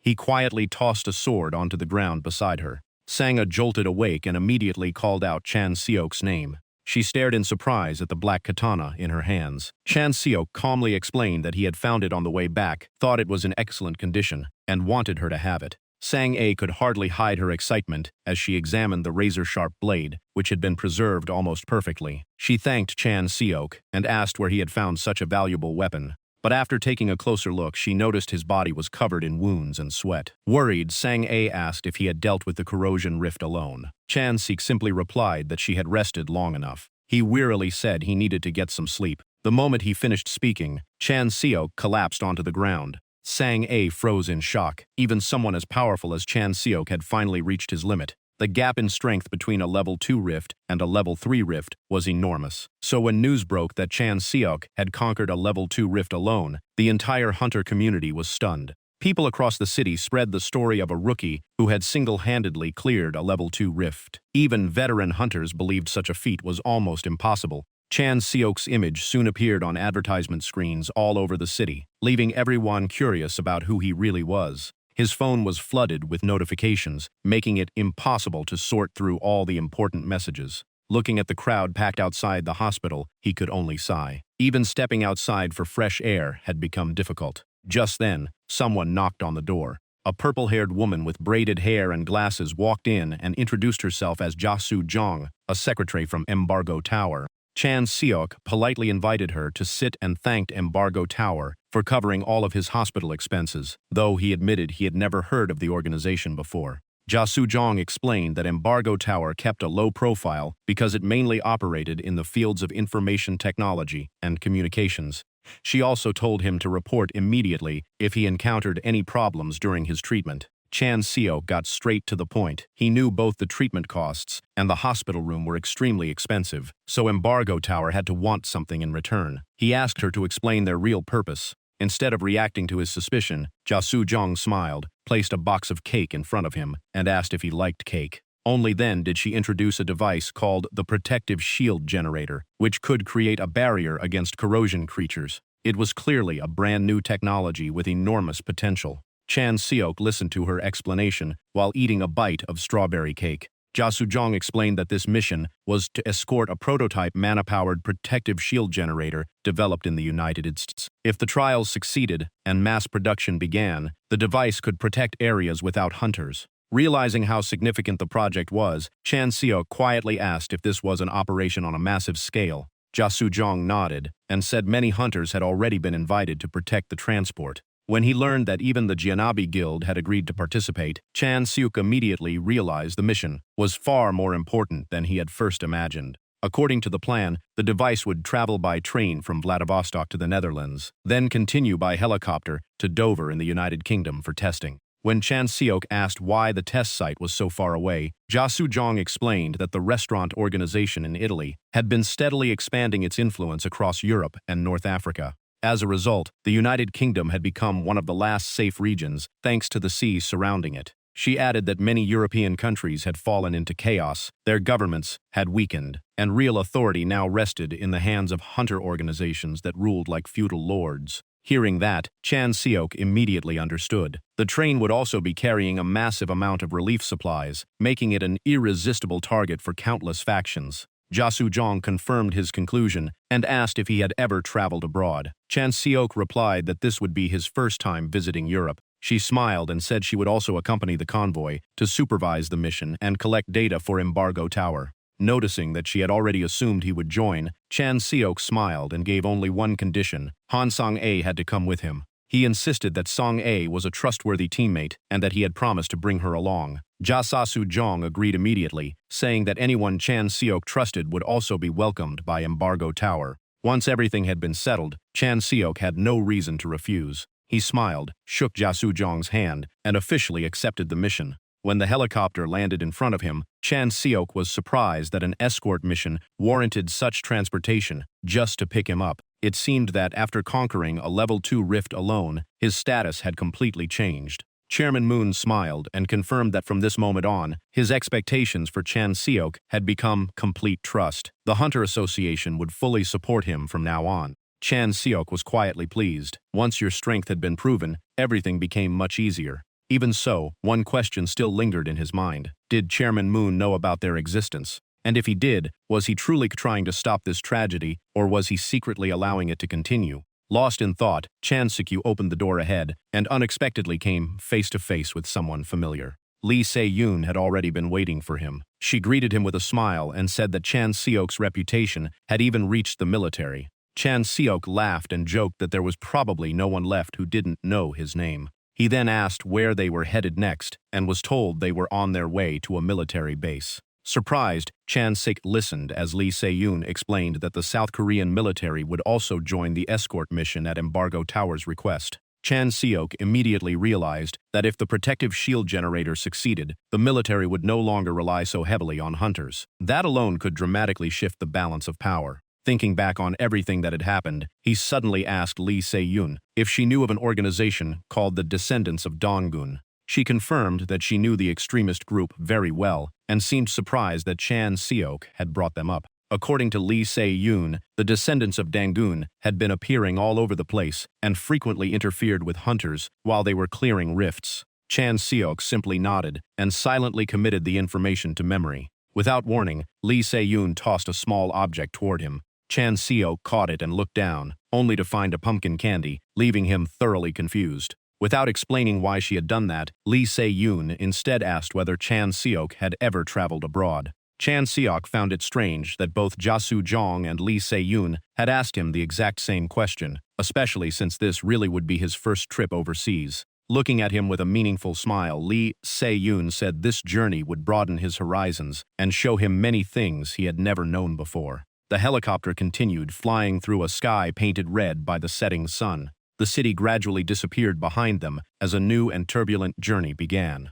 Before long, the mission briefing officially began at the military base. Major General An Hun-seo opened the meeting and instructed everyone to review the documents in front of them as he introduced the large-scale escort operation. According to the plan, the train would consist of 80 cars. 65 were assigned to cargo and supplies, while the remaining 15 would serve as living quarters for the hunters and military personnel throughout the journey. While studying the layout, Chan Seok noticed that Lee Se-yoon had been assigned an entire train car to herself, showing just how exceptional the Daewoo for one of the world's top hunters was. Major General An continued by explaining that Embargo Tower had assigned the protection of the protective shield generator car to an elite hunter team, including the Janabi Guild.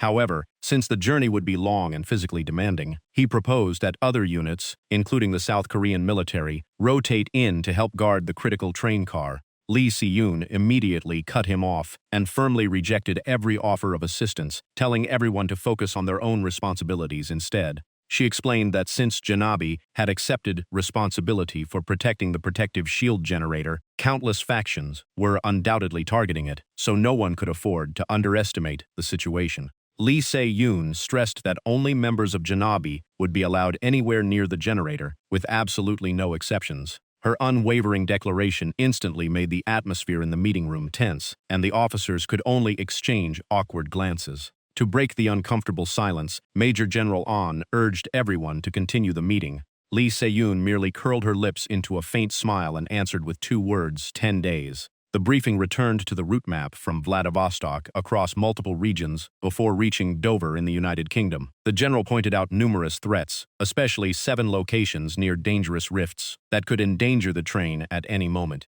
On top of that, Siberia was overrun with bandit groups, making the journey even more dangerous. Hearing they might even have to fight train robbers, Chan Seok sarcastically thought it sounded like a Wild West movie, taking place in the 21st century. Major General An revealed that requests had been sent to 8 warlords across Europe, but only 3 had responded positively. That meant the remaining 5 were likely to become enemies. One officer could not hide his concern as he counted the threats awaiting them during the journey of more than 2 weeks. Corrosion monsters, bandits, and powerful warlords alike. Pessimism quickly spread throughout the meeting room, and many began to believe the mission was almost impossible to complete. While everyone else was weighed down by doubt, Lee Se-yoon simply smiled with complete confidence, silently assuring them that as long as she was there, the mission still had hope. At last, the operation officially began at Vladivostok Station in Russia. Amid the endless snow, a massive train stood ready under heavy security. The station speakers repeatedly instructed all second-class passengers to board immediately before departure. Chan Seok walked at an easy pace, grumbling that he had to cross a train more than a kilometer long just to reach the first-class cars. It felt like an unexpected endurance workout. Just then, a familiar voice reminded him of a promise made long ago. Han Sang-ae was already waiting in her combat gear and assured him she would hand over all the Alicia she had promised as soon as this mission was over. Sang-ae asked why she had not seen him earlier, and Chan Seok casually explained that he had been assigned to first class, which was why they had missed each other. Seeing Lee Se-yoon relaxing in the VIP section as well, Sang-ae could only sigh at the enormous gap between an ordinary hunter and one of the world's greatest stars. Soon afterward, Ya Soo-jong came to greet him. Smiling, she asked whether he had already toured the enormous armored train. Chan Seok admitted that Embargo Tower had spared no expense, but he also worried such an impressive train would become an obvious target. Ja Soo-jong explained that the outer armor was made from depleted uranium, a material famous for its durability and commonly used in armored vehicles, so its defensive capabilities were nothing to worry about.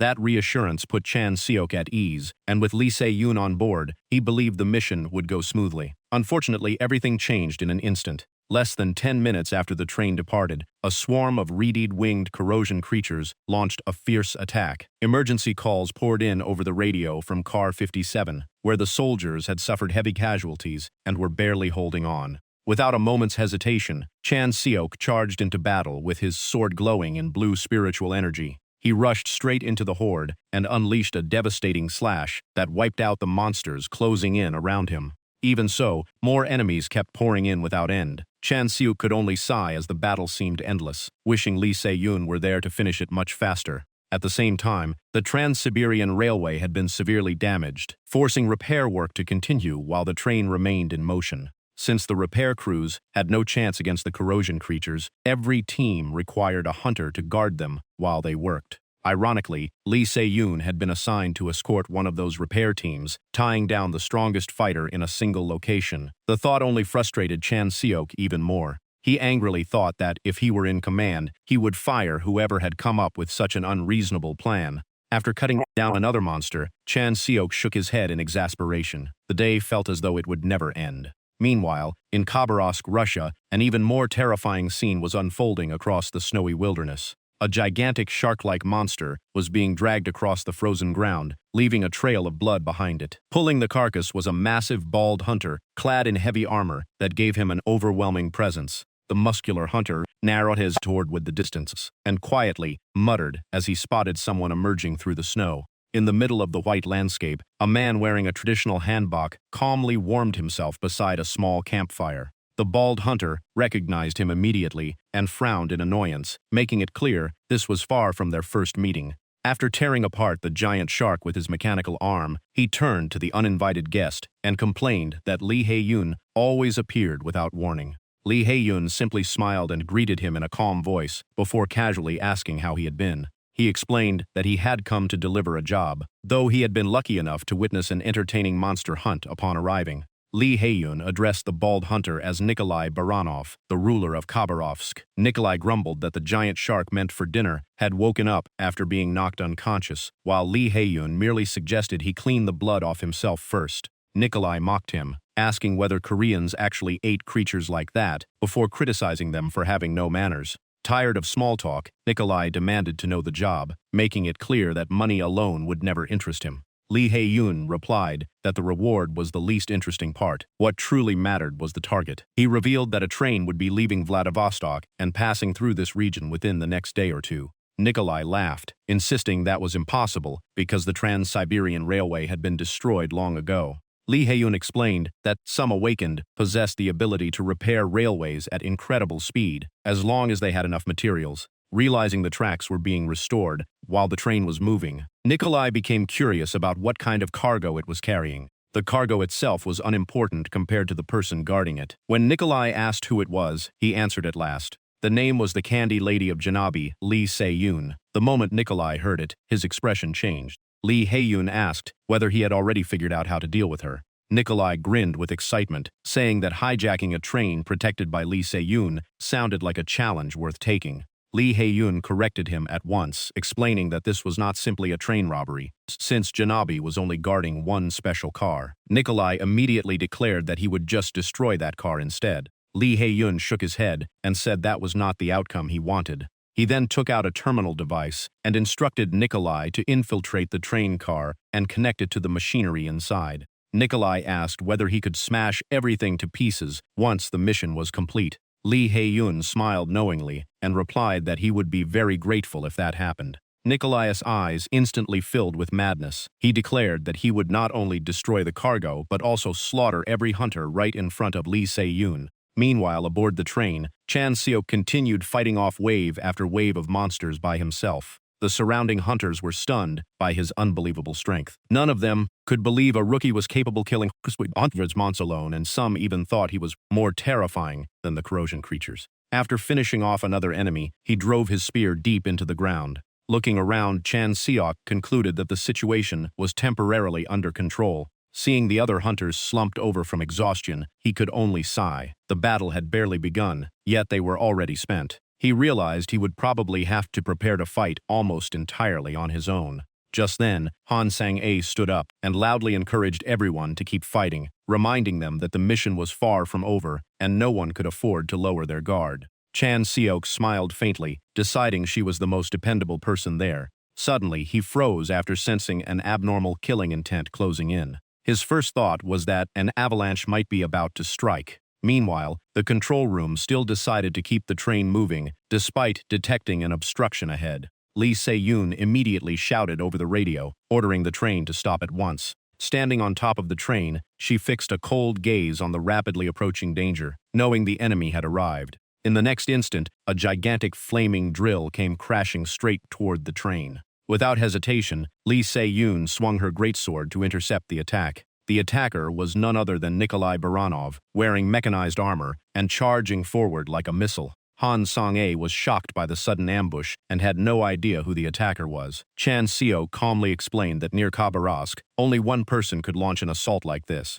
It was the armed faction led by Nikolai Baranov. At that very moment, Lee Se-yoon realized she had walked directly into the enemy's trap. Numerous strange talismans suddenly appeared and floated around her. An eerie purple spiritual energy radiated from the talismans. Lee Se-yoon was stunned as lightning, and the talismans bound her body at the same time, leaving her almost unable to move. Seeing what had happened, Han Sang-a urgently called out, asking if Lee Se-yoon was all right. Trapped inside a glowing magic circle, Lee Se-yoon gritted her teeth and admitted that she had been sealed. A blue-white barrier then closed completely around her, isolating the defender's strongest fighter from the entire battlefield. An emergency alert was immediately broadcast throughout the train. All hunters were to take their positions, the train was under attack, and Lee Se-yoon was no longer able to fight. The announcement threw the entire force into chaos, as everyone was stunned to learn that their strongest combatant had been taken out. As if that were not enough, the situation grew even worse when the enemy deployed 500 troops, outnumbering the defenders by roughly 10-1.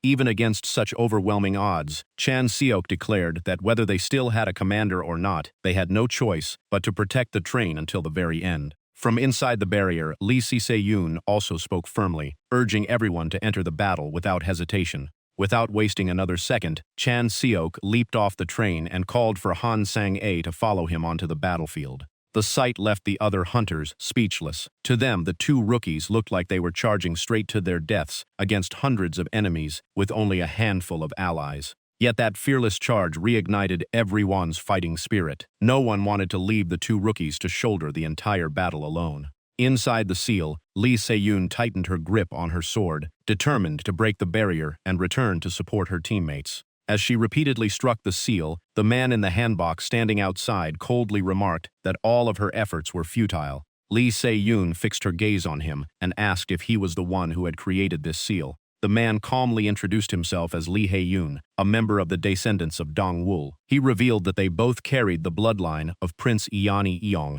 making them 10th cousins according to their lineage. Lee Hae-yoon even pretended to be friendly, saying it was rare to meet someone from the same bloodline so far from home. At that moment, a violent crash echoed throughout the barrier. Lee Se-yoon's great sword slammed into the barrier and suddenly snapped in half. She froze for a brief moment after realizing her weapon had been destroyed. Lee Hae-yoon smiled smugly, saying the seal would not break so easily and that she should give up now that even her sword was gone. Instead, Lee Se-yoon remained perfectly calm. Holding the broken hilt, she asked why losing a single sword should matter so much. The instant she finished speaking, brilliant blue mana erupted from her hand. In the blink of an eye, a brand new blade was completely restored, catching even Lee Hae-yoon off guard because he had not expected her to still possess that item. It turned out Lee Se-yoon was wearing the mirror ring. This high-grade treasure had been obtained from clearing a level 1 corrosion rift and could instantly duplicate and restore destroyed weapons. Even so, Lee Hae-yoon continued mocking her, claiming she was only wasting her strength until she collapsed from exhaustion. Lee Se-yoon merely answered with a sarcastic smirk. She coldly shot back that with a mouth like his, he would never find a girlfriend, even in his next life. With that, Lee Se-yoon poured all of her power into the newly restored sword. Across the distant battlefield, countless people looked up as a brilliant pillar of light burst into the sky. Meanwhile, Nikolai hovered in the air with the help of his jet-powered armor, laughing arrogantly. He loudly mocked his opponents, declaring that such a tiny force had no chance of winning. He claimed that only he had the right to decide who lived, and if they surrendered and dropped their weapons, he might consider sparing them. Chan Seok looked up at him and quickly noticed something strange. Nikolai's armor was operating perfectly, even though there was no trace of mana coming from his body. Han Sang-a explained that it was armor from the Predator project launched 10 years earlier, designed to fight without mana and equipped with a Belten language translation system. Chan Seok could not understand how a military prototype that had supposedly been abandoned because of material shortages had ended up in the hands of the leader of Rusia's Alpha faction. Facing human enemies instead of monsters, Han Sang-a could not hide her hesitation at the thought of killing other people. Seeing her expression, Chan Seok calmly asked if this was her first time fighting humans and told her she could fall back if she could not handle it. Sang-a wondered whether he had ever faced the same situation himself, but Chan Seok immediately charged into battle, declaring that anyone trying to kill him was no different from a corrosion creature. The two of them quickly carved a path through the encirclement, taking down everyone who stood in their way with swift and decisive attacks. While fighting, Chan Seok told Sang-a to strike without hesitation if necessary and not to let guilt weigh her down. In his view, that guilt would eventually fade with time. A few days or at most a month would be enough. Screams, clashing weapons, blood and wounded bodies spread across the snowy field, turning the battlefield into a scene of utter chaos. Watching it all unfold, Chan Seok frowned slightly at how horrifying the sight had become. Yet, he could only laugh at himself after realizing how strangely calm he remained in the middle of such carnage. After surveying the battlefield, Chan Seok realized that although his side held the advantage in individual strength, they were still being overwhelmed by the enemy's sheer numbers. The Russian criminals kept charging forward in relentless waves, forcing the hunters to retreat step by step through overwhelming numerical superiority. Chan Seok quickly realized there was only one way to turn the battle around: defeat the enemy commander leading the entire force. Up ahead, Nikolai was still laughing casually while his mechanical hand squeezed a hunter's throat as though it were all a game. The moment he spotted Chan Seok, he enthusiastically welcomed the rising star from South Korea. Chan Seok could not help thinking that his reputation had spread so quickly that even Russian criminals already knew who he was. Before he could respond, Nikolai swung his blazing sword down with terrifying force. Chan Seok was forced to block with all his strength, while Nikolai sneered that he was nothing special. Nikolai went on to mock South Korea, saying the country must have run out of talent if someone like Chan Seok had been sent to the battlefield. After exchanging several blows, Chan Seok judged that Nikolai possessed both incredible speed and overwhelming strength, while his armor was so durable that damaging it would be extremely difficult. He knew this battle would not be easy. That would have been true if he had never endured his brutal training on Tsushima Island. In the next instant, Chan Seok exploded forward with incredible speed. His powerful counterattack sent Nikolai flying backward. Knocked backward, Nikolai roared in fury. He activated every jet thruster on his armor and shot forward like a blazing missile, determined to finish Chan Seok in a single strike. Unlike his reckless opponent, Chan Seok calmly watched every movement and quickly noticed something strange. Although Nikolai kept talking about killing him, he was deliberately holding back his firepower. Chan Seok immediately understood why. Nikolai did not want to accidentally destroy the protective shield generator, so the first attack had only been meant to force the train to stop. The pieces finally came together in Chan Seok's mind. Without Lee Se-yoon on this mission, the train would have been destroyed long ago. That meant the enemy had known the mission roster in advance.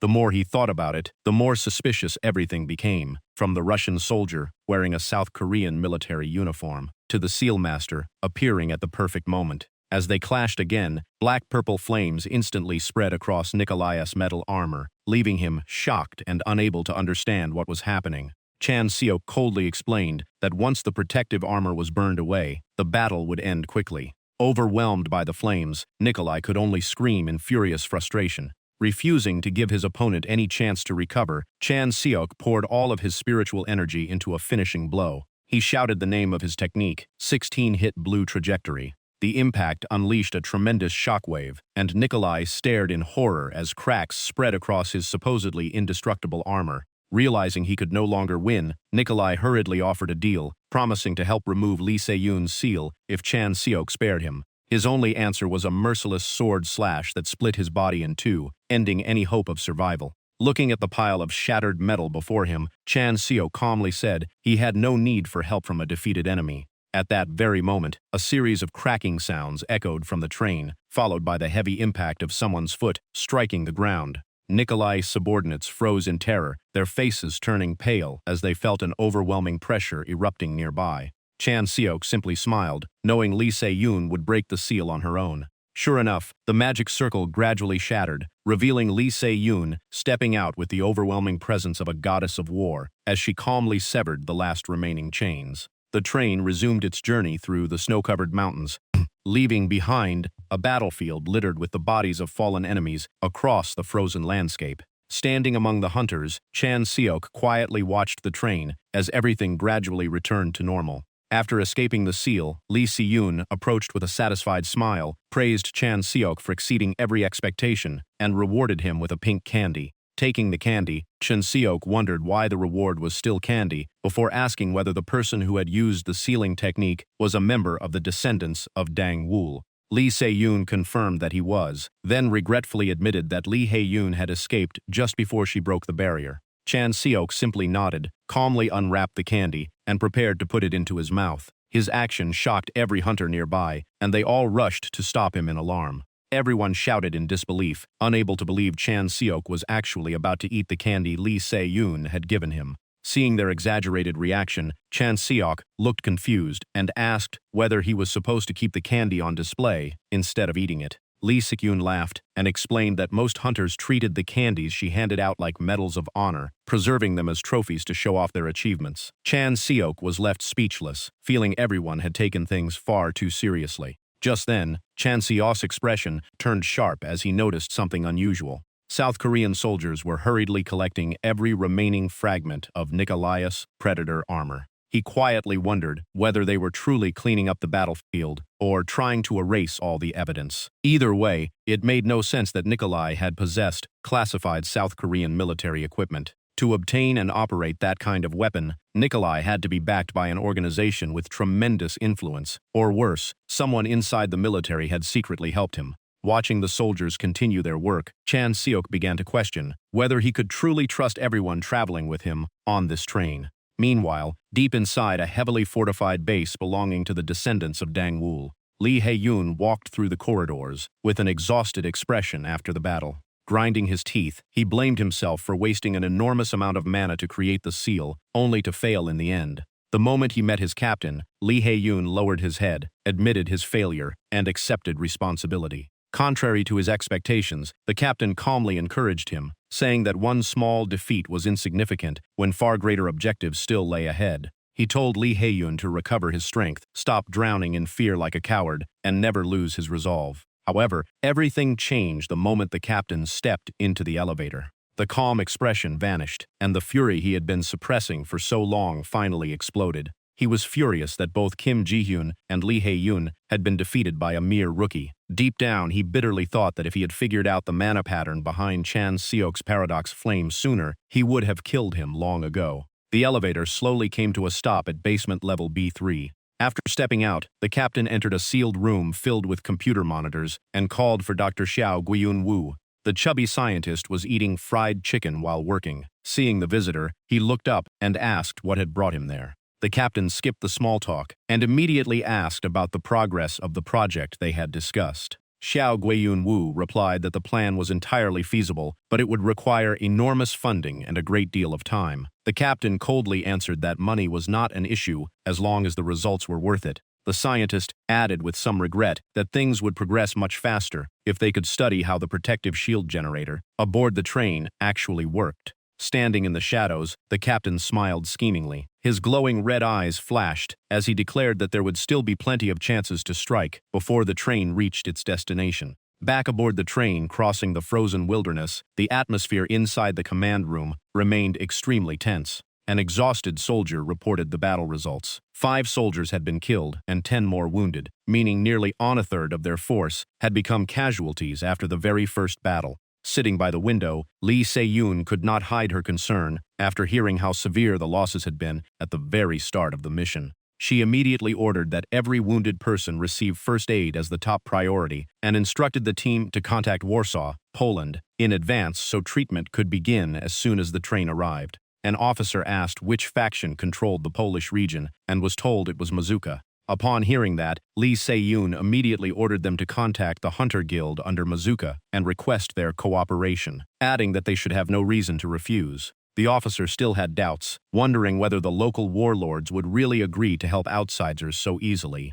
Lee Se-yoon simply smiled with confidence and replied that they would have no choice. If they wanted future support from her and Janabi, they would cooperate this time. At the same time, the headquarters of the Esprit Hunter Guild in Poland was also filled with tension. Robert Diner, one of the guild's partner hunters, flew into a rage after receiving the request from South Korea. He immediately ordered his men to throw the messengers out, insisting they had no right to give him orders. One of his subordinates hurriedly reminded Robert that the request had come from Lee Se-yoon, the famous candy lady who had single-handedly cleared more than 5 level 1 corrosion rifts. He warned that rejecting her without a valid reason would have serious consequences. Even so, Robert remained dismissive, saying that no matter how famous she was still just another hunter. He sarcastically asked whether everyone intended to obey her every command. Standing nearby, a blonde hunter answered without hesitation that if the order came from Lee Se-yoon, he would gladly follow it. Enraged, Robert cursed his subordinate relentlessly before insisting that Lee Se-yoon was still nothing more than a hunter who lived on commission jobs. With that, he stormed into the meeting room.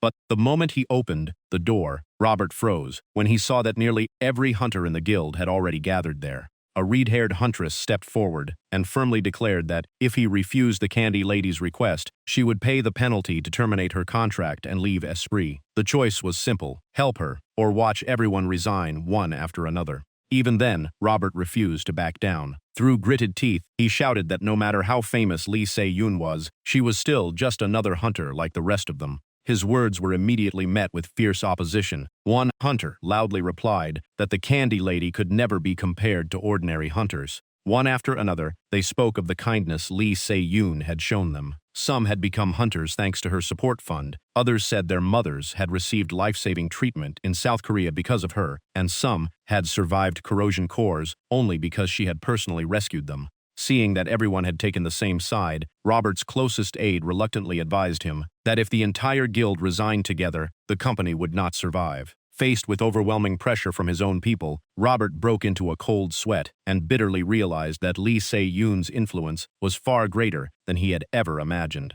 Meanwhile, the train continued racing across the desolate landscape. By the window, Lee Se-yoon quietly stared outside with a worried expression, her thoughts fixed on her injured comrades. She realized their condition was even worse than expected, and there were still at least 5 days left before reaching Warsaw. What worried her most was whether they could survive until then. She could only hope the rest of the journey would pass without another incident. Unfortunately, that hope was shattered almost immediately as warning sirens began blaring throughout the train. The train's broadcast system immediately issued an emergency warning. Corrosion creatures had appeared, a pack of slimes was closing in from behind, and every hunter had to prepare for battle at once. Through the windows, everyone saw enormous blue spheres bouncing at incredible speed as they chased the train. The order to enter combat spread through the entire convoy. Panic erupted across the train. Shouts echoed everywhere as the hunters scrambled onto the roof with the slimes already right behind them. Jae-ung gripped her sword tightly, unable to understand why slimes had appeared here. She seemed to realize something, but immediately told everyone to stay calm and prepare to fight.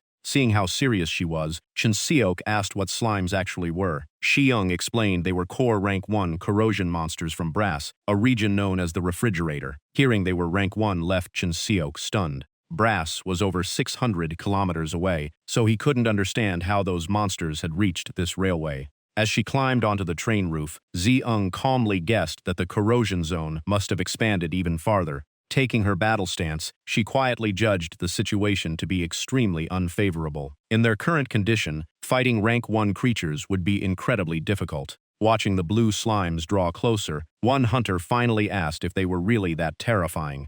Ji-young seriously explained that a slime's body temperature was as cold as liquid nitrogen. A single touch would instantly freeze and shatter a hunter's equipment, but that wasn't even their greatest threat. The archers quickly received their orders, drew their bows, and finished taking aim. In the next instant, countless magic arrows whistled through the air toward the approaching monsters. But what happened next left everyone speechless. The magic arrows struck the slimes and bounced right back as if they had hit solid rock. Ji Ung immediately concluded that some of the monsters possessed extremely powerful magic resistance. Chan Seo quickly analyzed the situation. If magic was ineffective and ordinary physical weapons couldn't damage corrosion creatures, then they had almost no way to kill them. Once their strongest attacks proved completely useless, the hunters' morale collapsed, and many fell into despair. If the train failed to escape the corrosion zone before being completely destroyed, this mission was all but guaranteed to fail. Just as the situation reached a dead end,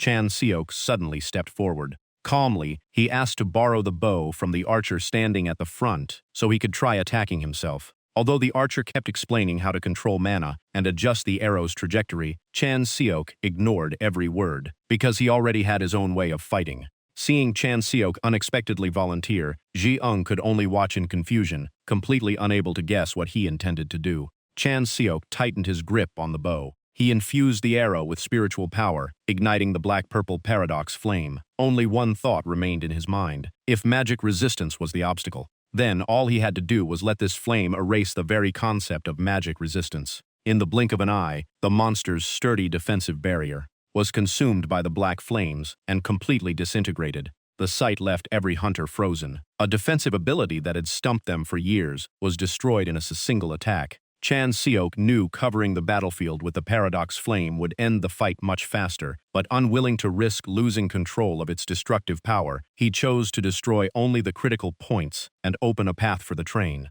He calmly told the nearby hunter to wait until the flames weakened before attacking immediately. Once the defensive layer disappeared, the slimes would fall into chaos on their own. Watching everything from behind, Ji Young recalled the terrifying strike she once believed was impossible to dodge. Now even the slime's magic resistance had been erased. She immediately realized this was the same skill Chan Seok had used before, and began wondering if his true ability was to erase anything intangible. The more she learned about him, the more unfathomable he became. Without wasting the opportunity, Zisiang charged the moment she knew the enemy's magic resistance was gone. Her sword flashed, and the enormous slime was instantly split in half in midair. The hunters erupted in cheers after finally discovering how to kill the monsters. Zeyung immediately reminded them that several slimes still remained. At that moment, a hunter frantically shouted that the last slime was charging straight toward the train at terrifying speed. The gigantic monster launched high into the sky, its shadow nearly covering the entire train. Screams erupted everywhere, as everyone desperately searched for cover, knowing that if it landed, it would crush them all. Jae-ung quickly weighed her options. Even if she could land a hit, the monster's extreme cold would freeze and shatter her weapon before she could save everyone. In that desperate moment, she saw no way to turn the situation around. Unlike everyone else's panic, Chan Seok remained perfectly calm as he slowly tightened his grip on his weapon. Facing such an enormous and overwhelming slime, no one believed a hunter could possibly defeat it. Chan Seok simply gave a calm and confident answer. He raised his brilliantly glowing spear high into the air. In his eyes, the solution was simple. There was no need to worry about how powerful the enemy was. As long as it was reduced to ashes, every problem would disappear. Zeyung stood frozen as the monster that had terrified everyone dissolved into countless specks of dust across the sky. What should have been impossible had just unfolded before everyone's eyes. Although it lasted only a brief moment, the overwhelming presence displayed by EU Chan Seok was unforgettable. As fragments of the slime fell, one hunter shivered from the intense cold they radiated. Chan Seok reached out, touched the remaining liquid, then casually tasted it before commenting that it tasted like cola. He even added that he preferred cola-flavored candy instead, leaving everyone around him completely speechless. After surviving the crisis, the Trans-Siberian train, led by Li Shi-ung, continued crossing multiple corrosion zones as it headed straight for Poland. Inside the command room, a military officer explained the next phase of the plan. The train would remain in Warsaw for 3 days to treat the wounded and distribute relief supplies. He also reported that Lord Mazuka and his allied hunter company had promised their full support. Hearing that, Zeong finally let out a sigh of relief. At least there was some good news for now. However, she was still concerned about cooperation from the other factions, so she asked about the remaining lords. Unfortunately, the officer could only say that no replies had been received from any of them. After a few moments of thought, Zeong ordered them to keep trying every possible method to contact the others, since the train would remain in Warsaw for several more days.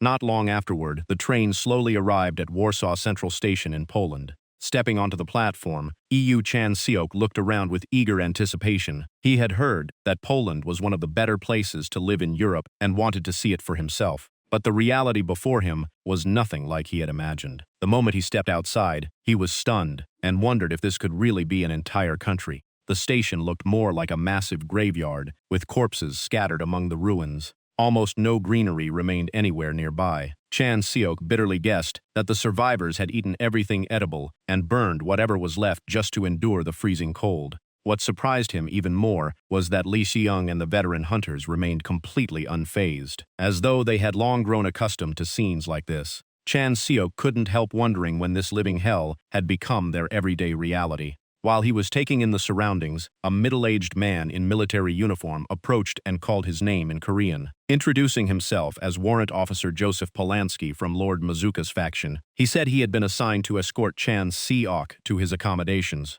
A few minutes later, Chan Seok was picked up in a luxury car that silently drove through the devastated streets of Warsaw. Looking through the window, he noticed everyone was being taken in different directions. It seemed accommodations were assigned, according to each person's status and value, with the most important guests receiving the best treatment. During the drive, Joseph began trying to recruit him. Knowing Chan Seok was an independent hunter, he urged him to stay in Poland instead of returning to Korea. Joseph promised that while Poland might not be as advanced as Korea, Chan Seok would gain something far more valuable in return: absolute power. Chan Seok silently stared at the expensive glass of champagne before shifting his gaze to the streets outside, where corpses still littered every road. He could only feel bitter irony. Was this so-called power nothing more than the privilege of living in luxury while surrounded by death? Joseph continued tempting him. He claimed that in Korea, Chan Seok still had to protect his image and obey the law, but if he joined Mazuka's faction, they could provide anything he desired, from women to any form of entertainment, even killing people for amusement. The moment he heard those words, Chan Seok's expression turned ice cold. He glared at Joseph, barely suppressing the urge to punch the bastard. As dusk settled, the car finally stopped in front of an old building, bringing the rotten conversation with Mazuka's subordinate to an end. The moment Chan Seok entered the room prepared for him, he couldn't hide his disappointment. With his current reputation, he had expected far better accommodations, but the room was no different from a cheap motel. After checking the bathroom, he could only console himself that at least the place was clean enough to use. But when he saw that dinner consisted of nothing but a few cups of instant noodles, Chan Seok became even more disappointed with Mazuka's hospitality. Just as he reached for one of the noodles, a knock came at the door, followed by a familiar voice calling his name. The door opened, revealing Jasu Jong with slightly flushed cheeks and a shy expression. She asked how Chan Seok was doing after the journey, and her damp purple hair stood out under the room's light. It turned out Jasu Jong had only come to borrow his bathroom because she wanted a hot shower after everything they had gone through on the train. From inside the bathroom, she apologized awkwardly, explaining that her shared quarters only had cold water. Chan Seok simply smiled and said it was no trouble, joking that it was also a chance for them to get to know each other better. Looking at the supplies in the room afterward, Chan Seok wondered why every product had been made in Korea. Jasu Jong sighed and said it was the result of the current trade policy. She explained that everything from minerals and fuel to food had to be exported to Korea first. Koreans used the goods before any surplus was sold back to other countries. Chan Seok was shocked that other nations would accept such unfair conditions. Jasu Jong gave a bitter smile. She explained that angering the Korean government meant losing support from Korean hunters, because Korea alone controlled hunter visas.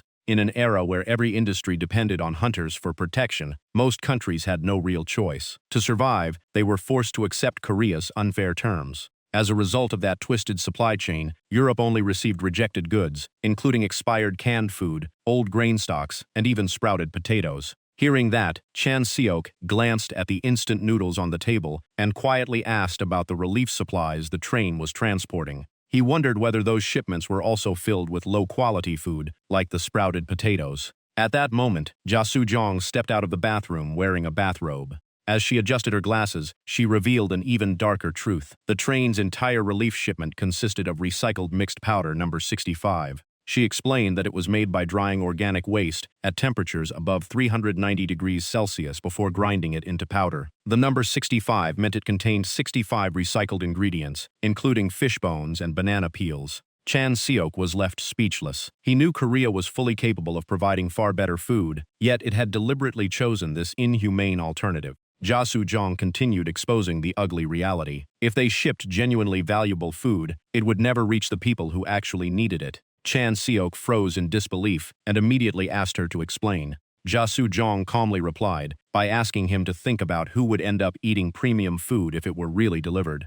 In the best-case scenario, every shipment would be seized by the local lords. In the worst case, it would be sold off to buy more weapons. The more Chan Seok thought about it, the heavier his heart became. Looking at the scar on his palm, he suddenly remembered something Lee Se-ung had once told him. "You've never been abroad before, have you? You'll understand someday." Only then did Chan Seok bitterly realize how naive he had been. The world had become even more rotten than the other world he once lived in. The greatest irony was that while humanity stood on the edge of extinction, certain factions were secretly exploiting the corrosion cores to preserve the chaos for their own benefit. Rage surged through Chan Seok as he crushed the instant noodle cup in his hand. At that moment, he knew exactly how he would deal with those parasites. He turned to Ja Soo-jong and asked her a serious question. His sudden approach caught her off guard. With an icy stare, Chan Seok got straight to the point and asked for the location of the nearest lord, who was still refusing to cooperate. The scene then shifted to Hamburg, Germany, where the military base controlled by Lord Kaiser had fallen into complete chaos.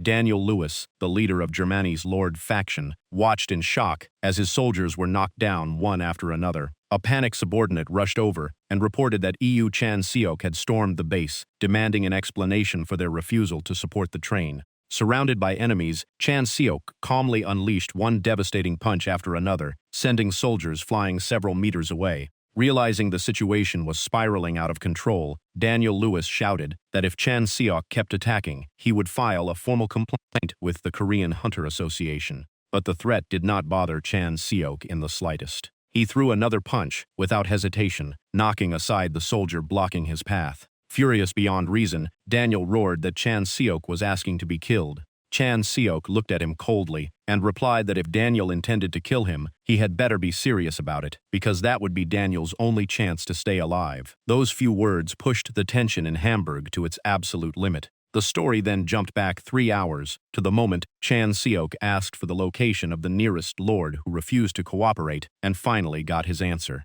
His firm footsteps echoed through the hallway as he strode deeper into the building. Stopping outside the office, Chan Seok politely apologized for dropping by without notice. Inside, Lee Se-yoon was still focused on the mountain of paperwork covering her desk. Without even looking up, she simply told him to get to the point because she still had plenty of work to finish. Chan Seok immediately revealed a shocking secret. He explained that the descendants of Donggun were plotting to control the source of the corrosion phenomenon, and he personally heard one of their members admit it on Tsushima Island. Lee Se-yoon was stunned and asked why he had waited until now to reveal something so important. Faced with the question, Chan Seok remained calm, wearing a thoughtful expression as if weighing his decision. Seeing the determination in his eyes, Lee Se-yoon realized he had truly chosen the path he wanted to follow. Chan Seok firmly declared that he would never side with that twisted organization. Lee Se-yoon smiled faintly, knowing he had made the right choice. Just then, someone announced that Han Sang-a had arrived.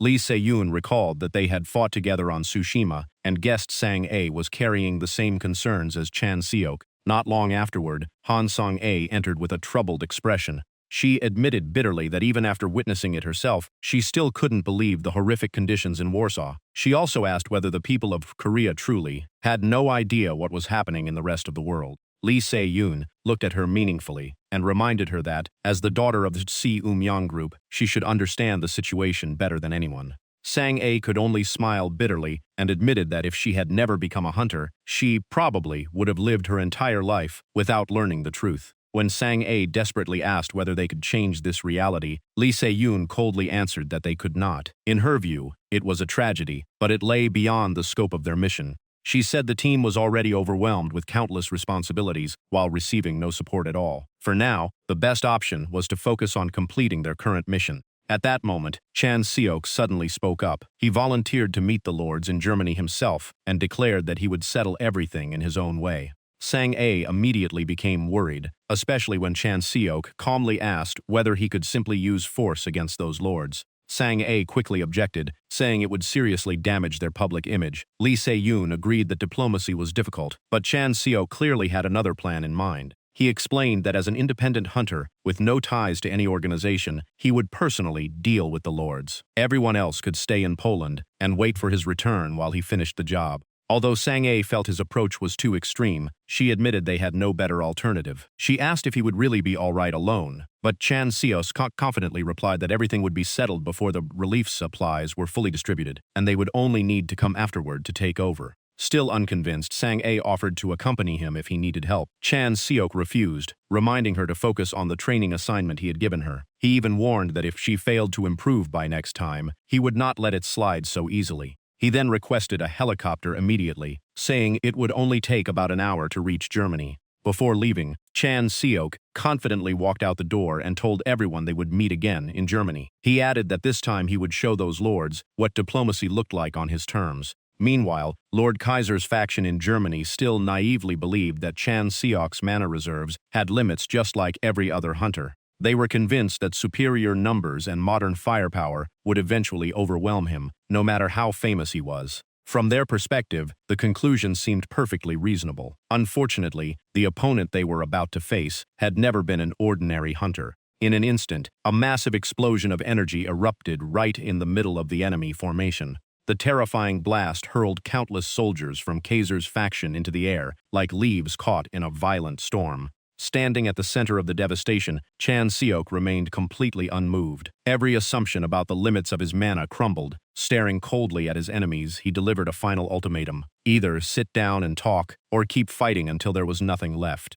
At this point, if the battle continued, there might not be anyone left capable of sitting across the table to negotiate with him. Witnessing the scene, Daniel Lewis was completely stunned. Cold sweat streamed down his pale face as he failed to understand why Chan Seok still had so much strength left when his mana should have been exhausted long ago. In a panic, Daniel frantically ordered his subordinates to open fire immediately. A barrage of gunfire erupted at once as every weapon opened fire on Chan Seok. But in the blink of an eye, he vanished from sight. Daniel could only gasp in horror at the unbelievable speed. Before he realized it, an iron grip had already locked around his throat from behind. Daniel trembled in fear. Even now he had no idea when Chan Seok had managed to get so close. Despite his panic, he desperately clung to what little authority he had left and threatened Chan Seok, asking if he understood the consequences of this. Chan Seok narrowed his eyes in contempt and repeated the word consequences, as though it were the funniest thing he had ever heard. His icy gaze swept over Daniel, sending chills down the man's spine. Then Chan Seok calmly replied that he simply didn't care.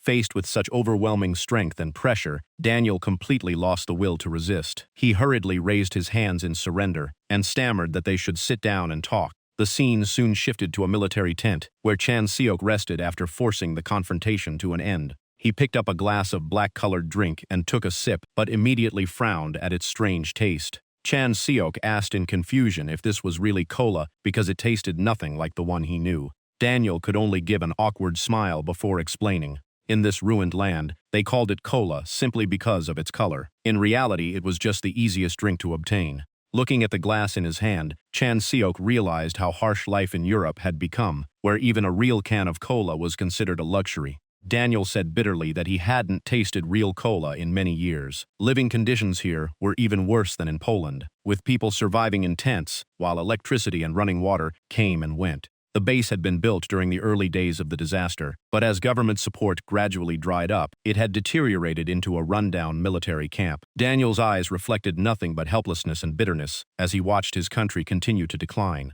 Chan Seok took another sip before calmly returning to the main topic and asking why they had refused to support the train.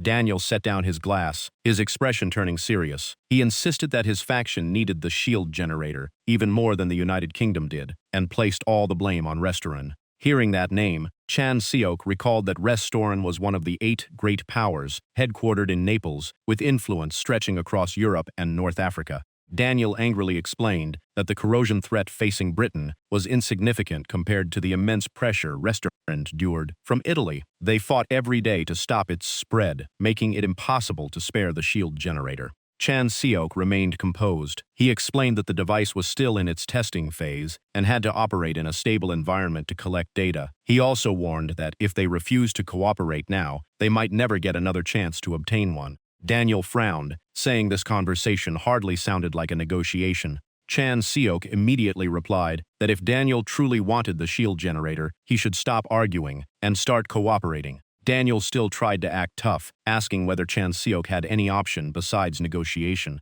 Instead of answering, Chan Seok tightened his grip on the glass. His expression alone reminded Daniel of the forceful suppression from earlier, making the alternative perfectly clear. A sharp crack echoed through the tent as the glass shattered in Chan Seok's hand. Blood trickled between the broken shards, yet he calmly warned Daniel not to force him into choosing that option. Witnessing the scene, Daniel completely lost his confidence. He quickly asked exactly what kind of cooperation Chan Seok wanted. Chan Seok casually replied that it wasn't his concern. He had only come to make sure both sides sat down and talked. Daniel looked at him suspiciously and asked if all of this had been Sweet Lady Lai Se-eung's plan. Chan Seok flatly denied it. He said everything was moving too slowly, so he had decided to step in and speed things up himself. Daniel immediately understood that Lai Se-eung would never have chosen such a reckless approach. Left with no choice, he stood up, adjusted his clothes, and said he would contact Lai Se-eung before asking Chan Seok to leave. But Chan Seok remained seated. He calmly declared that he would be staying, leaving Daniel stunned.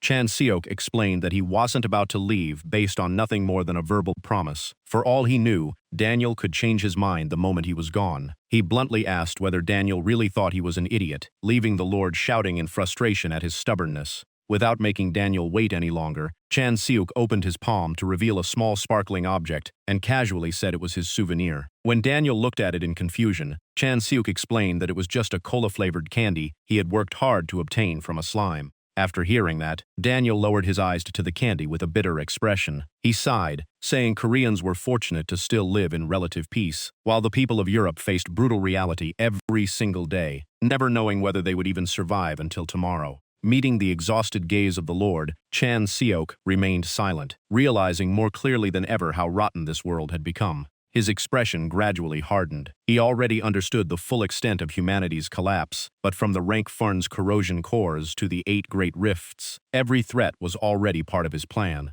Pulling back the vehicle's curtain, for a glance at Daniel sitting alone, Chan Seok smiled with quiet confidence. He believed the day would come when Daniel would sincerely thank him. Carrying the resolve of someone who had once saved an entire world, Chan Seok vowed to eliminate every threat and restore peace. He wanted humanity to live normal lives again, and believed that in just a few years, even Daniel would be able to enjoy a real glass of cola instead of the miserable substitute they drank now. In the square before Warsaw's royal castle, long lines of desperate people waited patiently for their turn to receive a tiny portion of relief food. Breaking the heavy silence, relief workers shouted coldly as they called people forward one line at a time. Each person received only a bowl of soup made from recycled mixed powder number 65, the same product Jia Su-jong had described. The murky brown liquid looked more like sewage than food. A middle-aged man stared at the bowl in his hands before finally snapping. He angrily demanded to know how something that was almost entirely water could be called food.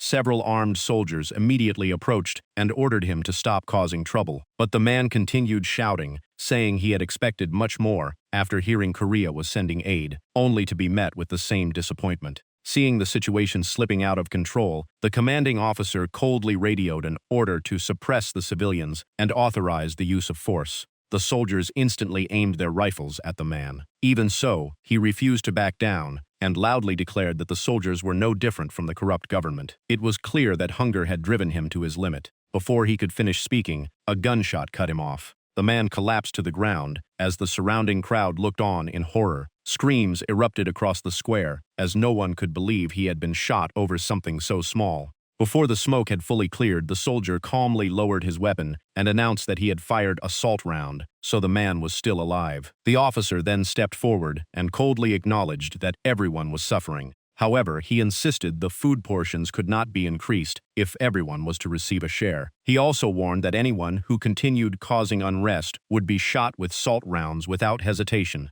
But the threat had the opposite effect. The crowd quickly realized the soldiers could not easily kill them, and once hunger outweighed fear, the situation spiraled out of control. Within moments, the entire square descended into chaos as people rushed to seize the relief supplies. Shouting, pushing, and trampling filled the area, while the soldiers desperately called headquarters for reinforcements. Meanwhile, inside an office at the royal castle, Lee Se-yoon was buried under reports detailing the unrest. Casualty updates continued arriving, confirming 37 people with minor injuries and 8 with serious wounds. Another staff member reported that 24 fake ration cards had been discovered. Looking at the towering stack of documents before her, Se-yoon could only admit in exhaustion that everything remained a mess because they simply lacked manpower. While handling paperwork in the Warsaw office, Se-yoon suddenly received word that Lord Kaiser's faction had sent a message. She immediately ordered the call to be connected, picked up the receiver, and introduced herself as Lee Se-yoon, representing Korea's Janabi Guild.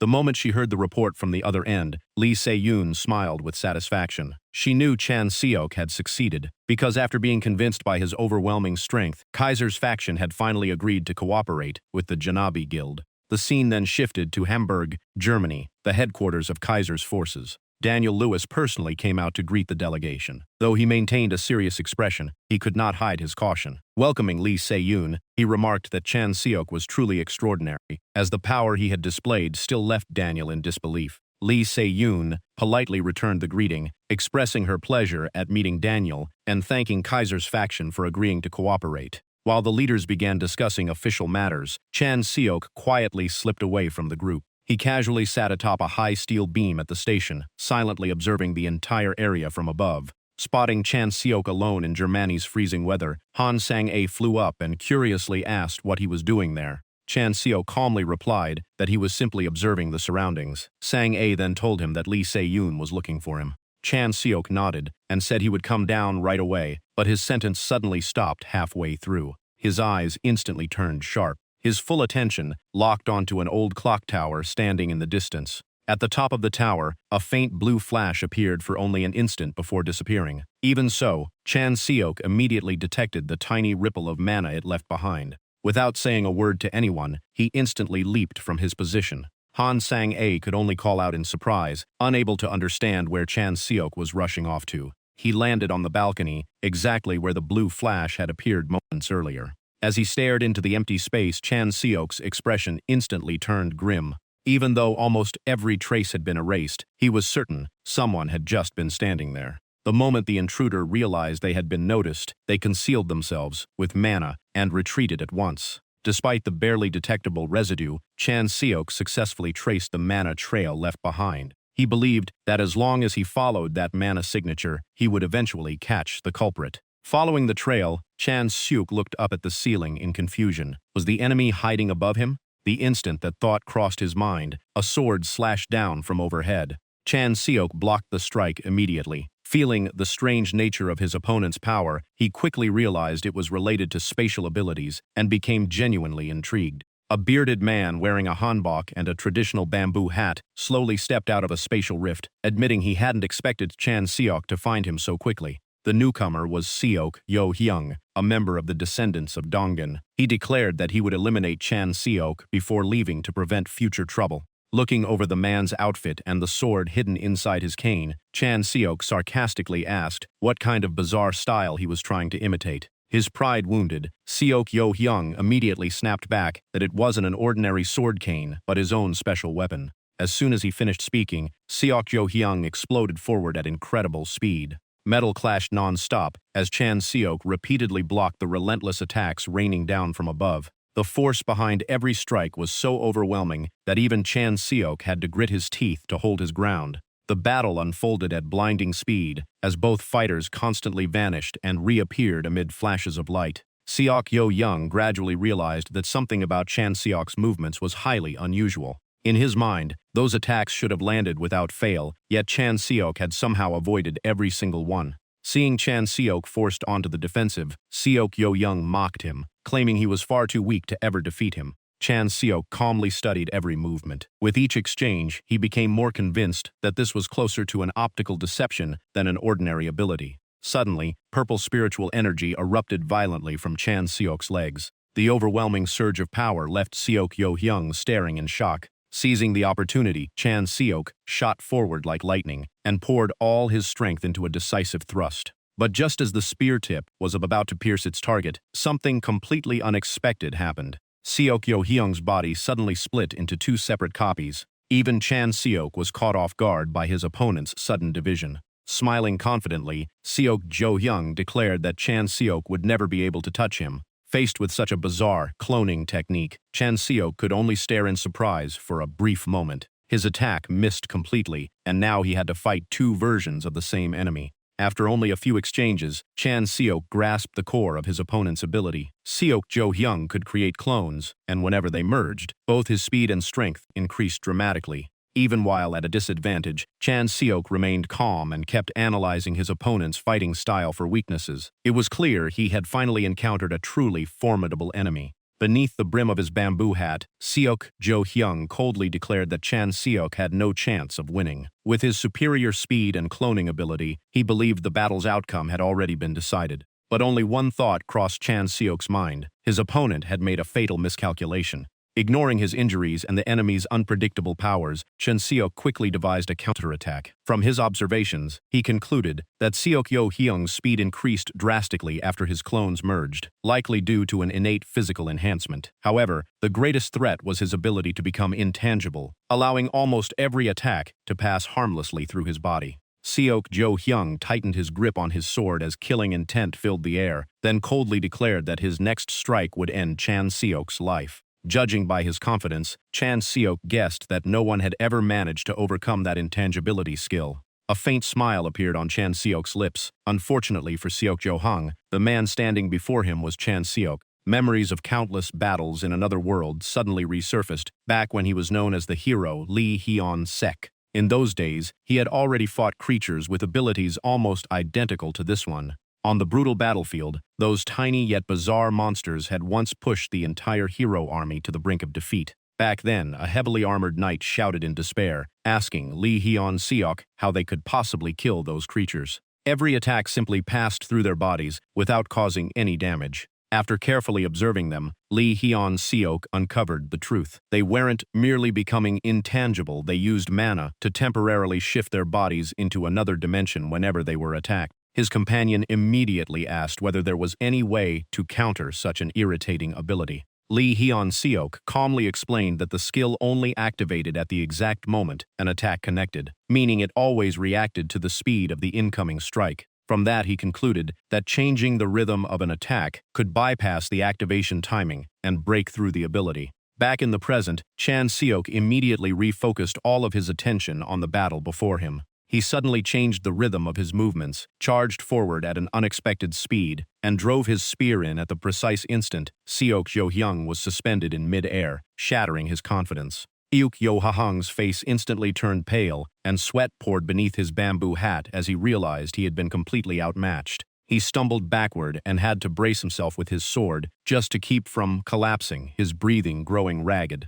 Confusion filled Seok Yo-hyung's mind. He couldn't understand how Chan Seok had matched his speed and gained such a decisive advantage. Unable to hide his shock, Seok Yo-hyung asked whether Chan Seok was even human. At that moment, a massive explosion erupted from the city's buildings, causing both of them to stop fighting and turn toward the blast. Chan Seok stared at the towering column of smoke, puzzled by the sudden explosion. Seok Jo-hyung, on the other hand, smirked as if fortune had finally turned in his favor. At the same time, Chan Seok's communicator rang repeatedly. An urgent order came through, telling him to abandon the pursuit and return immediately because the situation had spiraled out of control. The report stated that a bomb filled with sarin gas had exploded in the northern outskirts of Hamburg. Chan Seok was stunned, knowing full well that sarin was an extremely dangerous nerve agent capable of causing catastrophic damage even in tiny amounts. Sarin had long been banned as a weapon of war and terrorism. Once released, it could quickly turn the entire area into a living hell.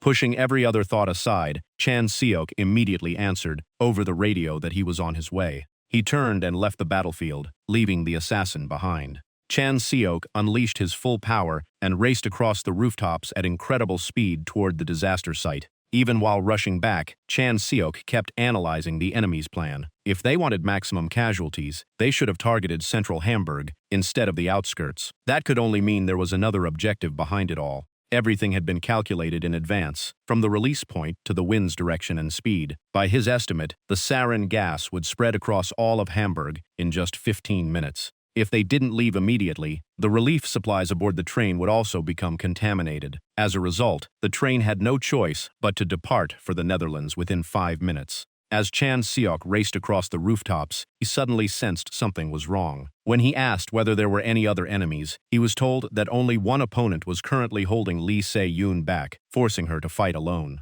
Hearing that, Chan Seok instantly understood the enemy's entire strategy. He explained that the sarin attack was merely a diversion meant to lure Lee Se-yoon away from the train. Once the strongest defender left her post, capturing the shield generator would become far easier. It was a carefully planned lure-a-thedger-away tactic. When everyone asked who Lee Se-yoon was fighting, the answer sent a chill through the group. It was the mysterious archer who had appeared on Tsushima Island. From a distance, Chan Seok looked toward the battlefield, where enormous waves of energy shook the surroundings. Seeing the scene, he could only grit his teeth as everything descended into chaos. Up ahead, Lee Se-yoon was still locked in an intense battle. Even under relentless pressure, her eyes remained resolute. She refused to let her opponent get anywhere near the train. Meanwhile, the archer from the descendants of Donggun prepared to unleash his finishing move. He drew back his bowstring and poured an immense amount of mana into the arrow as blue lightning crackled wildly around its tip. The next moment, the devastating arrow tore through the air toward its target. Even Lee Se-yoon was caught off guard by the sudden attack. However, as one of the world's top 10 hunters, she stood her ground against the overwhelming force. Lee Se-yoon focused with everything she had, searching for a way to neutralize the attack without taking a single step back. As the battlefield was swallowed by flames, the train had no choice but to depart immediately before the rapidly advancing sarin gas reached it. Urgent orders echoed through the station as the last hunters rushed aboard just before the train doors sealed shut. The system quickly confirmed that every member of the team had boarded safely. Moments later, the official departure order was issued. As the train began moving, everyone inside showed clear signs of exhaustion and tension after narrowly escaping death. Through the windows, the soldiers kept theirs fixed on the battlefield, disappearing him. One of them couldn't help wondering just what kind of monster that archer really was. Another watched the distant fight with concern, remarking that even Lee Se-yoon was being overwhelmed. If even a top 10 hunter in the world was struggling, then people like them were no more than ants before such an enemy.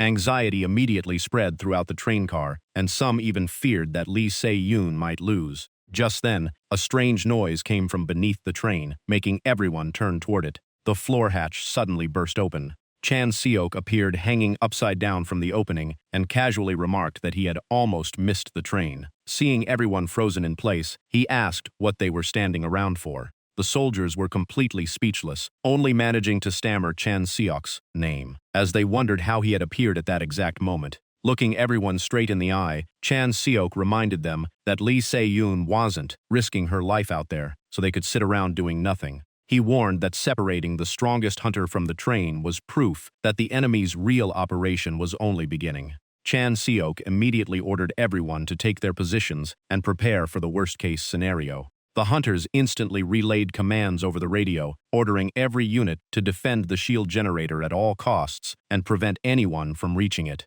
Meanwhile, amid the battlefield's thick smoke, Lee Se-yoon continued facing the enemy's relentless barrage of arrows alone. The longer the battle lasted, the more astonished she became by the archer's skill, eventually suspecting that he was the true leader of the descendants of Donggun. The archer also admitted that Lee Se-yoon's strength was impressive. Blocking every one of his attacks truly proved she deserved her place among the world's top 10 hunters. Despite being constantly pressured, Lee Se-yoon smiled confidently and declared that she had already ruined their plan. Behind his mask, however, the archer simply stared at her with a sinister gaze and calmly replied that the battle's outcome had been decided the moment they lured her away from the train. Sure enough, keeping her occupied had only been a diversion, while other members of the descendants of Donggun quietly infiltrated the train, leaving Hamburg. Their true objective had never been Lee Se-yoon. It was the relief train and the shield generator it carried. Meanwhile, the train continued speeding ahead, completely unaware that danger had already found its way aboard. Inside one of the train's most important cars, a black-haired woman with a long braid waited patiently. Wearing a gentle yet dangerous smile, she greeted her allies. Her identity was soon revealed as Xiao Xianzhu, a senior member of the descendants of Donggun, sent to seize the shield generator and eliminate everyone aboard. At that moment, an alarm sounded through the communication system, reporting a suspicious group blocking the bridge ahead. Chan Seok immediately focused on the situation. On the bridge, a squad of red-masked figures had already formed up, radiating the killing intent of highly trained assassins. The hunters immediately rushed out of the train to intercept them. Leading the group was a black-haired woman in unusual clothing, carrying a large object wrapped tightly across her back. In an instant, both sides collided. The masked attackers fought with perfect coordination, their relentless assaults putting the hunters under constant pressure. Amid the chaos, the mysterious woman calmly walked forward, as though she were taking a leisurely stroll. She smiled politely and greeted Chan Seok by name. Chan Seok immediately became wary, stared directly at her, and asked how she knew who he was. The woman smirked and revealed that her superiors had ordered her to capture Chan Seok alive. However, she admitted she wasn't particularly skilled at taking prisoners. She added coldly that the people who gave those orders weren't here anyway, so accidentally killing Chan Seok wouldn't bother her in the slightest. As she set her weapon down, Chan Seok immediately recognized it as a Gaegium. Before he could even react, she struck with incredible speed. A devastating wave of sound blasted straight toward Chan Seok, leaving him almost no time to dodge. Chan Seok barely managed to raise an arm to block. The pressure from the music was immense, proving his opponent was using an extraordinary sound-based ability. Even so, he remained calm, convinced that it wasn't enough to bring him down. At that moment, a strange man with narrow eyes and traditional robes suddenly appeared on the battlefield. He carried a massive blade, decorated with bronze bells, and began chanting under his breath. Moments later, he performed a bizarre ritual dance as crimson spiritual energy engulfed his body, creating an eerie atmosphere. It was no ordinary performance. Every movement sent strange vibrations spreading through the area. The bells rang one after another, generating an invisible pressure so intense that even the surrounding space seemed to distort. After closely observing the technique, Chan Seok immediately realized it wasn't a normal ritual but a special ability. He quickly identified it as a strengthening skill, and the next instant, a devastating sonic blast shook the entire train. The shockwave was so powerful that even Han Sang-a, who was far away, felt it and wondered if a massive sonic attack had just erupted. She grew even more worried, realizing that if the sound had traveled that far, Chan Seok at the center of the attack had to be enduring far greater pressure. She was right. Chan Seok was straining to withstand the assault, and blood slowly trickled from the corner of his mouth. Even though the deafening echoes had nearly numbed his hearing, he remained standing. Looking straight at his opponent, he coldly remarked that her mastery of the Gaegium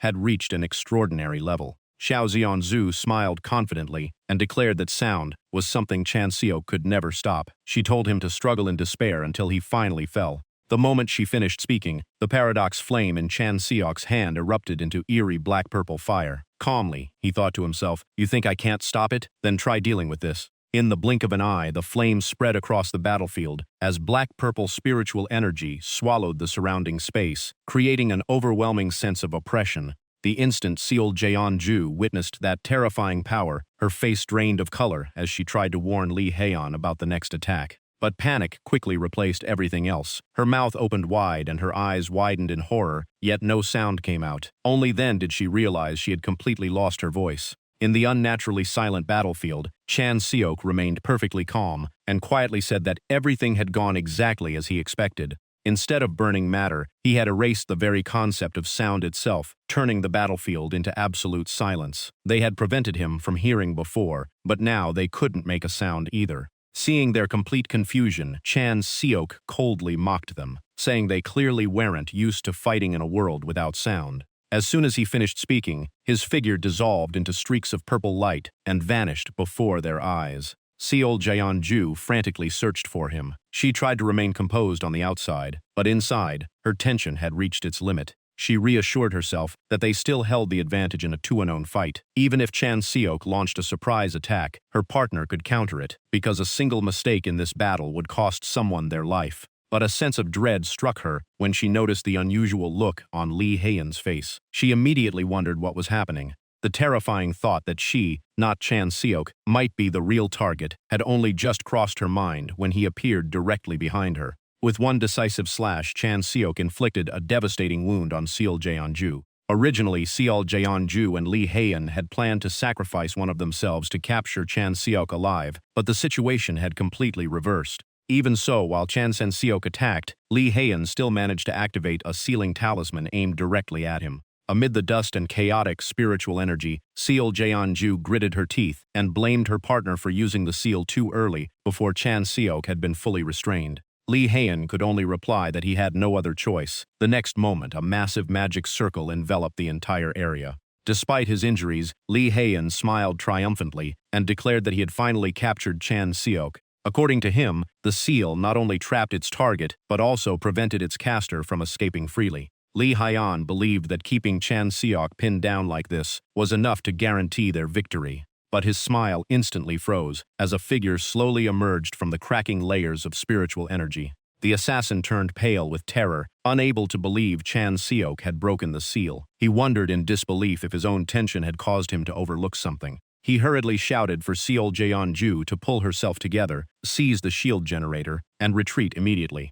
Before he could do anything else, Chan Seok's spear pierced straight through his body. Lee Haeun coughed up blood, still unable to believe what had happened. In his mind, Chan Seok should never have been able to break the seal. Standing before them with overwhelming presence, Chan Seok coldly asked, "Who gave you permission to decide that you're leaving this place?" Chan Seok curled his lips into a scornful smile and told them to try escaping if they could. The shield generator would stay here, and whether they lived or died was his decision alone. Getting here had been easy, but leaving was a different story. Elsewhere, Lee Se-yoon's battle against the mysterious archer also came to an unexpected end. Lee Se-yoon panted heavily from exhaustion, and the blood still running from her wounds showed just how brutal the fight had been. At that moment, the archer voluntarily lowered his weapon and calmly declared that today's battle was over. Before leaving, he made one final extremist remark, claiming that Lee Se-yoon's very existence was proof of the Korean nation's faith. Watching him disappear into the distance, Lee Se-yoon sneered in disgust and sarcastically asked if he actually believed in the absurd Hwanguk theory.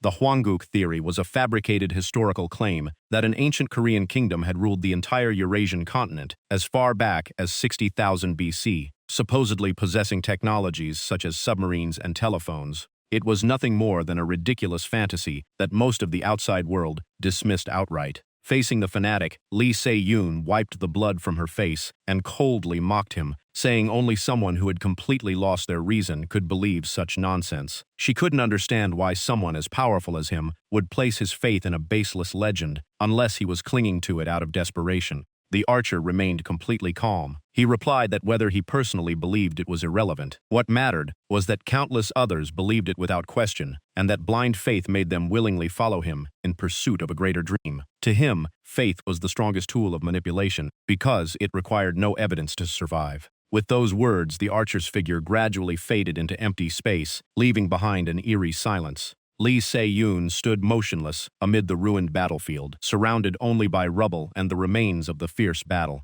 She planted her greatsword into the ground to steady herself. Although her opponent had already left, his words continued echoing through her mind. Everything pointed to the attack on the train and the shield generator being only the opening move of an even greater conspiracy by the descendants of Donggun. Watching the narrow-eyed man escape by severing part of his own body, Chan Seok concluded that with injuries like that, he wouldn't get very far. As Chan Seok debated whether to pursue him, his radio suddenly crackled to life. Command reported that all contact with Commander Lee Se-yoon had been lost. With their strongest fighter absent during the emergency, temporary command of the entire relief train was officially transferred to Chan Seok. At the same time, the descendants of Dangun's red-masked subordinates charged at him all at once. Roaring with murderous intent, they surrounded Chan Seok from every direction, determined to kill him. Their leader immediately swung his blade straight down.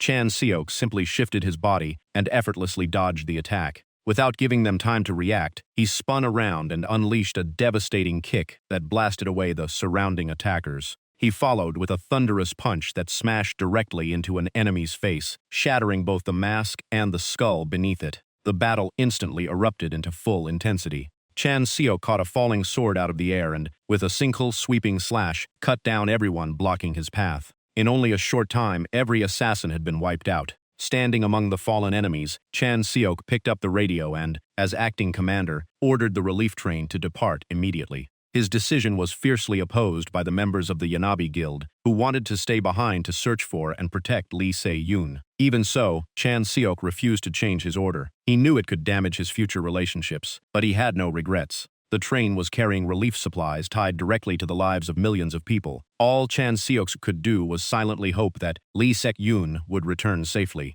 Once things finally settled down, Chan Seok sat quietly inside the train, unable to stop wondering whether sending it away, while Lee Se-yoon's whereabouts remained unknown, had been too cruel. A frightening thought suddenly crossed his mind. If she still hadn't returned by now, had something really happened to her? Just then, a soldier came sprinting down the corridor, calling Chan Seok's name between heavy breaths. Chan Seok immediately turned around and asked what had happened. Catching his breath, the soldier excitedly reported that Commander Lee Se-yoon had returned. Hearing the news, Chan Seok smiled with obvious relief and quietly muttered that he knew someone like Lee Se-yoon wouldn't be brought down so easily. Behind him stood one of the world's top 10 hunters. Although her face still bore the wounds of the life-or-death battle, Lee Se-yoon had finally returned safely. Lee Se-yoon was then taken to the medical ward, where she rested on a hospital bed while receiving an IV to recover. When Chan Seok came to visit, she smiled and teased him, asking if he was upset that they had left ahead of him. Chan Seok calmly replied that he wasn't, because she had done an excellent job. Lee Se-yoon looked at Chan Seok in confusion. She wondered why the first thing on his mind wasn't her condition. After a brief silence, she admitted she still couldn't stop thinking about her battle with the archer. She bitterly confessed that no matter how much she analyzed the fight, she couldn't find a single path to victory. If the archer had truly fought at full strength, she probably wouldn't have survived. Lee Se-yoon's gaze gradually turned hollow as she questioned whether she had already reached her limit. She knew sudden breakthroughs that instantly made someone stronger only existed in fiction. A single battle had shaken the confidence of one of the world's top hunters. Chan Seok offered no comment and quietly changed the subject. He asked how the relief supply distribution was progressing and was told everything was going smoothly. Chan Seok gave a satisfied nod. Seeing how calm he remained, Lee Se-yoon couldn't help asking if things were really going that well. Chan Seok explained the next phase of the plan. After the relief supplies were unloaded at a port in the United Kingdom, the shield generator would be transported as well, and he wanted Lee Se-yoon to escort it personally. Surprised, she asked if he intended to stay in Britain. Chan Seok said he didn't believe the descendants of Dangun would give up so easily. When asked about his next move, he said he would remain in the United Kingdom to continue training. Then, on his way back to Korea, he planned to wipe out the organization completely. Right there in the hospital room, Chan Seok announced that his next objective was conquering the Rank 1 corrosion rift known as the refrigerator in Brazil. Lee Se-yoon froze in shock. As a top 10 hunter, she knew even the strongest people struggled tremendously the first time they challenged a Rank 1 rift. Seeing her concern, Chan Seok explained that he wouldn't be going alone. Han Sang-a would enter with him, and they had already discussed everything beforehand. Lee Se-yoon could only curse both of them for being far too reckless. Even so, she decided to stay and help, promising to contribute everything she could to the expedition. Although the Brazil rift was considered one of the weakest Rank 1 rifts, Lee Se-yoon reminded him that a Rank 1 rift was still a Rank 1 rift and could never be underestimated. She looked at Chan Seok with hopeful eyes and reminded him of his promise to destroy every rift in the world to save humanity. Lee Se-yoon said she hoped that after clearing the Rank 1 rift in Brazil, Chan Seok would never lose that determination. Chan Seok answered with a confident smile, saying that before anything else, he needed her help with one task. The scene shifted to a large villa serving as the hunter's temporary base. Chan Seok remarked that the place was spacious and comfortable, making it an ideal location for training while protecting the shield generator. Han Sang-a was still worried because the base was quite far from the generator. Chan Seok explained that the location was much better for resting, and since their only job was to respond immediately if an incident occurred, the distance wasn't an issue. He added that as long as they reported over the radio once every hour, the management wouldn't interfere with their plans. Hearing that, Sang-a finally nodded in relief. She then brought over a bucket filled with shimmering Elysia medicine, saying it was almost everything left in storage. Curious, she asked why he needed so much. The moment Chan Seok saw the medicine, he smiled in satisfaction. This amount was more than enough for what he needed. Without hesitation, Chan Jiok opened bottle after bottle and drank them all, leaving Han Sang-a speechless. Seeing her stunned expression, he grimaced as he swallowed and explained that the medicine was so bitter that drinking it one bottle at a time felt even worse, so he decided to finish it all at once. After finishing every bottle, Chan Jiok wiped his mouth and declared that everything was ready. It was time to begin the training session. Hans A looked where he pointed and blankly realized there were only a few ordinary eggs in front of them. Chan Jiok picked up one of the eggs and smiled, saying they were actually the most straightforward and effective training tools. Raising both hands, he explained that the egg in his left hand was normal, while he had infused the egg in his right hand with mana. To begin the lesson, Chan Jiok used a very simple demonstration that immediately caught Han Sang-a's full attention. The result left Sang-a staring in amazement. One egg still had its yolk and whites separated like normal, while everything inside the man-infused egg had blended together without damaging the shell. Chan Jiok asked if she could identify the difference between the two eggs. After observing them for a moment, Han Sang-a quickly understood his intention. In her view, this exercise was meant to improve mana control. Pleased with how quickly she caught on, Chan Jiok explained that Sang-a's mana control still lacked precision. He told her to practice this exercise whenever she had free time. As Chan Jiok was about to leave, Sang-a hurriedly stopped him, hoping to begin sparring right away. He calmly reminded her that the egg exercise was her assignment to practice during her spare time. Seeing her disappointment, Chan Jiok asked what the most important part of the first training session was. He answered his own question, saying that every path of training began with real combat. As soon as he finished speaking, the door behind them slowly opened. Lee Se-yoon walked in with her massive greatsword resting on her shoulder. Smiling eagerly, she asked if they were ready. Chan Jiok calmly confirmed they were, while Han Sang-a froze in place, sweating as she realized their opponent was one of the world's top 10 hunters. At the same time, eerie music echoed through a dark spiderweb-covered basement, filling the space with an unsettling atmosphere. In the middle of a room packed with machines and tangled cables, Kim Ji-yoon, who had suffered a crushing defeat at Chan Jiok's hands, was chained to an operating table and forced to wear a breathing mask. A short while later, he slowly opened his eyes. Above him were the cold ceiling and the face of the heavyset Dr. Seol Junu, who was leaning over to examine him. Ji-hyun weakly asked where he was, and Seol Junu proudly replied that this was his private laboratory. The doctor added with a grin that secretly moving him here from the hospital had taken quite a bit of effort. Ji-hyun was stunned and couldn't understand why the doctor had gone to such lengths. Seol Junu calmly replied that Ji-hyun was now little more than a half-dead man. According to the doctor, spending every day staring at a hospital ceiling would make for a painfully boring life. Ji-hyun gritted his teeth and threatened him, but the doctor only burst into laughter, knowing Ji-hyun couldn't even breathe without mana-powered life support. A calculating look flashed behind Seol Junu's glasses as he leaned in and revealed that he had just completed a very interesting experiment. Looking straight into Ji-hyun's hate-filled eyes, the doctor presented him with a tempting offer. Smiling, Seol Junu asked Kim Ji-yoon if he wanted revenge against Chan Jiok. From the hatred of the defeated man, a new conspiracy quietly began to take shape. In the end, Ji-hyun gave in to the doctor's temptation and fell into the carefully prepared trap. A month had passed since training began in the United Kingdom, and Han Sang-a was still diligently practicing her mana control with eggs. She carefully peeled away the shell and sighed in disappointment when she saw the yolk and white were still separate. She had yet to reach Chan Jiok's level. Despite her relentless effort, controlling mana with enough precision to affect everything inside the fragile shell remained an extremely difficult challenge. Just then, Chan Jiok's voice came from behind, reminding her that the 5-minute break was over and it was time to resume training. When Sang-a turned around, she saw him already dressed in battle gear with his greatsword in hand. Han Sang-a could only complain that the break had ended far too quickly. Still, she quickly pulled herself together, tossed aside the eggshell, and said she would be right there to continue training. The sparring session officially began with their toughest challenge yet. Chan Jiok and Han Sang-a would fight together against Lee Se-yoon, and Chan Jiok made it clear that this training had two important objectives.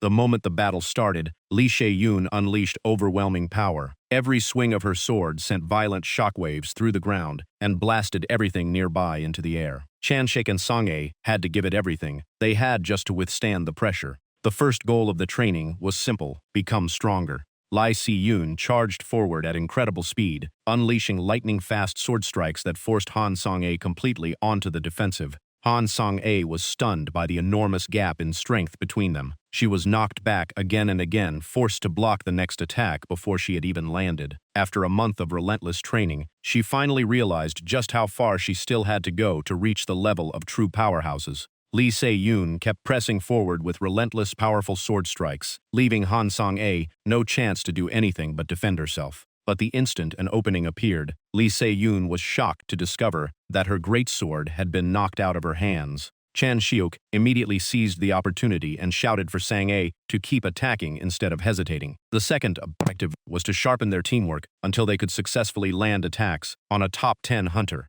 Following his command, Han Sang-a instantly leaped into the air as brilliant blue lightning burst around her body. She poured all the mana she had accumulated over the past month into a single downward strike. The attack erupted in a violent explosion of spiritual power, shaking the ground and engulfing everything in a cloud of dust. After a full month of non-stop training, Sang-a's strength had clearly improved. As the dust settled, Lee Se-yoon smiled with genuine excitement. She admitted she never expected the two of them to disarm her through teamwork, and praised both Chan Shiok and Han Sang-a for how much they had grown over the past month. Even so, she reminded them that their next lesson would be learning how to keep hold of their weapons in any situation. Just as the atmosphere relaxed, the radio suddenly crackled to life. An urgent distress call came from Dover. Bad news quickly followed. The descendants of Donggun had launched a full-scale attack. Even worse, the area surrounding the shield generator had been swallowed by a mysterious black fog, making the situation extremely critical. The moment they heard the call for reinforcements, all three of them turned serious, ready to enter battle. Without wasting another second, they jumped into their vehicle and raced toward the battlefield to stop the enemy's plan. On the way, the vehicle sped so fast that Lee Se-yoon couldn't help complaining, asking why Han Sang-a was always the one driving. Sang-a calmly answered that she was the only one with a driver's license. As the speed kept increasing, Lee Se-yoon clung tightly to her seat and repeatedly begged Sang-a to slow down. At that moment, Chan Shiok narrowed his eyes as he sensed an incredibly powerful killing intent rushing toward him. Before anyone could react, a purple figure suddenly slammed into the windshield, violently shaking the entire vehicle.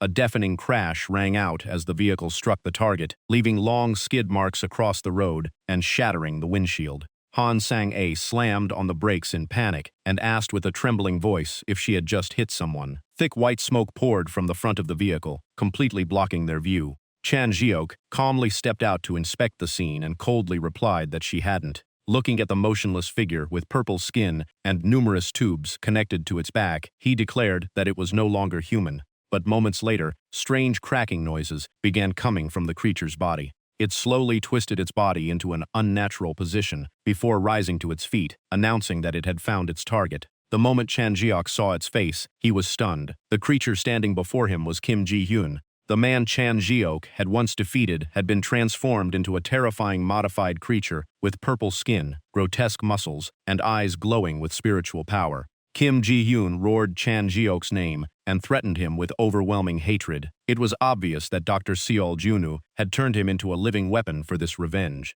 Every step Kim Ji-hyun took crashed down like a sledgehammer, cracking the road beneath his feet. Gritting his teeth, he shouted that he had sacrificed countless things just to stand before Chan Shiok again. Kim Ji-hyun's entire body was covered in grotesque purple muscles, while his eyes burned with a crimson spiritual glow filled with madness. A single stomp unleashed a terrifying shockwave that split the surrounding buildings apart and brought them crashing down in a cloud of dust. Standing before the sea of rubble, Chan Shiok remained calm. He had already expected his opponent wouldn't be defeated so easily. Even though Ji-hyun's original muscular power had been destroyed, he was still able to move, proving he was far from ordinary. Although Ji-hyun's transformation was unexpected, Chan Shiok immediately adjusted his plan. Even if it delayed his original mission, he decided to settle things here first before continuing. Without hesitation, Chan Shiok split up the team. Han Sang-a was ordered to head for the harbor immediately, while he would go straight to the enemy headquarters to save time.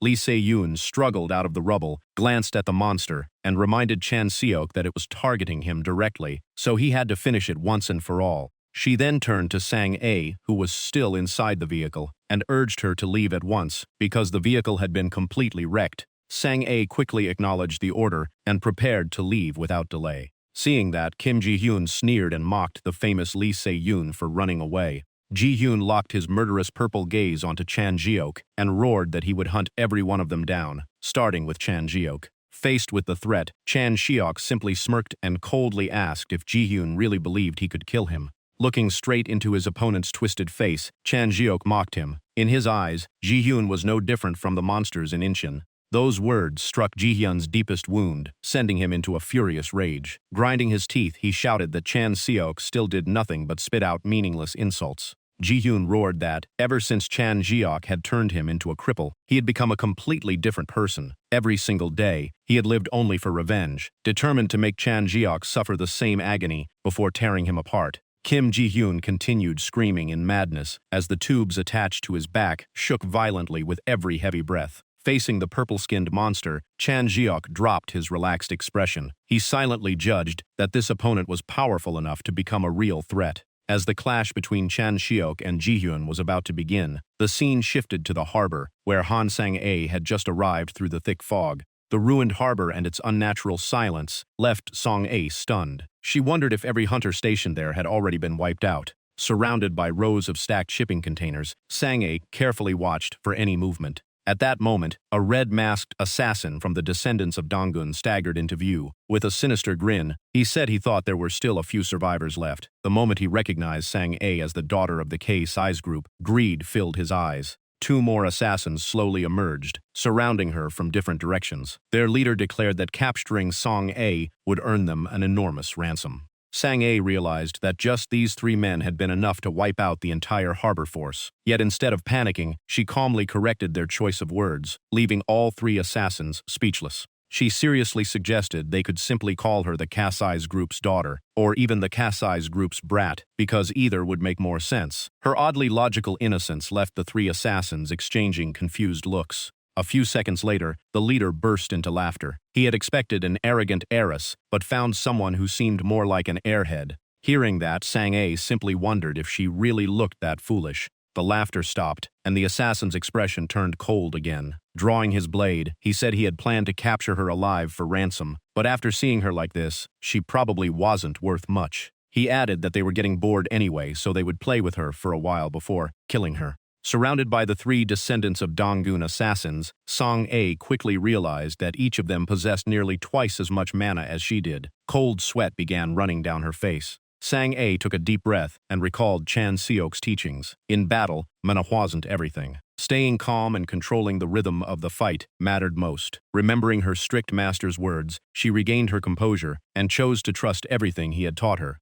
Casting aside her anxiety, Sang-ae reminded herself to stay calm. As the three assassins charged with their swords raised, she focused on one objective alone: survive until Chan Jiok arrived. Sang-ae believed that a month of brutal training under pressure 7.6 times greater than normal had strengthened her body enough that she wouldn't be defeated so easily. The story flashed back to a secret laboratory shrouded in darkness, where Dr. Xiao Chun-woo held a test tube filled with a strange, glowing purple liquid. He looked toward Kim Ji-hyun, who had become little more than a breathing corpse after his humiliating defeat. According to the doctor, this liquid would fill that broken body with an entirely new source of power. Xiao Chun-woo confidently claimed that once Ji-hyun absorbed the massive amount of mana inside it, he would no longer need breathing support. But the price would be horrifying. His bones would crack, his organs would twist, and his eyes would burn as if trapped in hell. In exchange for power, he would have to give up his human form. Hearing those consequences, Kim Ji-hyun frantically shook his head and could only stammer out a desperate refusal.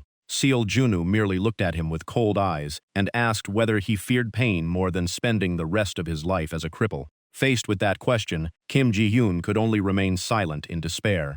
The heavy-set doctor stepped closer with a calculating smile and told him this was his last chance. The plan to transform Kim Ji-hyun into a true monster for revenge against Chan Jiok was nearly complete. The only goal was to make Chan Jiok suffer an even worse fate than Ji-hyun had endured. At that moment, Kim Ji-hyun's mind held only one obsession. What he wanted to see was no longer the cursed hospital bed, but Chan Jiok's corpse. Ji-hyun's face had become completely twisted, while the purple crystal embedded in his forehead and his glowing mutated eyes proved he had abandoned his humanity for the sake of revenge. Back in the present, the battle erupted immediately. Ji-hyun dove down from above like a feral beast that had completely lost control. A relentless barrage of punches rained down at terrifying speed, their impacts echoing across the battlefield. Despite the savage assault, Chan Jiok remained perfectly calm. He focused on every movement, reading the path of each incoming strike. The storm of punches continued without pause. Chan Seok immediately used his forcer direction technique, deflecting the crushing blows with the shaft of his spear. Eventually, Ji Yun became so consumed by attacking that he exposed an opening in his defense. Chan Jiok instantly poured his strength into the spear and unleashed a powerful upward swing. The counterattack blasted Ji Yun high into the air, leaving him unable to understand what had just happened. Enduring the pain, Ji Yun gritted his teeth and swore that the moment he landed, he would use everything he had to kill Chan Seok. But when he looked down, he froze at Chan Jiok's strange actions. What was he preparing to do? Chan Seok had never intended to wait on the ground for his opponent to fall. He was already preparing the finishing blow, determined to end the battle quickly so he could deal with the remaining problems. Just as Ji-hyun thought he was finally out of reach, an unbelievable sight unfolded before his eyes. The spear in Chan Jiok's hand suddenly extended at incredible speed, piercing through the air and reaching its target in an instant. Ji-hyun was stunned. He couldn't believe the spear could stretch that far. Before he could even think about dodging, Chan Seok had already appeared above him, gripping the spear shaft with both hands. Chan Seok smirked and admitted that Ji-hyun's current strength far surpassed his old self, especially the power behind his punches. The next moment, Chan Jiok's aura erupted. He poured all of his mana into the spear and coldly asked whether Ji-hyun's body could truly withstand the power he had gained. Ji-hyun could only let out a gasp of shock before everything happened too fast to follow. A blue vortex of energy unleashed by Chan Jiok's spinning spear instantly engulfed Ji-hyun's entire body. Chan Jiok didn't stop there. He immediately unleashed his strongest technique, infinite repeating orbital spear, giving his opponent no chance to fight back. Countless blue streaks burst from the tearing through the air and forming an overwhelming barrage of attacks. A deafening explosion echoed across the battlefield as the devastating force flattened everything nearby and buried the area beneath a sea of dust. After the fierce battle, the dust that blanketed the city gradually settled. Amid the ruins, only a single figure lay, collapsed among the shattered debris. Kim Ji-hyun was barely clinging to life. Writhing in agony, he weakly begged Chan Seok to finish him. But the longer Chan Seok observed him, the more something felt wrong. He discovered that mana, not blood, was flowing through Ji-hyun's body. This was an extremely advanced form of magic that even the other world required dozens of archmages to perform. What puzzled Chan Jiok was that such a sophisticated process hadn't removed the impurities. In fact, what flowed through Ji-hyun's body had long since ceased to resemble human blood. Memories of his previous world resurfaced, where humanity had spent thousands of years studying the true nature of mana. Based on everything he had learned in the other world, Chan Seok realized humanity's current understanding of mana was still primitive. To him, they were like people who had just discovered fire but had no idea how to use it, or someone trying to cut meat with the back of a knife instead of the blade. The descendants of Donggun might have been proud of creating this power, but Chan Jiok knew it wasn't a human achievement. That purple crystal looked more like a trap deliberately planted in this world by some mysterious force. Looking down at Ji-hyun, Chan Jiok became even more convinced that this wasn't human technology. He began to suspect Ji-hyun had accepted some kind of mana contract. A powerful being had separated a portion of its own mana, crystallized it into physical form, and implanted it into a human body. Accepting that power was the same as signing away one's soul. Chan Jiok looked down at Ji-hyun with pity. At first, he had thought Ji-hyun was simply a fool who had brought disaster upon himself, but now he realized the man had unknowingly entered a contract without understanding what he had agreed to. Chan Jiok coldly asked whether Ji-hyun had truly known what he was doing from the beginning. At that moment, a sharp crack echoed as the crystal embedded in Ji-hyun's forehead began to fracture.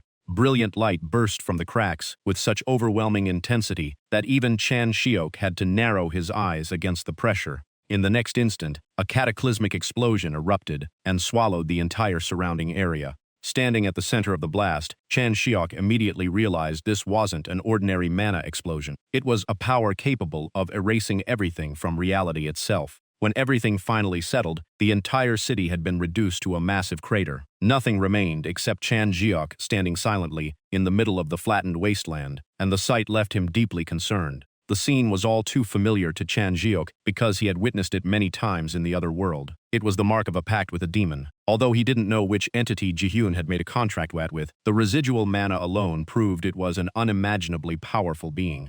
Chan Jiok clicked his tongue in irritation. He had believed he had wiped out every demon in the other world, but it seemed they had somehow found their way here as well. Even so, he had no choice but to set that thought aside for the moment. There were still far too many urgent matters to handle. Meanwhile, back at the harbor, Han Sang-a was still struggling to process the outcome of the battle she had just witnessed. Sang-a simply followed Chan Seok's instructions, focusing only on deflecting her opponent's attacks. In the end, she defeated every assassin with surprising ease. Smiling faintly, Sang-a admired Chan Jiok even more after seeing everything unfold exactly as he had predicted. 2 assassins were already down, and the last one turned to flee after realizing the battle was lost. But Sang-a was faster. She immediately drew her sword, unleashed a decisive strike, and cut him down before he could escape. She sheathed her sword and judged that she had controlled her mana extremely well, wasting almost none of it. She couldn't help wondering if her performance had finally been flawless.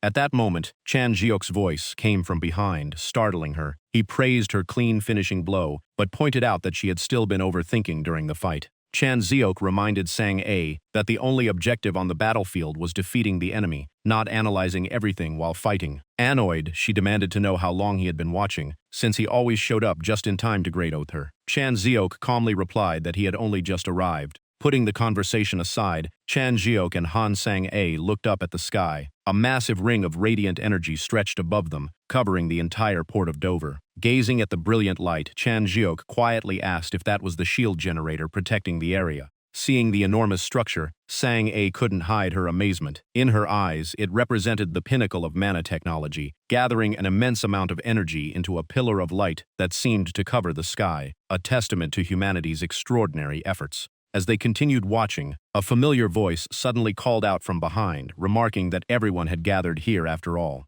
Lee Se-yoon slowly approached, her massive greatsword still resting on her shoulder and glowing with a faint light. Seeing that Lee Se-yoon was unharmed, both Chan Jiok and Han Sang-a let out a sigh of relief. The bodies of defeated enemies scattered around her made it clear that her battle had already ended. Unlike the others, Chan Jiok fell deep into thought, unsure how to explain Kim Ji-hyun's strange transformation. Making up a story wasn't difficult, but telling the truth that he had once traveled to another world, saved it, then returned to Earth, and became a hunter because he couldn't find a job would never be believed. Just imagining himself earnestly telling that story, only to receive doubtful looks from Sang-a and Lee Se-yoon, made Chan Jiok click his tongue in frustration. Then he remembered the vague prophecies often preached by the priests in the other world. He decided to piece those fragments together into a mysterious tale that would conceal the truth. Chan Jiok calmly claimed that while fighting Kim Ji-hyun, he had been surrounded by black mist and heard a strange voice. Sang-a immediately asked what the voice had said.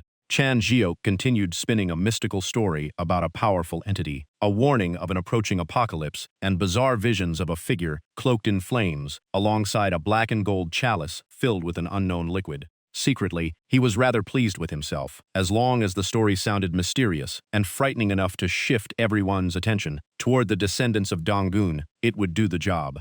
To his surprise, both Han Sang-a and Lee Ji-yoon believed him almost immediately. Sang-a thought the existence of such beings was entirely possible, while Lee Ji-yoon agreed that in a world filled with gates and monsters, it sounded perfectly reasonable. Chan Jiok quietly laughed to himself. His patchwork lie had worked even better than expected. Perhaps it was best if they never learned the truth. Even so, all three understood that the descendants of Donggun remained an enormous threat and could never be dismissed as just another extremist group. Looking into the distance with a serious expression, Han Sang-a sensed that an even greater storm was brewing behind the organization's schemes, and protecting the shield generator would only become more difficult. Suddenly, Sang-a brought up the upcoming hunter transfer period, catching even Chan Jiok by surprise. She explained that it was the rare opportunity for hunters to change the guilds they belonged to.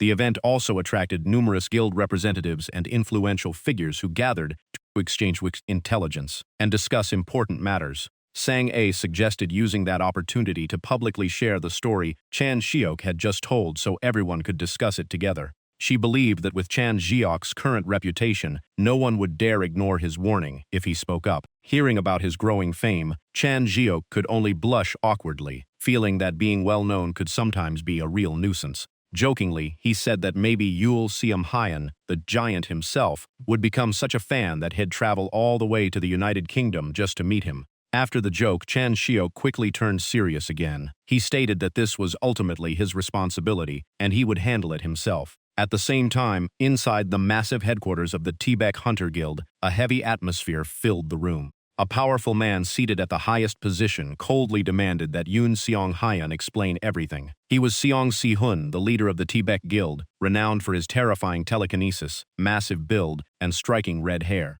Kneeling before him, the giant Yoon Seong Hyan lowered his head in humiliation and quietly apologized. Song Si-hun stared down with an icy gaze and repeated only one word, sorry, as if it were the most ridiculous thing he had ever heard. To him, failing a mission and returning with nothing but an apology was completely worthless. Without allowing any explanation, Seong Si-hun lifted Yoon Seong Hyan into the air with his telekinesis, crushed his throat, and declared that meaningless apologies would never be accepted. Struggling to breathe, Yoon Seong Hyan desperately explained that Chan Seok had become far more famous than expected, causing the recruitment plan to collapse. Seong Si-hun's telekinetic power erupted, sending the surrounding bricks and rubble floating into the air. He roared that if they could not even handle such a simple task, Tibet's reputation and his own authority as its leader would be ruined. Above all else, he despised weak excuses. The moment he finished speaking, a devastating telekinetic strike slammed into Yoon Seong Hyan, leaving him wide-eyed in agony. In desperation, Yoon Seong Hyan quickly added that Chan Seok had made it clear from the very beginning that he had no intention of joining Tibet. Seong Si-hun cut him off at once, saying Chan Seok's wishes did not matter. He ordered his men to recruit Chan Seok during the upcoming transfer period at any cost, and failure would not be tolerated again. The story then shifted to the modern mansion where Chan Seok's group was living in England. Looking out the window, Chan Seok noticed several strangers lingering outside the gate and grew suspicious. Han Sang-a followed his gaze and realized the uninvited guests had come all the way here. A few minutes later, Yoon Seong Hyan entered the mansion grounds with two bodyguards dressed in black. His face was covered with fresh bandages and new scars, clear reminders of Seong Si-hun's wrath. Their meeting took place in the living room, under an atmosphere so tense it was almost suffocating. Wasting no time, Yoon Seong Hyan got straight to the point. He demanded that Chan Seok honor his previous promise and join Tibet once the transfer period officially began.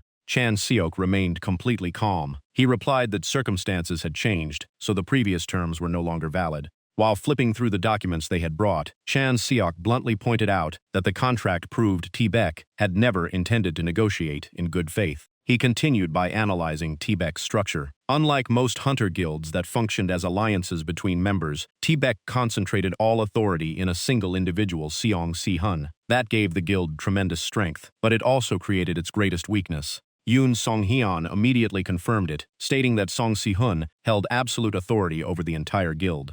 Chan Seok then argued that although Seong Si-hun was famous for his strength, he had not fought on the front lines for a very long time. In Chan Seok's eyes, a hunter who no longer entered battle was no longer truly a hunter, but merely a wealthy man watching from the sidelines. That provocative remark stunned every member of Tibet in the room. Yoon Seong Hyan's scarred face twisted with rage. He glared at Chan Seok and warned that if he continued speaking so arrogantly, he would die without anyone ever knowing. Watching that reaction, Chan Seok realized Seong Si-hun truly knew how to inspire loyalty. Even after being treated so brutally, his subordinate remained absolutely devoted. Ignoring every threat, Chan Seok looked directly at Yoon Seong Hyan and firmly declared that he refused to join Tibet. Heavy silence filled the room before Yoon Seong Hyan finally roared that Chan Seok had no right to refuse. The instant he finished speaking, he hurled a massive stone table straight at Chan Seok. The swing was so powerful that it filled the room with a piercing howl of wind. He immediately followed with another punch, as heavy as a mountain and unbelievably fast. Chan Seok instantly leaned back and narrowly dodged the attack. Even though he avoided the blow, he was still shocked by his opponent's overwhelming physical strength. The missed punch flew straight into the wall behind him. The solid wall exploded into countless fragments, leaving behind a massive crater that proved the terrifying destructive force of the attack. A single punch carried the power of an artillery shell, more than enough to crush anyone who took it head-on. Feeling the pressure behind every swing from Yoon Seong-hyun, Chin Seok quietly focused his mind and realized this opponent was far from ordinary. He immediately made up his mind. If Yoon Seong-hyun wanted to settle the fight once and for all, he was ready to answer in kind. But just as he was about to strike, Chan Seok suddenly froze as an overwhelming pressure descended from above, pinning his entire body firmly to the ground. He stared in shock, unable to understand what was happening. It felt as though an invisible force of incredible weight had descended upon his entire body. Jang Seok-wook immediately used his mana to enhance his eyes and scan the area, only to realize the mana had appeared at some point. He turned sharply toward the two muscular men behind him and finally understood his mistake. They had never planned to fight him in close combat. Those two giants were not warriors who relied on physical strength. Their true ability was controlling mana. Working together, they created a terrifying gravity field that locked down every movement of Jang Seok-wook, leaving him helpless as a target for Eon Seong-hyun's attack. The story ends here.